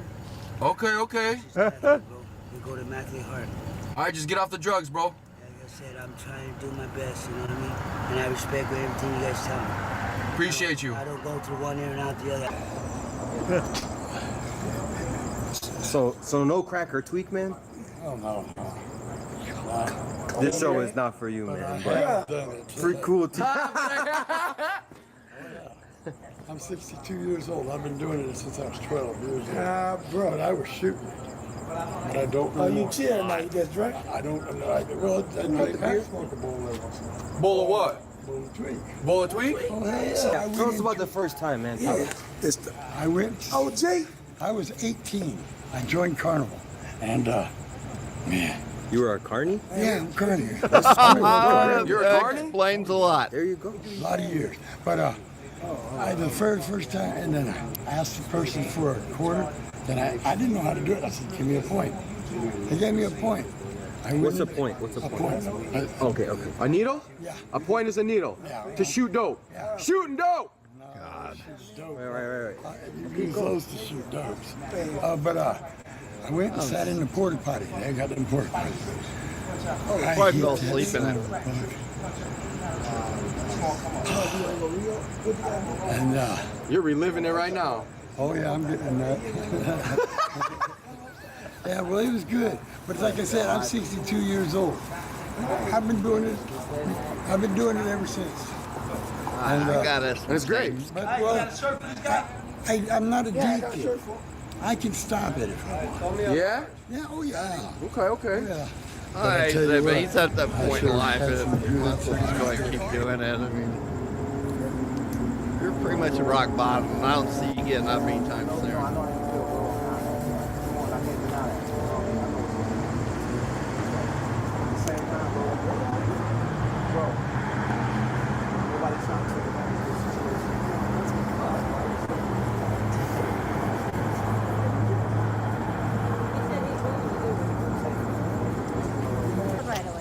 Give me your tweaker logic. Let me hear it. The cheap and surreal life sentences of every which way and that of sources that cannot be pinned down by perceivable contacts of anything that you can stare at besides the guiding light. What would you really perceive in the things that you're destined to do besides everything? Well, you're destined for crack or tweak. Which one is it? I think they can both be related to something that they're not. Well, what's your drug of choice? Not the community bridges Kiss her, world. kiss her, Not the dude. community bridges world? What's community bridges? Not choices, I guess. You said not the community bridges world because you don't want rehab, do you? No, I don't want choices. I don't want You love bad choices. arrows. I don't want community bridges. I want You want good dope. yeah. Oh my gosh. Hey, is you smoking crack or tweak? I'm basically responsible to telling you that everybody that tried to win over there earlier today, they all get turned to freaking door I got, and he told me that after the last third point of the freaking original flat. Like that, huh? They made to have a. It's one of them days. Naturally unable to burn me. Yeah. Love me. No, I feel that. You know? No, I'm sympathizing with you on that. He was so embarrassed he didn't come. We all go through it, you know? So I'm just telling you, this is exactly the kind of ass he was Yup. before he knew that I was protecting him. Where'd he go though? Where did he go? He just leaves me out. His brother was talking to me earlier. Fuck. And I put it this way. Well, hop in, I'll give you a ride. I I don't see her hopping any at all. It's okay. He lost it. What the fuck are you even talking about? My last boyfriend, turned into a crackhead yesterday. He's a gangbanger. Because he denied that I was the one protecting him. Because I don't respect everybody enough to. She probably ain't even gonna get up because she probably shit herself. You know why? Why? Because I'm made hard as fuck. Hard as a fuck. And you know what? Yeah. Hey. Do you ever move or are you always here? I'm always here. Why? Just because. Because why, bro? It's the heroin, huh? Give me the name of the tank and I'll pull up a video. Hey, is he smoking crack or tweak? I found the girls' channel. No, I'll tell you what happened. I see my friend, and something happened to his body. He couldn't express it to me. So I tried to figure out who he was, and I remember he's the brother of my ex-boyfriend. And then he took the assessment and so shut down. And I was like trying to explain it to him.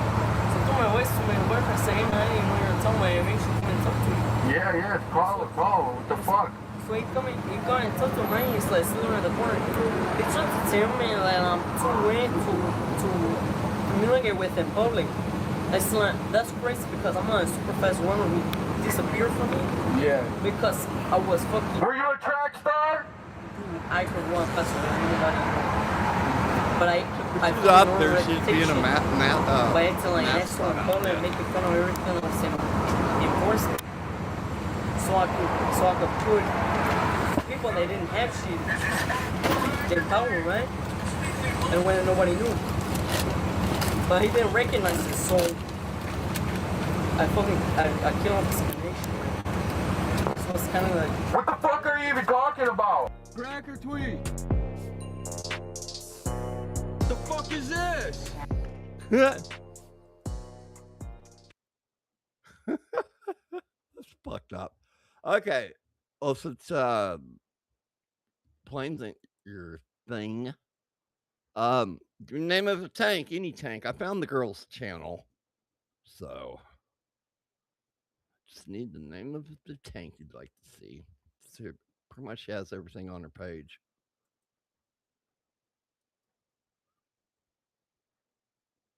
And waiting.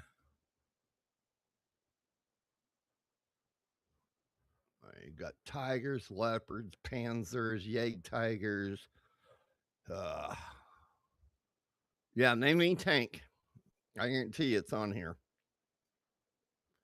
He even has a few of them with hell. She got that. Was it what's the one Russian one that like the B2 or whatever the hell that thing is? I think it floats in water, but it's just got that one medium-sized cannon on there. It has that missile on there. I think guided rocket on there. God, what's the name of it? I'd have to go all the way back up to top. You can got the Doom Turtle. I'd see what's funny. Have you ever heard of what's the name? The Fat Electrician. He did a one on the Ontos. That's that one. Well, there's the M3. Where I saw it on here. All right, that in.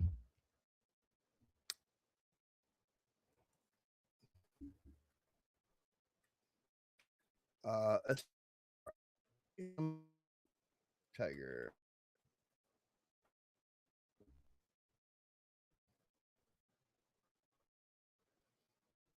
On.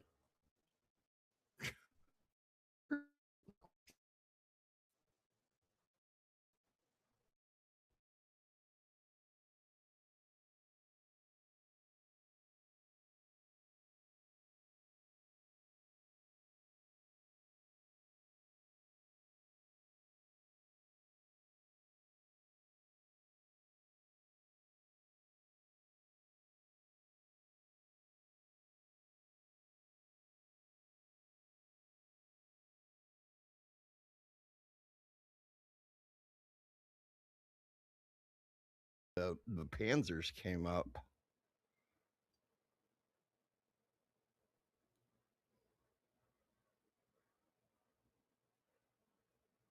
Huh. Yeah, they don't have that one actually.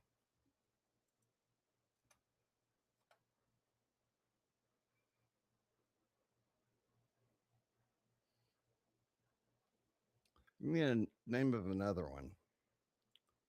And it's got a shitload of videos on here.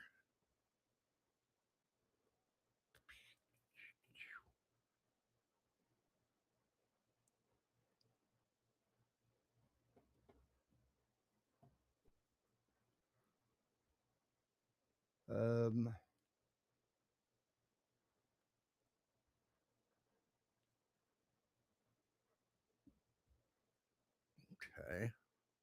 So the fire machine.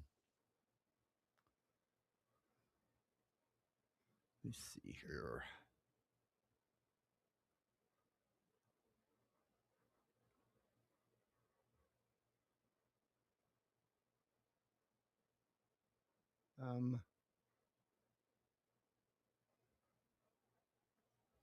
T98. Okay. Better have that on there.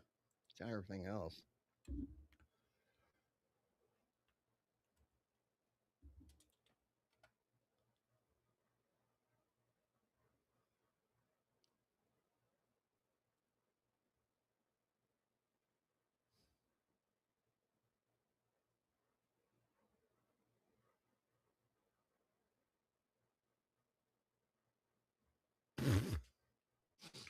T69, got T72, T14.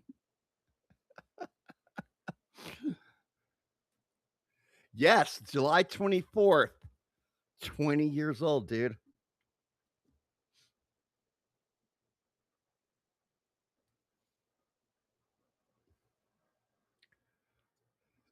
Oh my God. T26, T72. And they might have him on here because she goes to these events called Tank Fest. So it could be in one of these videos, but I don't know. T72.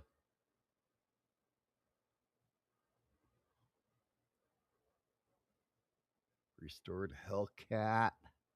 I ain't got that one either. I'm just going to pick one. Fuck it. Yeah, 20 years old, July 24th. 2006. YouTube started in 2005. So, yeah, it's been a long time. Not too many people still have a channel after 20 years. We're out there, but just not very many of us.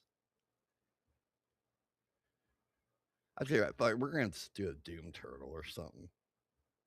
I'm trying to, can't find that one either, so I'm at least going to try to find let's go like there's the Ontos right there. But anyway, have you guys ever heard the Fat Electrician? He does a lot of these military videos. Breda 501. Okay. I think most of the tanks, there's modern ones, but Breda 501. Whoops, 512. There we go. Nope. Okay, that's it. I'm done. I'm just gonna pick one. Fuck. Let me see. Yeah. That's cool. That's old. That's like old school right there. That one. And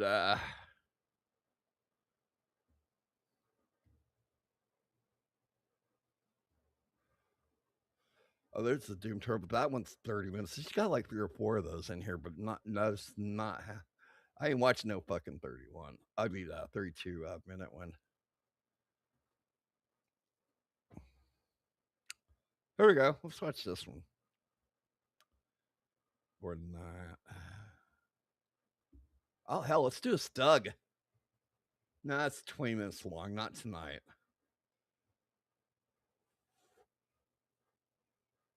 All right, let's do this. I got us one. C4 convertible tank, how we tried to take the Christie suspension, make it work Just the Army just ran into so many issues because they couldn't put enough armor or gun on it to work with the suspension system. So finally, Clean one of the urine designers who's stash? actually working on updating the Christie suspension system to the Army's needs, a guy by the name of Henry A. Knox. That's he the decided to girl's introduce name right his there at the own bottom. changes to design. Right. Well, no, And I'm that's in the where we way. get the tank behind me here. The That's her M3 name. Medium. So Henry Knox originally was an automobile designer. Oops. Hold on. Much like Christie, but he gets brought on board by the Ordnance Corps and the Inner Warriors. One of the biggest things he does with tanks is he looks at them and he goes, a tank, no matter what technology you put into it, has to be reliable and it has to be easy to fix, because he firmly believes that no matter what you do to You design missed a the tank, tweaker parts it's going to break earlier. down. This fucking He's hilarious completely shit, 100% man. right. So he looks at how can you make a tank reliable enough yet easy to repair. So this right here, what we're looking down here, this is one of his biggest contributions. So first of all, he creates this vertical volute spring suspension system. It's very simple, 2 springs. You know, I don't want to watch this together, one. I'm sorry. to maintain a suspension system.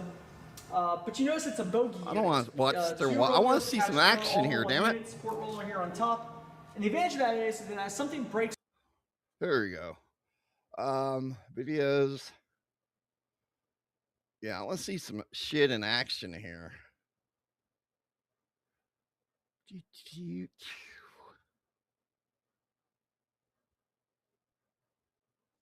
All right. Do that one. Всем привет! It's time for a new breed of armored vehicle around here. I'm proud to present it with veteran and historian James Warford. Today's video is going to cover the SU-122-54. As always, the historical references are listed at the end of the video as well as down in the description below. Poszli! Yeah, she plays World of Tanks a lot. She's a gamer. She's pretty First cool. things first, let's explain the whole Soviet SU naming convention. I could probably do a whole video on this alone, but I'll try to make it short. Yeah, they did name a lot of shit with During World War II SU. and the Cold War, the West's failure to appreciate the Jets shock and armor tanks. importance of the Soviet SUs apparently comes around from the poor handling of terminology. The Soviets called their assault guns samochodnaya ustanovki. Translated directly, this is something like self-propelled mounts. Abbreviated to SU, it's pronounced like SU. Assault guns using the chassis of the Joseph Stalin heavy tank are called ISU, pronounced like ISU. Unfortunately, the whole genre frequently receives SU or SU as a generic term, and sometimes SAU, the A standing for artillery. This general use of the SU designation has resulted in Westerners confused about the role, and thus the vital importance that they had during World War II and the Cold War in the Soviet Army. The confusion was driven by the practice of just taking the Soviet terms and translating them literally. So you see that in the common use of self-propelled gun when referring to a Soviet SU. Unfortunately, the mass of Western militaries appeared to automatically think of self-propelled guns as field artillery. They didn't evaluate or consider the Soviet They don't get SUs around as all what that they great, truly man. were. Just don't want to Assault get guns hit were by it. properly classed as tanks. With the doctrine they were designed for in mind, the Soviet SUs were similar to the US Army's T-28 super heavy tank, if you've seen that around on my channel. It's not what they look like, it's about what they were built for. Interestingly enough, the Soviet SUs, like the ISU-122 and ISU-122S, were also very capable tank destroyers. This is a significant capability that evolved into the first truly combined assault gun and tank destroyer, the SU-122-54, after the war. The history of the SU-122-54 is interesting for a variety of reasons. We'll start out when work began at Omsk Tank Plant 174 in 1949. Known by the designation Object 600 during its development, this design was focused on using more than a few components from the T-54 tank. The first prototype was built in 1950, with factory testing in 1951. 3 prototypes completed military trials in 1953 with the Soviet Army. In spite of some initial problems with minor design flaws and poor workmanship, and after some necessary changes were made, the SU-122-54 was adopted in March 1954. In 1955, 4 of the 36-ton SU-122-54s were delivered to the Soviet Army. This new vehicle was fitted with very impressive firepower, mounting the D-49 122mm rifled main gun, which was a version of the D-25TA main gun, unique to the SU-122-54.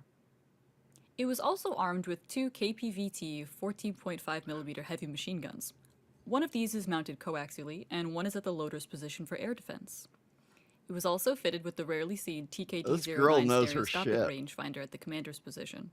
This rangefinder was adjustable from 4 to 10x and worked from 500 meters out to the 5-kilometer range. The vehicle was manned by a 5-man crew: commander, gunner, driver, and 2 loaders positioned on either side of the main gun. According to now unclassified CIA reporting from 1962, which was based on classified Soviet documents, a key purpose of Soviet assault guns is the qualitative reinforcement of medium tanks. According to these Soviet documents, assault guns created on the chassis of the medium tank and differing from it by having more powerful armament along with Soviet heavy tanks are the most powerful weapon for combating the tanks of the enemy. So, to demonstrate by comparison, while the T-10M had a slightly more powerful main gun with its M62T, both vehicles also carried those two 14.5mm heavy machine guns. The combination of 2 loaders, and so a higher rate of fire, as well as that TKD-09 stereoscopic rangefinder, lent to it more accurate fire over long range. This gave the firepower advantage to the Su-122-54. Yeah, big time. The Su-122-54 had the same 100mm thick glasses armor as the T-54. Here, you can see the T-54's glasses armor cut away to show both the actual thickness and the effective thickness. 100mm angled at 60 degrees provides 200mm of effective thickness. Although using the same 100mm plate, the Su-122-54's glasses armor provided less effective thickness because it was angled at 51 degrees, providing 159mm of effective thickness. The lower hull provided 80mm of armor, hull corners and upper hull sides were also 80mm, and the lower hull sides were 60mm. For the running gear, 5 road wheels on each side, with a drive sprocket at the rear, and for suspension, individual torsion bars and hydraulic shock absorbers were provided at the 1st and 5th road wheels. Powered by a B-54 520 horsepower 12-cylinder 4-stroke V-shaped engine, it had a maximum speed of 48 kilometers an hour and an operating range of 400 kilometers. Something unique to the Su-122-54 are the vehicle size indicators. These are different from the regular undirected light size indicators typical for Soviet tanks. Here, each spring-mounted mast is topped by a red light that's faced away from the driver. Yep. When operating at night, the Su-122-54's vehicle size indicators projected a red beam of light that the driver would see on an obstacle in front of the vehicle. If there weren't any obstacles, the driver didn't see the light since it was facing away from him.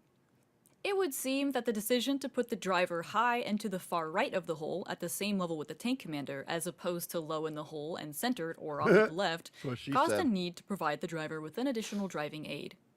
The 2 vehicle size indicators, the easier to see short masts on the right and the taller masts on the left, help the driver maneuver the vehicle through confined spaces. From the opinion of Mr. Warford, that would mean while driving and fighting on city streets as opposed to wide open spaces. Maybe a lesson learned from fighting the Germans in cities during World War II. The Su-122-54 was only in production from 1955 to 1957. This short run provided a total of only 77 vehicles to the Soviet Army. Interestingly enough, that total was exactly 1/10 of the number of German Kanonen Jagdpanzer tank destroyers produced from 1965 to 1967, which was exactly 770. But the small production count shouldn't be viewed as an indicator of performance limitations or problems that they had with the Su-122-54. In fact, large-scale production was planned and approved for the new assault gun, and a number of upgrades were planned, including changing to the more powerful M62T2 122mm main gun, and adding infrared night vision equipment too. The timing of its arrival was actually the main problem. The pro-missile and anti-gun preferences voiced loudly by the Soviet leader Nikita Khrushchev in those days, included even challenging the military value of tanks in general, is what forced the production of the Su-122-54 to stop. It wasn't until several years after its production had ended that information regarding its value and role began to emerge. And that takes us to our next chapter of the Su-122-54's story. The West finally became aware of the Su-122-54 in September of 1967, when the Soviet military launched one of the largest exercises in Soviet military history, Exercise Dnieper. Most observers and military analysts at the time focused both on the size of the exercise as well as the large-scale use of airborne forces. The Soviet army dropped 2 complete airborne divisions with all their equipment in support of a front-level offensive during the exercise. Previously unseen by the West, the new Soviet Su-122-54 at the time went almost unnoticed. The next chapter in the Su-122-54 story finds us in August 1968 for Operation Danube, the Soviet and Warsaw Pact invasion of Czechoslovakia. This was a pivotal event for the Cold War-era Soviet Army. The large-scale mobilization and deployment of Soviet and Warsaw Pact forces represented a sort of dress rehearsal for World War III. Along with Soviet forces from the Group of Soviet Forces Germany, Northern Group of Forces Poland, and Southern Group of Forces Hungary, Soviet forces from the Carpathian, Belarusian, Baltic, and Odessa military districts mobilized and moved west into eastern Czechoslovakia and into Poland. About 20 divisions were mobilized, including some 11 of those with low peacetime manning and equipment levels. At least 5 armies were apparently mobilized. 3 of them, and about 10 of the mobilized divisions, were used against Czechoslovakia. At least 125,000 Soviet reservists and 20,000 trucks in all. The Su-122-54s were involved throughout the invasion, and their use seemed to be kept out of the spotlight as much as possible. For example, they were not deployed in Prague. Su-122-54s were actually photographed in 10 different Czechoslovakian cities during Operation Danube, and a few of these locations were notable. On August 21, 1968, Soviet forces moved through Poland and crossed the city of Saskatchewan, located on the border between Czechoslovakia and Poland, on the Czech side of the Friendship Bridge. A few photographs were taken of the Soviet forces as they crossed the bridge to enter Czechoslovakia, including one of an Su-122-54 at the moment it entered Czech territory. In Pribram, southwest of Prague, only about 65 miles from the West German border, one of the Su-122-54s was photographed at a bus station. In Zvolin, a man suddenly laid on the street in protest of the invasion, directly in the path of an advancing Su-122-54, hoping to stop the vehicle and the column of vehicles following close behind. Unfortunately, it continued to move forward and crushed him. It killed him in front of a bus in full of witnesses. And as of today, this is our only known reference that ties the Su-122-54 to directly causing a casualty. At the conclusion of Operation Danube, the majority of Soviet forces from the Western Military District returned to the Soviet Union, while like certain Soviet units remained to form the new Central Group of Forces based in Czechoslovakia. All the Su-122-54s were moved back to Soviet territory. After Operation Danube, the Su-122-54s were never seen again. Well, not in their Soviet assault gun and tank destroyer form. In the 1970s, a Soviet TV series called The Ruins of Fire, set during World War II, included a battle scene between Soviet and German forces. The Germans were actually supported by a few Su-122-54s, put up in costume as German assault guns from World War II. In 1977, a new armored recovery vehicle was spotted in Moscow supporting the annual November parade in the Red Square. Oh, nice. The U.S. Army Field Manual FM 100-2-3 included a photo of this vehicle along with the incorrect designation T-62T. It was actually a heavily modified Su-122-54 with the main gun removed. It was used as a tug or recovery vehicle in case any of the parade vehicles broke down. It was also seen during Red Square parades in 1985 and 1995. Seen as different variants since that first appearance in the Red Square, these modified vehicles have served in Afghanistan, with the United Nations Interim Force in Lebanon forces, and currently in the Ukraine. Another interesting one of the Su-122 variants was photographed in Chernobyl after the disaster cleanup effort. You can see here how it was modified with the addition of an exterior layer of lead plates. This was to help protect the crew from radiation during cleanup operations. The Su-122-54 assault gun and tank destroyer was developed, put into production, fielded, and retired from Soviet armed service almost unnoticed by the US and NATO. The scarce information that was known was so highly classified that the troops in the field never received it. While the number of vehicle that did roll off the production line was small, it was much more the result of Soviet process and planning that it was kept so secret.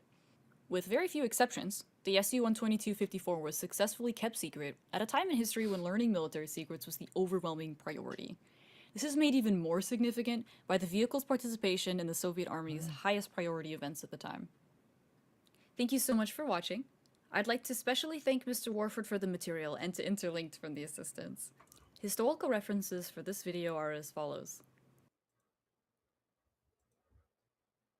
Okay. Okay, I was told this one. I really like the Soviet armored vehicles from history, especially these casemate designs. I'd really like to see the Su-122-54 myself, and of course, traveling out to Kubinka, seeing Patriot Park is a must someday. There are some more Soviet tanks and tank destroyers planned on the roster. Let me know what you thought and what you'd like to see more of down in the comments below. Toss a like to your YouTuber, viewer of plenty, and subscribe to this channel if you haven't already, and I'll see you next time. She's pretty cool. I like her. Anyway, I was trying to tell you the fat electrician who does battles and soldiers and vehicles and shit, and he did that was the M50 Ontos, the bazooka tank. You know which one I'm talking about. It's fucking hilarious the way he talks about it. So I'm gonna play that real quick, then we're gonna get into the fucking. Well, I'm not gonna do unicorn shit anymore. That's just starting to get a little stale. So let me move this around. Boom, here we go. Yep. Marine Corps thing to ever be invented, but I was wrong because it's absolutely this. Today we're talking about the M50 Ontos, aka the Thing. All right.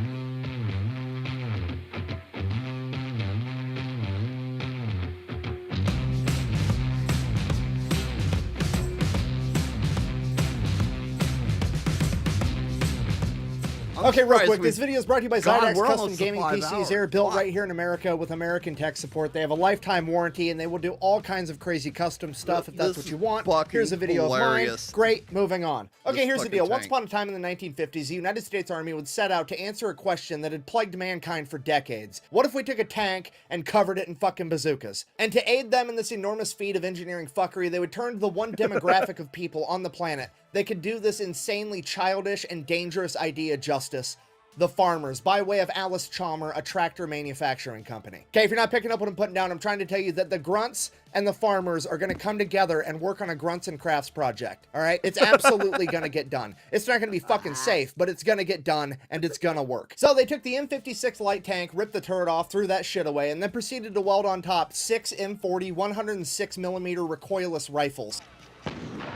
I hated playing that thing. Yeah, War technically Thunder. they're not bazookas, they're recoilless rifles. There's a slight difference in how they function, but at the end of the day, as far as 99.9% of people need to be concerned, it's a giant metal tube that you point at the enemy to blow them the fuck up, aka it's a bazooka. Plus, bazooka tank sounds way cooler than recoilless rifle tanks, so that's what we're going with. Now, I think we can all agree that welding 6 of these on top of a single vehicle is mildly ridiculous in the best way possible. However, it only gets worse from here. Because why don't you go ahead and ask me how they aim this monstrosity? I mean, look at it. It's got 6 different barrels. None of them are anywhere near each other. Clearly, it's going to be a nightmare, if not impossible, to aim this thing accurately, right?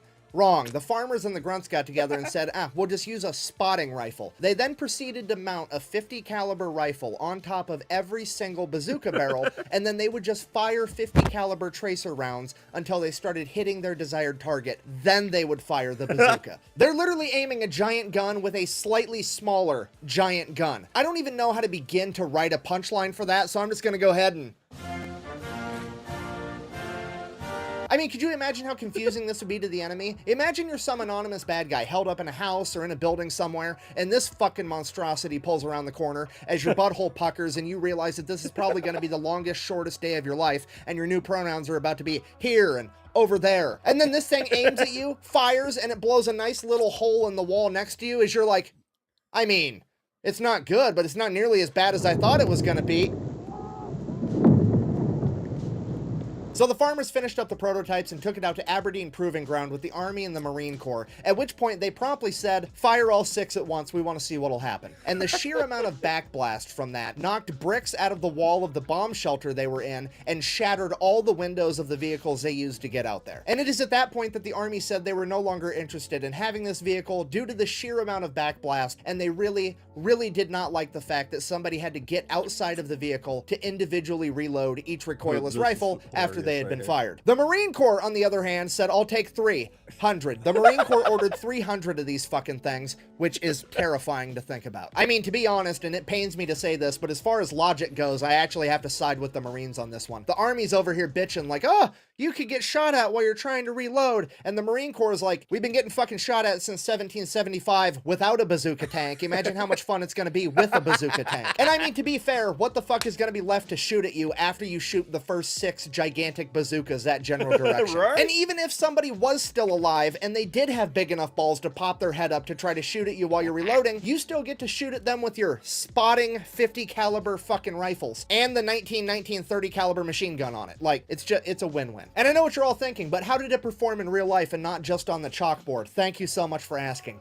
It was first deployed in 1964 to the Dominican Republic during Operation Powerback, where it promptly destroyed both the tanks that they ran across, that being the AMX-13 and an L-60. And then after that issue was resolved, all 300 of them were promptly sent to Vietnam. Okay, here's the kicker with that. There was no established battle doctrine for this weapon. There's no rules, there's no standard operating procedures, and there was no Marine Corps MOS that was designated as being responsible for this weapon, meaning there's no one guy that's like the expert. They literally took 300 of these fucking monstrosities, gave them to the Marine Corps, and said, here's your bazooka chariot, kids, have fun. Shit got out of hand.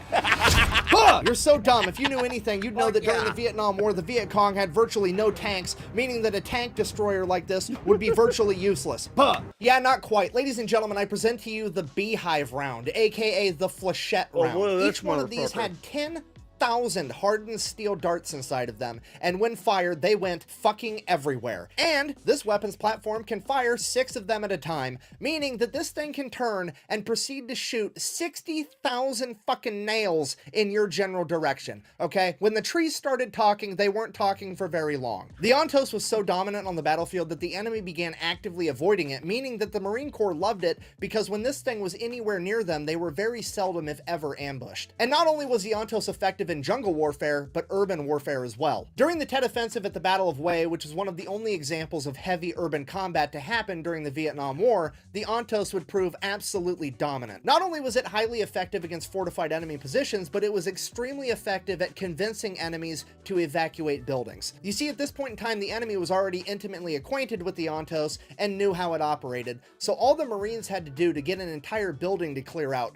was shoot the 50 caliber spotting rifle through the window a couple times, and all of the enemies would, and I quote, scurry out of the building like rats when you turn the lights on, because they knew what was going to come next after that 50 caliber round. Unfortunately, the original 350 Ontoses would be the only ones ever created, and after the Vietnam War, the remaining ones would all be turned over to the US Army, where they would be decommissioned, stripped down, and sold off to construction companies as tracked vehicles. Luckily, however, some of them did make their way into museums where their legacy is still preserved today.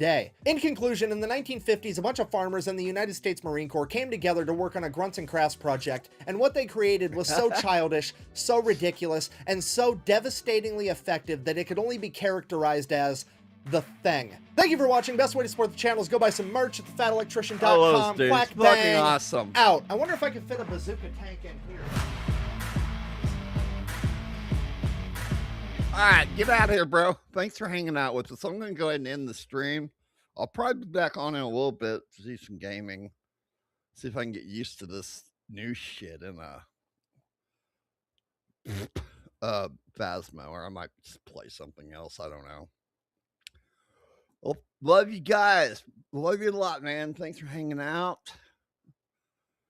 And let's go ahead and just call it a show. And it's damn, we almost got to 5 hours. Probably really close. It don't matter. So I'll see you guys later.